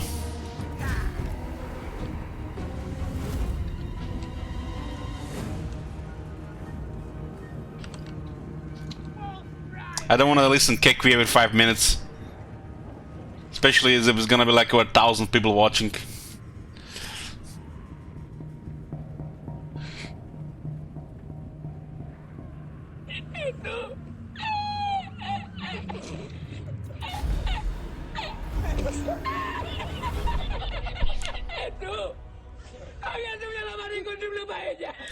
I said start saving, don't use Kekwi now. What the hell? Moderation, guys, and shit, you know?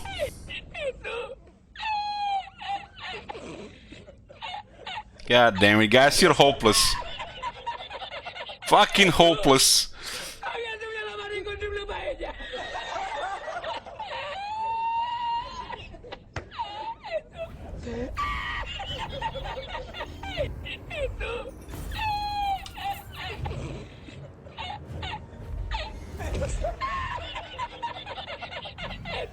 Guys, this is moderation, we talked about this.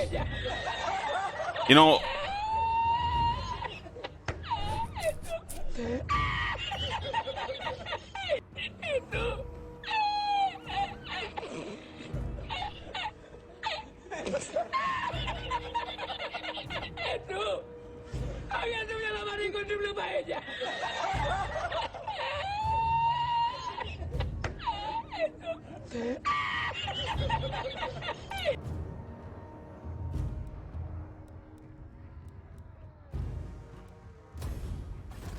Yeah, on it.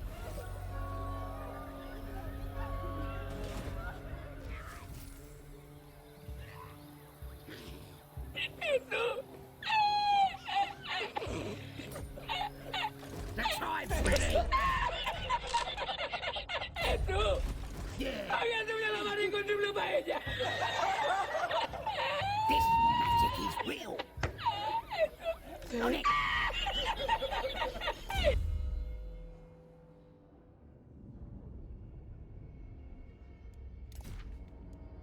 No arcane items yet.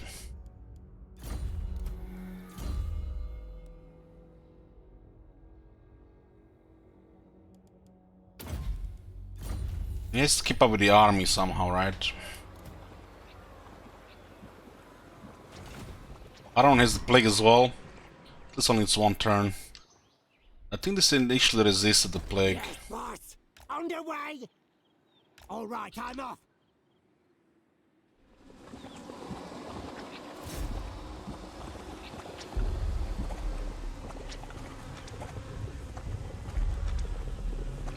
Yes.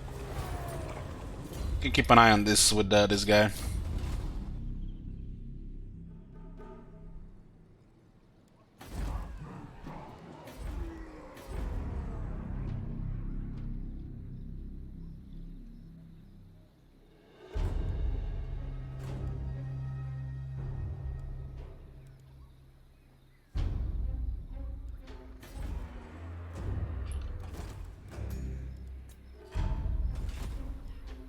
Plotting and scheming. A scheme worthy of Skarsnik.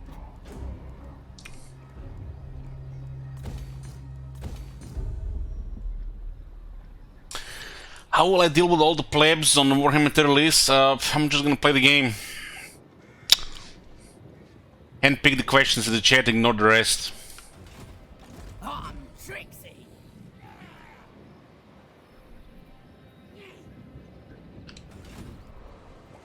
I'm a schemer.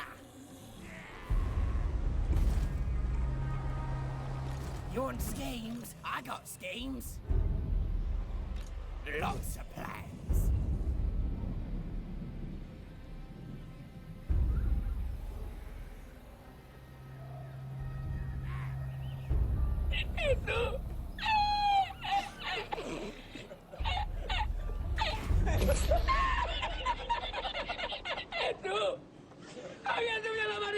How many people gonna be pissed on 3-hour turn 1?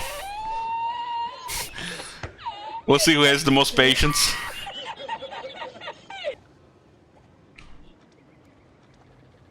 What?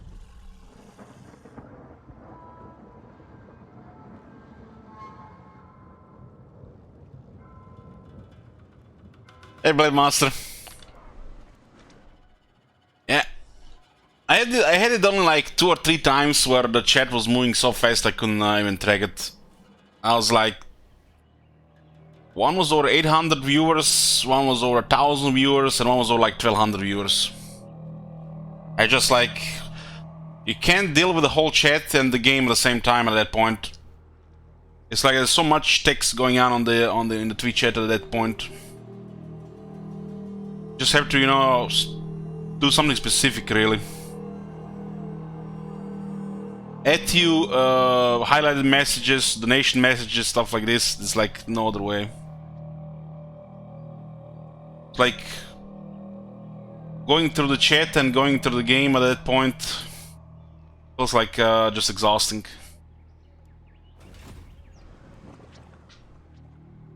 Who needs killing?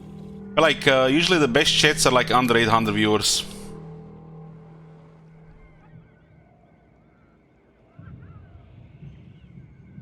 We'll deal with this first, so they don't go for Flip Eilhart, and then we'll deal with this. Skarsnik, warlord of 8 peaks.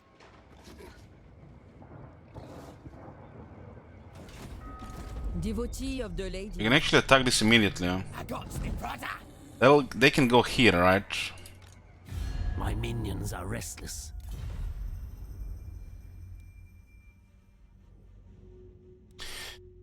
Well, I've seen a couple of Legend of Total War streams for more than like 30 minutes. I think it was like last year, early on. Might have been in 2020. I don't know, you know, I don't think he reads most of it. You know, I even put 2 messages in there, they either ignore me or he didn't even see it.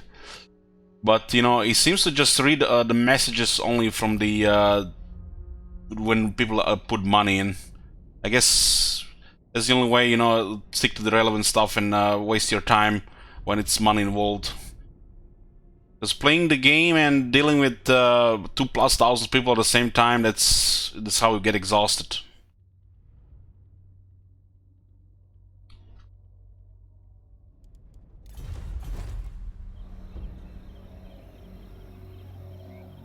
Should have banned. Might be. Last time he at me and on Twitch, I think he was a little bit butthurt or irritated. Holier than thou, legendary player. Elich looking down at Legend. Gobbler's angry. What? You want schemes? I got schemes. I got plans. I'm out to here.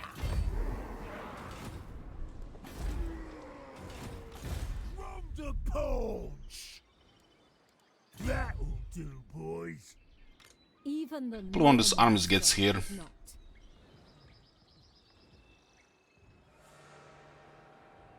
Stomping elves is Grom's speciality. We're playing Kislev first. Which lord I've not decided yet. I'm not sure it's gonna be the Orthodoxy though.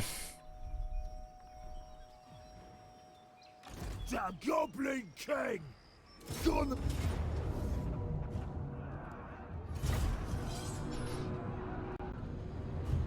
The second faction will be Chaos. Anybody with the monthly quest can get Chaos the factions out of the order, except Slanesh and Nurgle. You cannot pick those factions.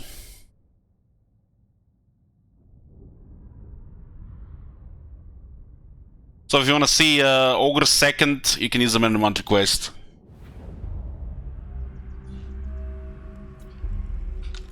From the punch! Otherwise, I'm gonna chaos. Since there are 4 chaos factions. So how many lords is right now? 10. Kislev, Grand Kate, Chaos. That's 8. 2 ogres. That's 10 factions. And there might be more playable factions which they haven't mentioned, because considering the map, unless they do it the lazy way. Because they are Karakalin on the map, there might be in Sylvania on the map, Reichland, shit like this. And there is also there's another lord that's not been announced. So there's 11 factions that are coming as new factions, but there might be more playable factions, the old factions, unless they're slacking. So basically, we are starting with Order Chaos, and we mix the ogres in between.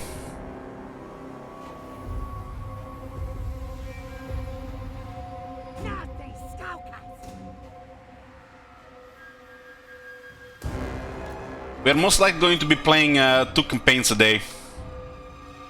2 different campaigns a day, I mean. Otherwise, people are just gonna, you know, be impatient. But, you know, it makes sense. Long streams, 6 hours each or so. 2 different campaigns a day. So we start with Kislev, 6 hours. And we start with 6 hours of Chaos. Play these 2 campaigns until satisfaction finish. Most likely short campaign victory. And then start again another one. So for the initial Warhammer 3, probably a month or so, we'll be doing like 2 campaigns a day.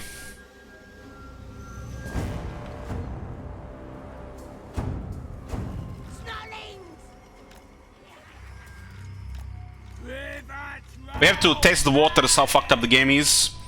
Oh, my bad. Sorry, guys, that's the pessimist in me. How good the game is, and how far we can go with the campaign.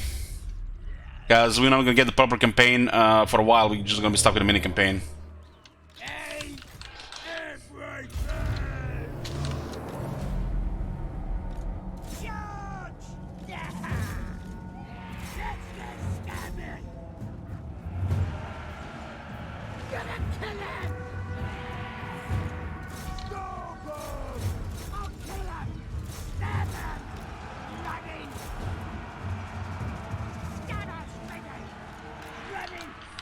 I don't want to chase those guys, we'll just shoot them. We have 4 archers, right?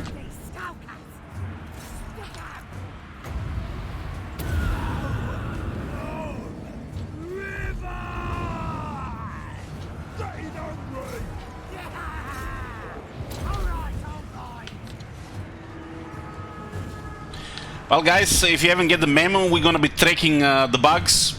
The old ones, new ones. We're gonna make a list, great book of bugs. We're gonna also track oversights, poor design. We're also going to track shit items on a list. From time to time, we're gonna check these things and see if anything got fixed, updated.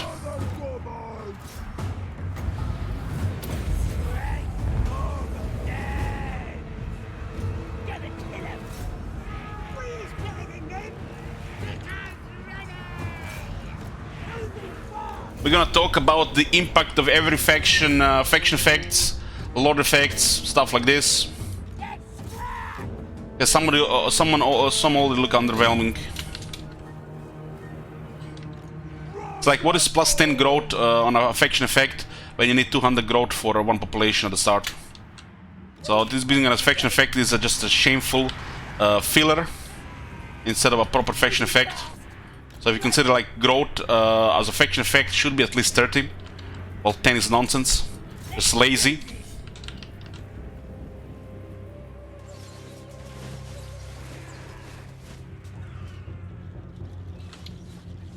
Growth, you can you know how you can read this? Plus 1%. I kid you fucking not.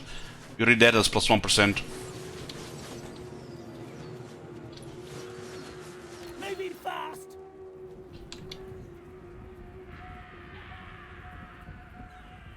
Gobbo's rule.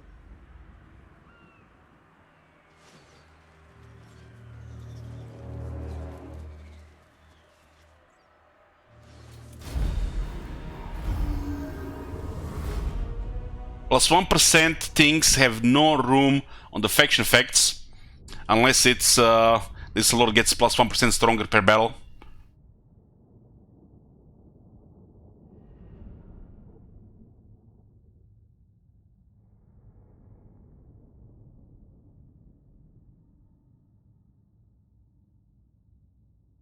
We should probably be effect on the war bosses.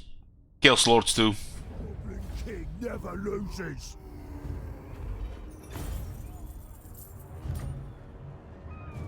14,000. We will be avenged. Grom the Pole. Grom the Conqueror. So you can see Terlinia was tier 3, I was just 1 down. Well, this one went 2 down and immediately down to tier 1. It's kind of important we have Iris. It's a good bank here.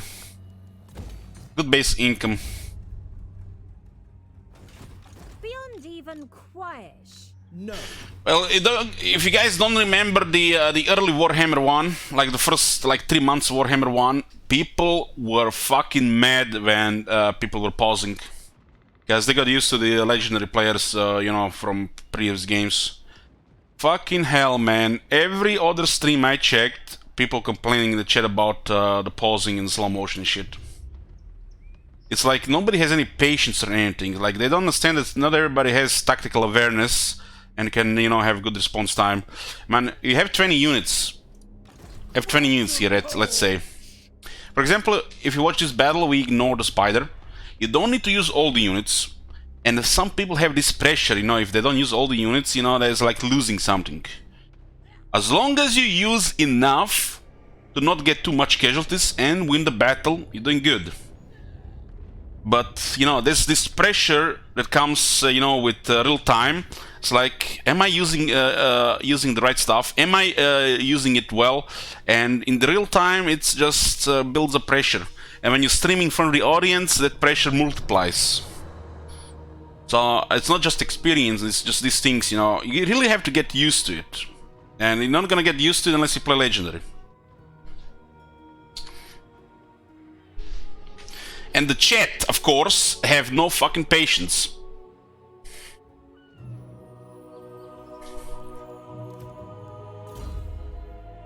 I like to think we build up, you know, a good gacha, a good red name community here. And most of the people, you know, come with the same idea here. Even those who are not really aligned with our faction, you know, they've seen the way we do things here. But a lot of new things, you know, will, you know, look frown upon, you know, long turns, lots of thinking, you know, actual strategy tactics, and, you know, in-depth talks and plays. There was this one toxic scumbag here, you know, complaining that, you know, that we take too much time per turns, and, you know, like this is like, I don't know, what was it like, that guy that called me autistic AI basher, that we're taking, it was like, he had literally no patience for turns, and the legendary, you know, like, we were like taking like over an hour per turn. Yeah, it was like an hour per turn. I'm not sure where we were playing at the time, but, you know, Mister, if you ever played over 40 turns, 56 turns, we get 7+ armies, 50+ elements, you know, actual battles, this takes time. You know, like, this is a thing in Total War. The more you get, the more you need to manage. And if you manage it well, the more progress you do. The downside is long turns. But this is also a Twitch stream, not just, you know, a game. And you have to adjust the game to Twitch as well. So it's not always just about a game. Now, right now, we're not really playing the game. We just, game is in the background, we're talking about shit here. So there's other things here as well. There's a lot of people that don't really have much patience for strategy games, and they have even less patience for, you know, people playing the game. Strategy games that take time. Some people are just not happy how you play the game as well, you know. That's another thing.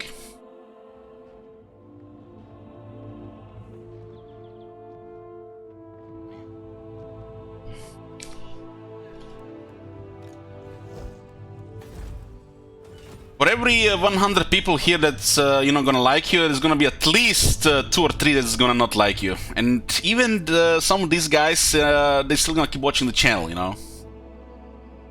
They're just waiting for that, jab, shitty comment when the streamer is down. So even if people are watching the channel, there's still haters around. But you can't be popular without some, haters around. It doesn't work.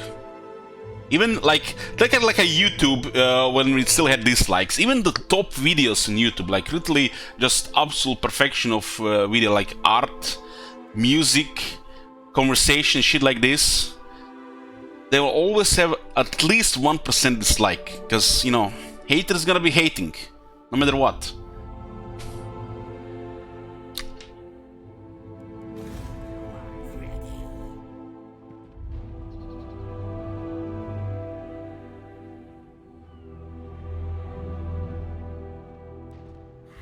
Find a cave.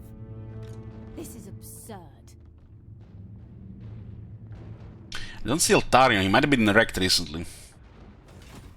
Me. And what I'm saying, the bigger the channels is, the more toxic they can get. If you don't get it under control, which is a lot of work over time, you get to, it just shit runs wild. A larger channel is a toxic channel without moderation.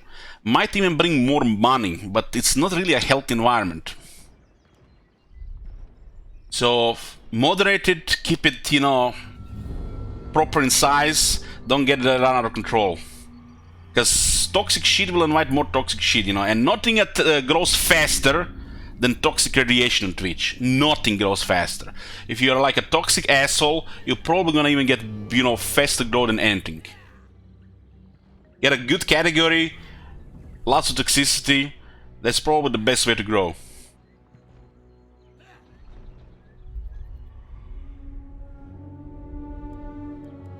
Because the biggest audience on Twitch are the one that are attracted to toxic shit.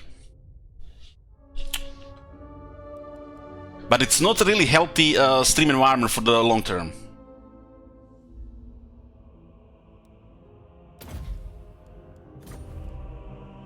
The Goblin King! 94 scrap here. What do we even have here? We can upgrade these guys. These guys are okay to be permanently in this army. They got 10 anti-infantry and... What the fuck? We had with Night Gobo, so... this feels like a waste. For one unit, that feels like a waste. Let's get no complaining. This is just a fast unit to swamp some range units, chase the routers.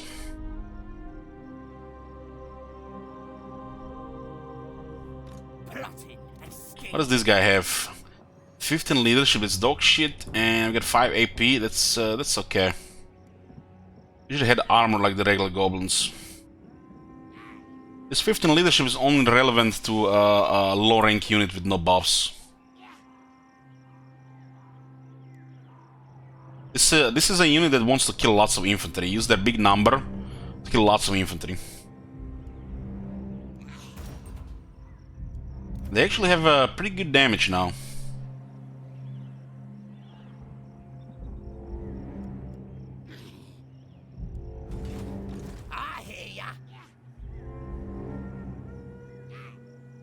This unit is unbreakable, so it's different.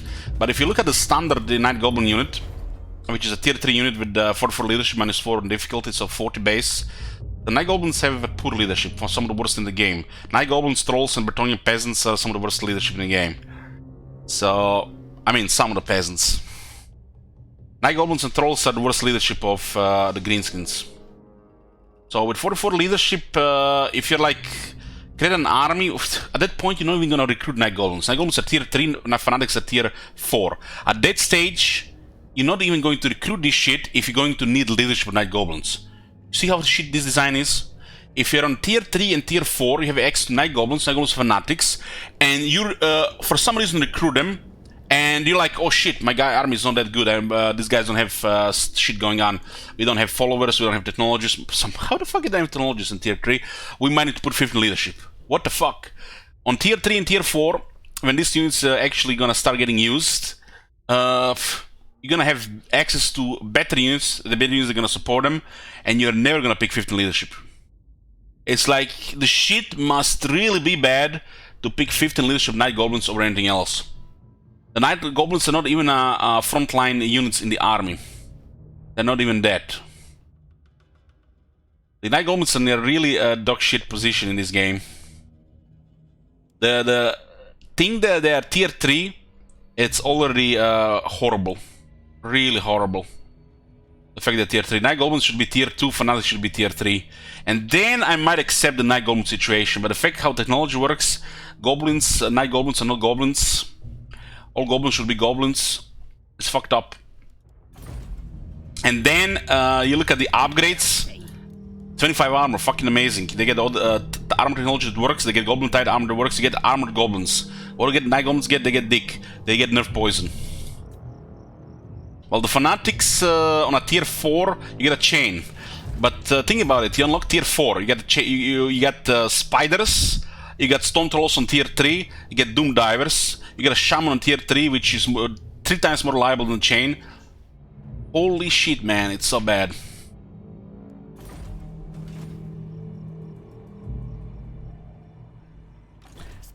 What I'm saying here, there is use for Night Goblins. You get a good use for them, especially for Fanatics. But when you compare them to regular Goblins, which are recruited on tier 0, they have superior technology, superior scrap upgrades, superior skills. They've been fucking forgotten. You can still get a use for them, but you're using shittier units. That's it. You're just using shittier units compared to the proper Goblins. The real Night Goblin in this game is Nasty Skulkers.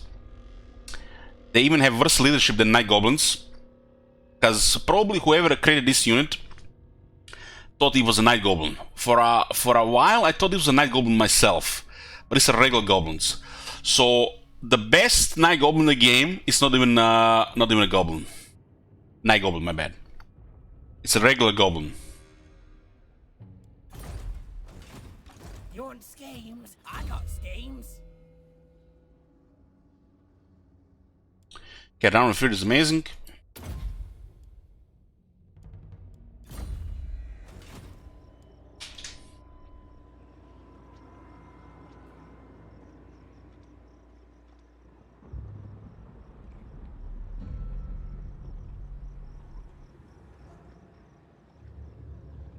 I would recommend the breed Malaga kit, go right.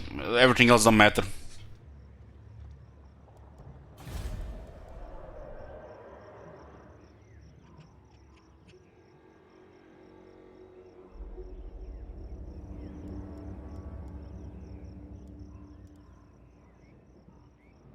Well, Malaga is a wizard, so it's obvious, right? How cheap is that army? 2200 on 30%. We don't even... in 35 turns with 3 armies, we didn't unlock a single Goblin upkeep reduction follower for some reason. It's 5% chance only. There are followers that exist that can lower the upkeep of Goblins by 20%. That's the one that's a really OP for a faction like this.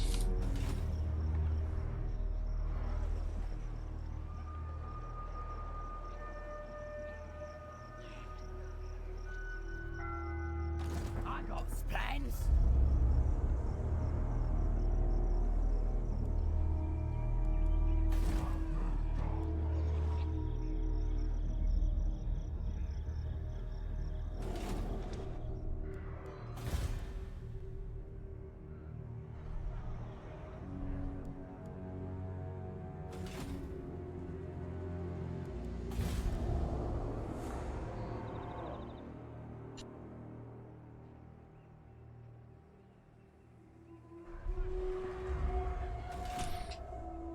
He made peace with Artois, so he moved. Nasty magic ready.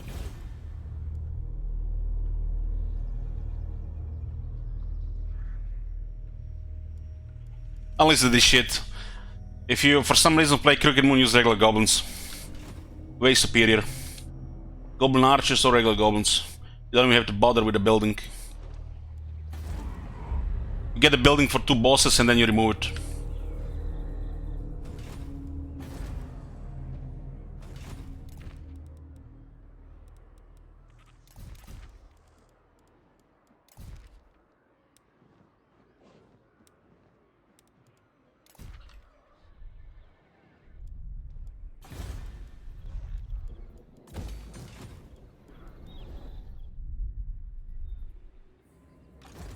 better than anyone. Well, Dark Elves have very strong campaign skills. You get a lot of extra slaves, and loading up, keeping getting renown and feared is very good.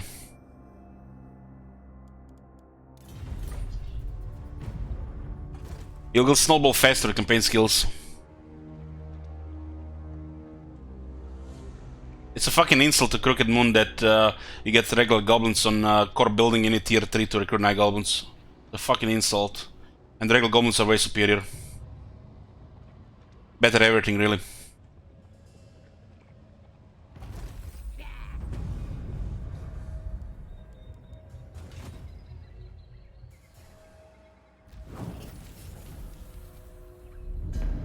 Whole world's gonna be drums.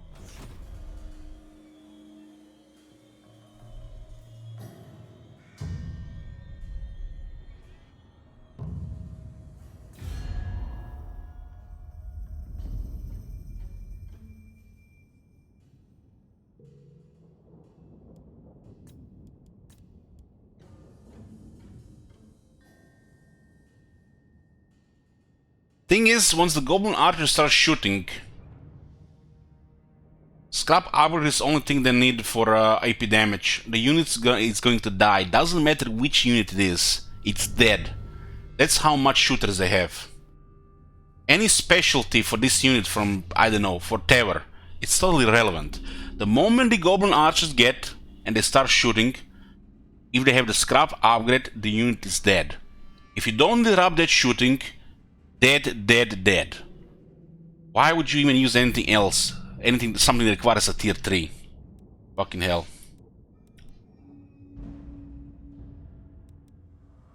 So the only thing that matters is just to get Goblin Archer into position.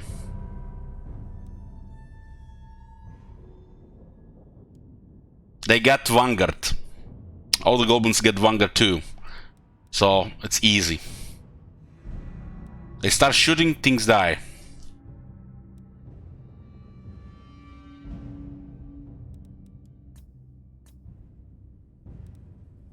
The weakness of the Goblin Archer's range is only relevant if they don't have Vanguard.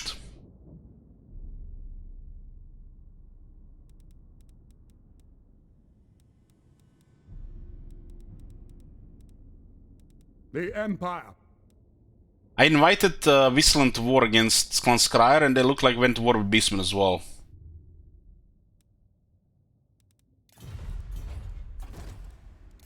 When you get this technology and second thoughts, all your goblins get Vanguard. And that makes Night Goblins even worse. Because what is the specialty of Night Goblins? Let's see. Oh shit. Vanguard deployment. Stalk. Tactical unit. And then they have poison. One of the weakest unit when it comes to taking damage. They literally have no leadership either. Poison, it doesn't even matter that much anymore for the greenskins. It got nerfed. They don't get additional armor, and stalk only matters for a little bit. I rather take more armor than have that stalk for 3 seconds in Vanguard when we are storming the enemy.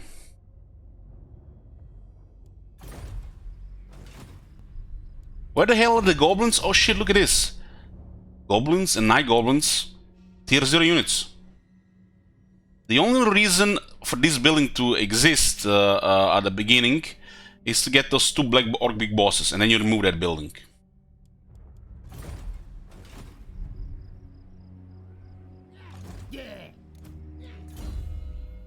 Flavor? That's another thing. Flavor, that's another thing. But you're using inferior goblins. Just because, you know, they forgot about Night Goblins.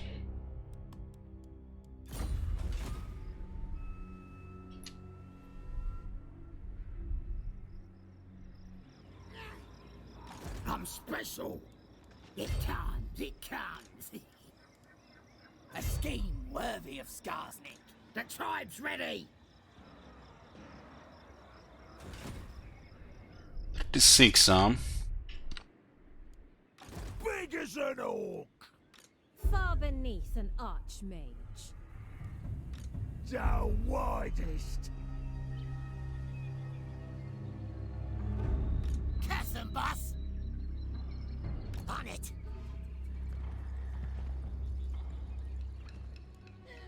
The Goblin King. Now's the time!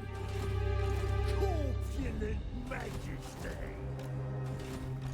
Warlord Eternal.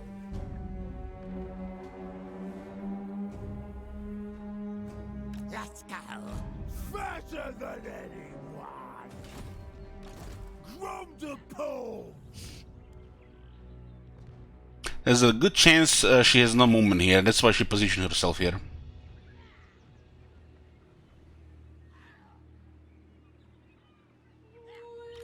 Divine Belly.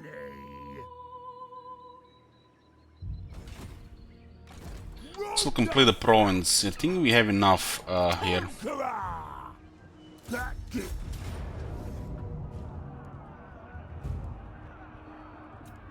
And this faction is dying. Nessus conquers are goblins. They get all the goblins buffs, which makes them, you know. So, okay, I'm dying inside every time I say this, but I'll say it again. The best night goblins in these games are wannabe goblins that are wannabe night goblins. Okay? There you go. So a wannabe night goblins are the best night goblins. Just because they get proper goblin buffs.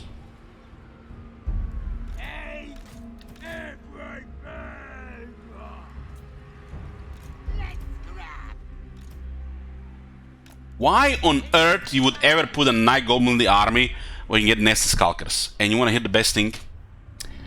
They're a fucking tier 2. What tier is night goblin again? Guys, I'm dying inside. Stop it. Stop this shit talk with about fucking night goblins. They're dog shit. They've been forgotten. And stop. Why did I Confederate casting? I should just kill them.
Should probably do more damage to us than the enemy.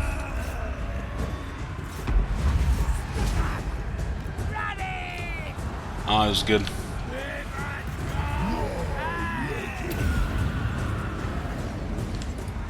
Oh man, that was perfect, son.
Moving fast!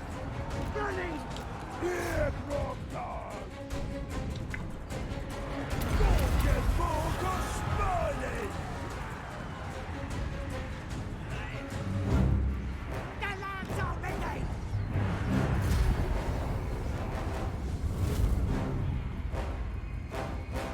Hey, on no shame! It's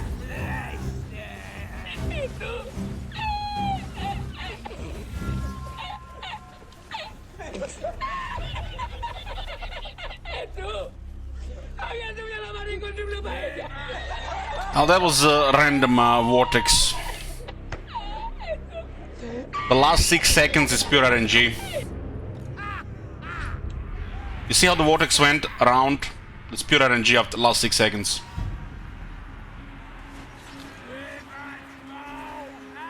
It could have easily went into the goblins as well.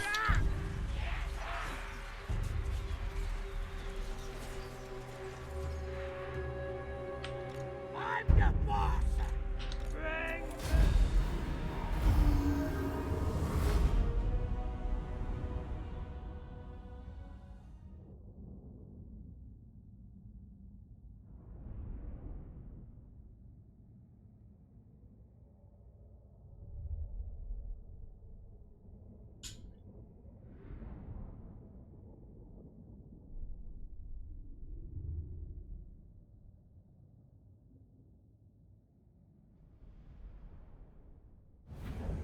Immortal Grom!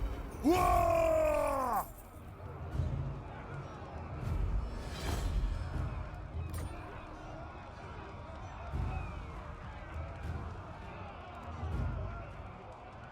Lovely, lovely loot! Grom to Oh, look at this, another tier 3.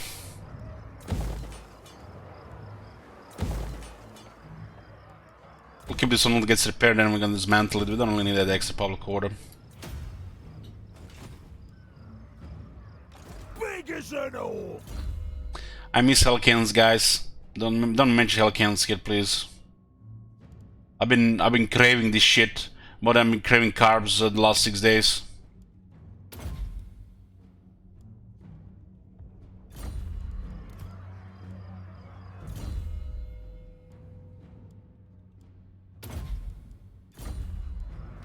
No, we're not gonna be playing Warhammer Chaos anymore in Warhammer 2.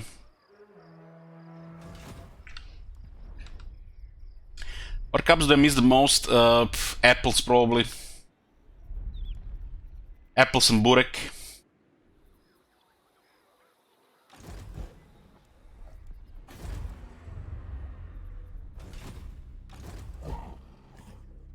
Grapes.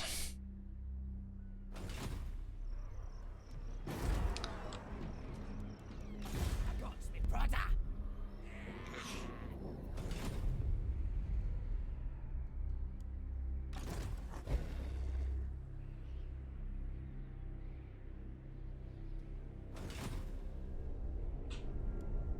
Burek is just common food here in the bakeries, in the stores as well. Supreme ruler of 8 peaks!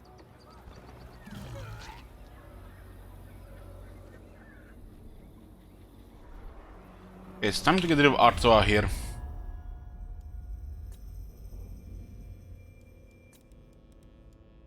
What Marathi will listen to your plea. 27 to 36. We should get a little bit more money until we get military access. Because all these high elves will be dead eventually. Naturally.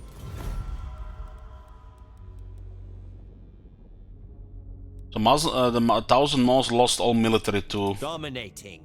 these 3 minor factions. They will all.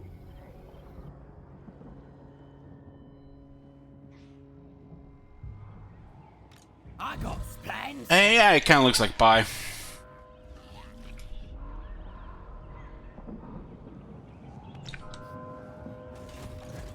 We have met before. The city looks like it's been sacked.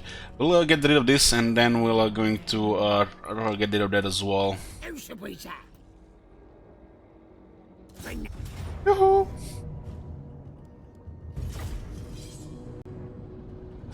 Well, you know how it is on the internet, you know, when people come to streams.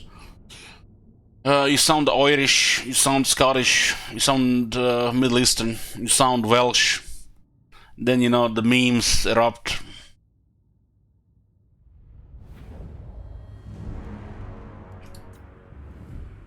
We is better than them. Goblins! Get out to ready! Let's scrap! Sound depressed? That's what talking about night goblins does to me. Ready for war. Who can I clobber? And guys, I had only one card to play. Remember that big Reddit post about the Orc Boys? Fuck night goblins. I went for the Orc Boys, because if you ask two things, you're gonna get fucked with both things. So I went with the Orc Boys, and we got made Orc Boys great. You guys forget that already? I'm the meanest. Great saving! Would have been too much to ask for the night goblins as well. York's nothing.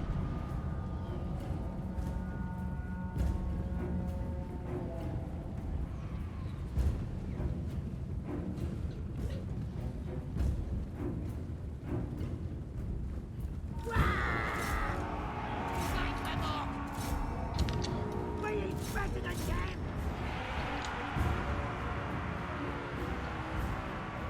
We is better than them. Gotta kill 'em. Here I come. Great saving! Moving fast. Wah! The lads are ready! Moving fast!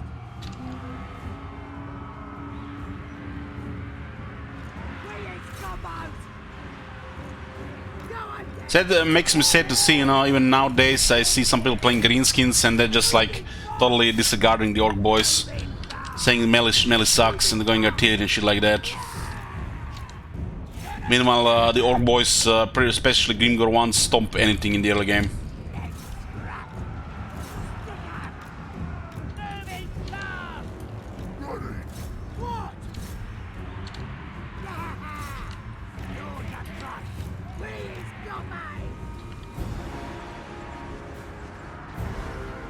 Stickers ready! Running! Moving fast.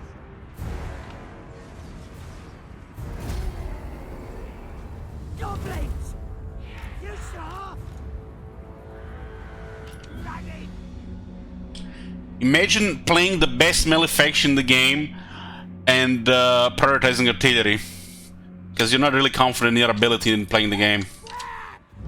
That makes me sad.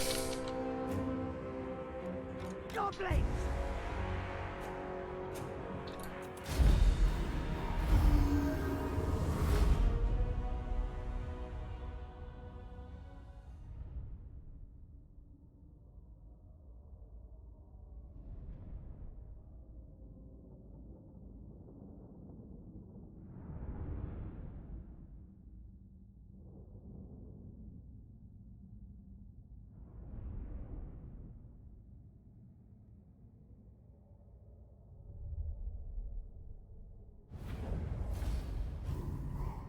Greg says, have you seen the Beatles Doors mod? Get the fuck out of here. So, but Konos, you hear this shit? What's next? Hiking, walking?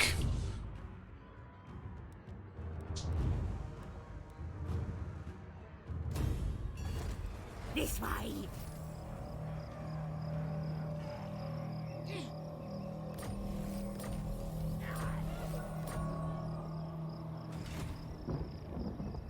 Now they'll see. What's the faction with the worst overall melee units? That's easy. Skaven.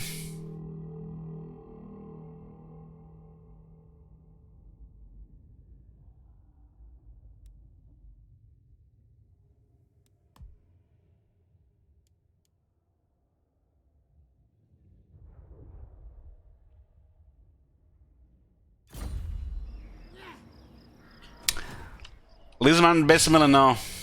No. It might be the third best. It's hard to say, you know, who I put for ahead,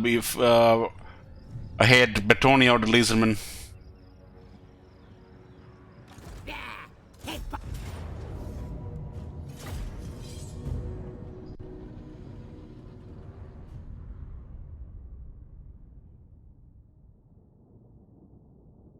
I guess in a way, Lizardmen are slightly ahead of Betonia in melee.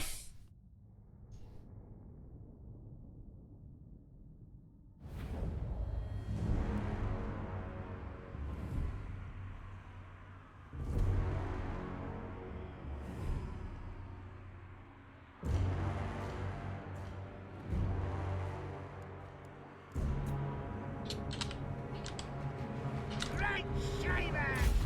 Yeah, all right! Yeah! Let's have him! Running! Moving fast! Running! Bretonian melee infantry success. Let's talking about Bretonian infantry.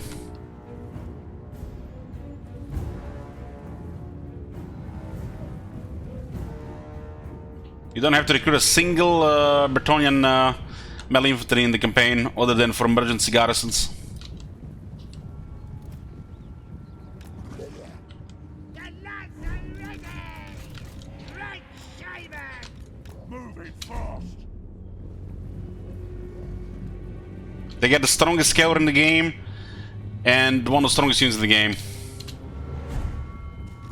Plus healing. Charge! Stab him! Gotta stab him!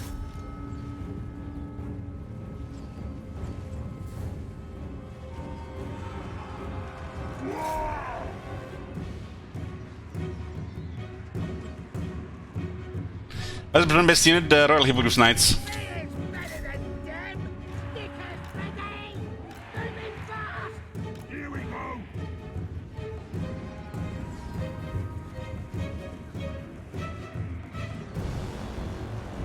What faction is the best large units? That's a tough one. It's a tough one. Probably I would go with Lizardman.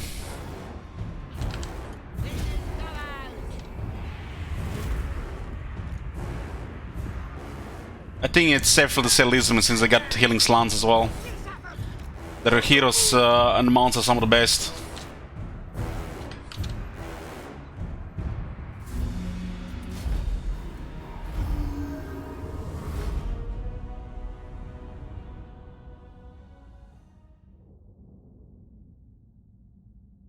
Well, you can talk shit about the Dread Saurian or Feral Dread Saurian, because you can focus it with range, but those things are insane.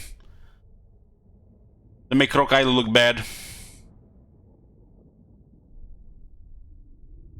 Proper buffs and the base miss resistance, you know, it's only fault versus the AI. In the player hands, those things are monsters.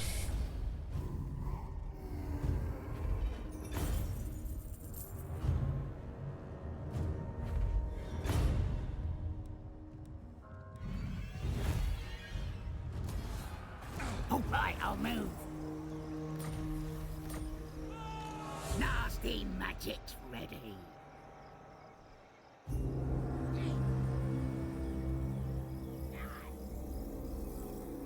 What's my favorite hero lord? You mean like Legend Lords included?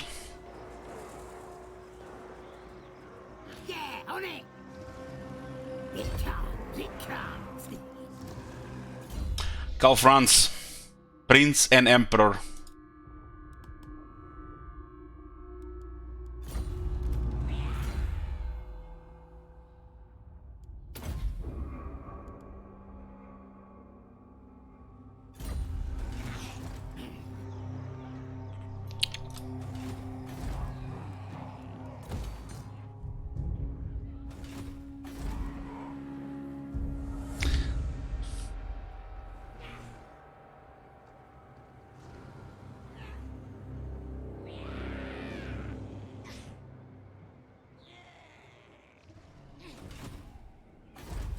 What vile filth stands before me? Skarsnik, warlord of 8 Peaks.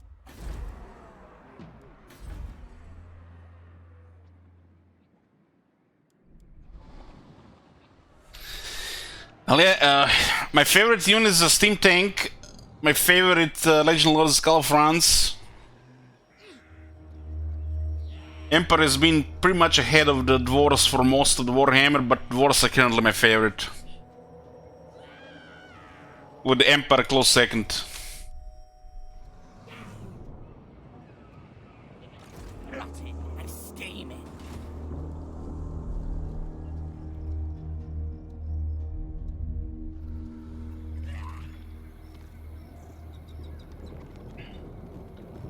Gobblers hungry! I must keep my holy vow. No! It is forbidden. We don't have any heroes in this army. Maybe we should get some. What do we have here? 2 turns until we can build tier 4. I guess we can get that the Giant Troll Hag open here. Get another more big bosses.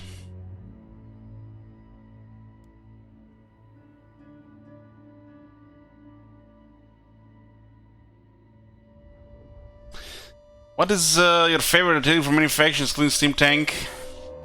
Gotta go with the Hell Cannon.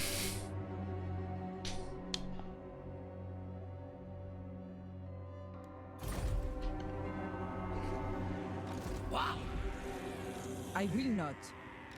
lots of plans. Who needs killing? I got my brother. I am a lord of Bretonia. Never. We care about extra experience here. I guess we can get more money if we do more battles. Do you take me for a churl?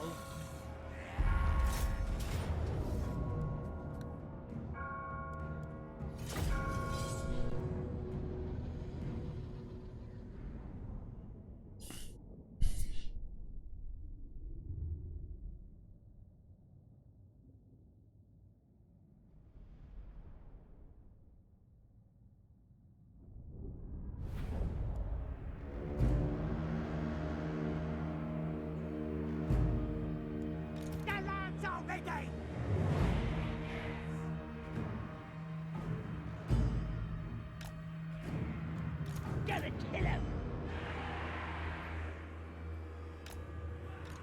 Me is better than them.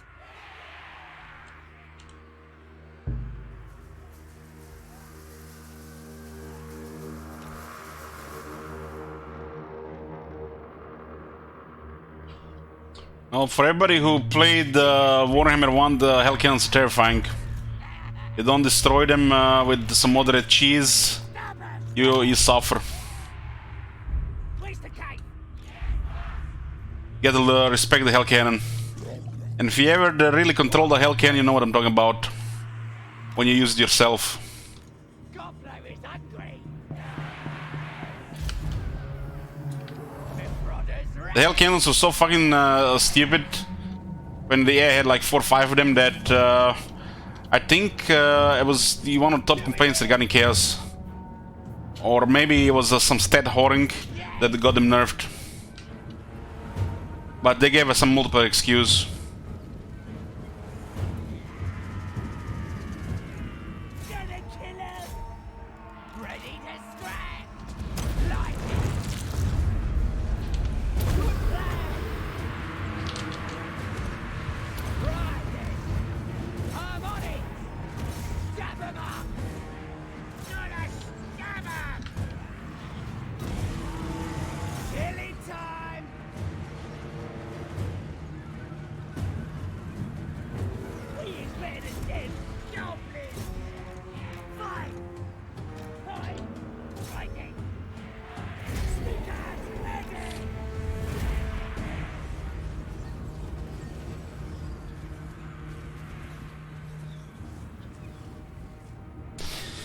Is a special one for Corn even better? Well, it's better if you don't control it.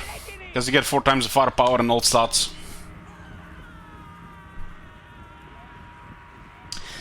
Guys, we can complain all we want about multiplayer affecting single player, but for every person complaining about multiplayer, there's a person in multiplayer complaining about single player. But the only person who needs to blame is the CA, creating dogshit multiplayer platform for the Warhammer. If you really knew the truth behind the multiplayer infrastructure, you would have spammed KQ for an hour probably.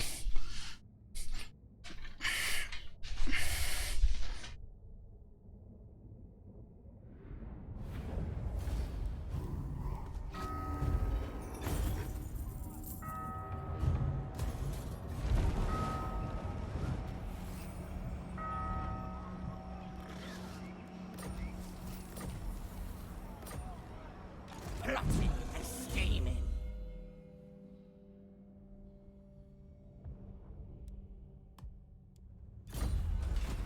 You want scheme? I got scheme.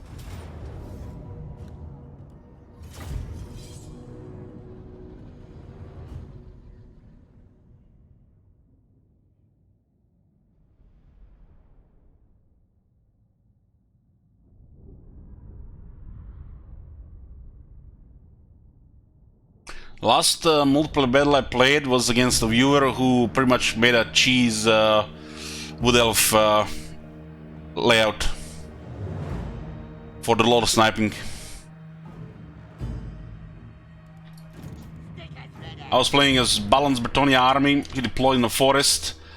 Used the pretty much the cheesiest thing you can do with wood elves at a time. Just snipe the lord with immovable.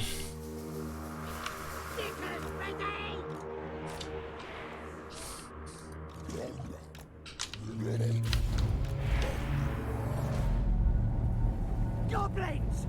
Got it! Let's get stabbing! You sure? Here's better than that! Got it! Warlord of 8 Let's kick 'em in! Charge! Stab 'em! Not a stabber! Help me now!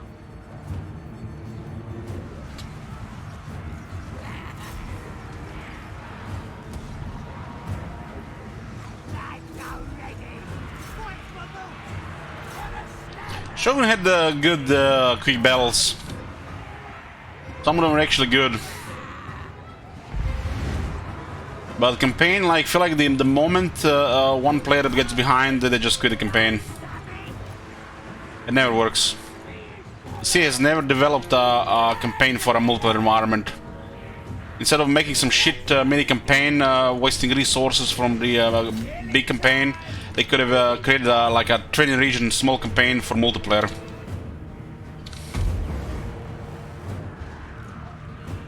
And then you get a proper multiplayer campaign in Total War for the first time.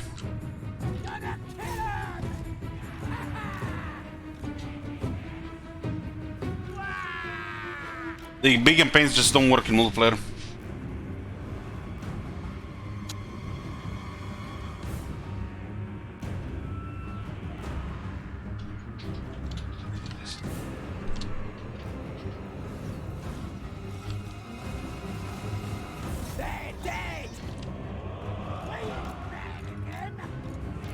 I remember the first time I played was it co-op in Warhammer 1? The game would crash every second battle.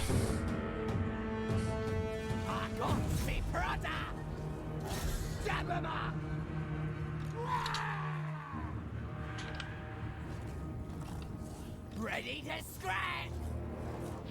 I'll do it! Who we killing? Yes! Legging it! Attack!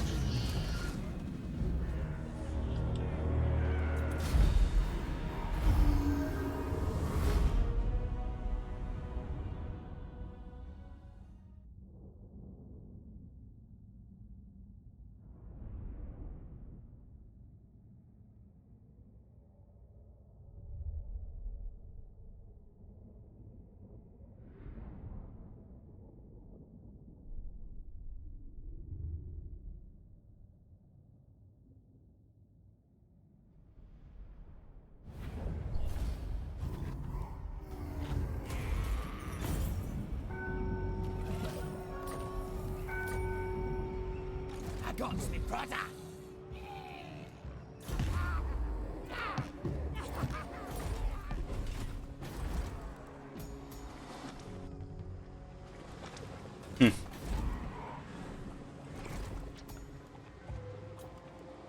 Bone for war. Skarsnik, warlord of 8 Okay, boys, we're gonna save it here. I'm having enough for the day. Always discussions about these issues makes me, you know, wanna end it sooner. There's no way to rush. We have pretty much over 2 months until Warhammer 3. I'm gonna go get some food and watch some Wire. I'll see you tomorrow. Good night. Thanks for watching.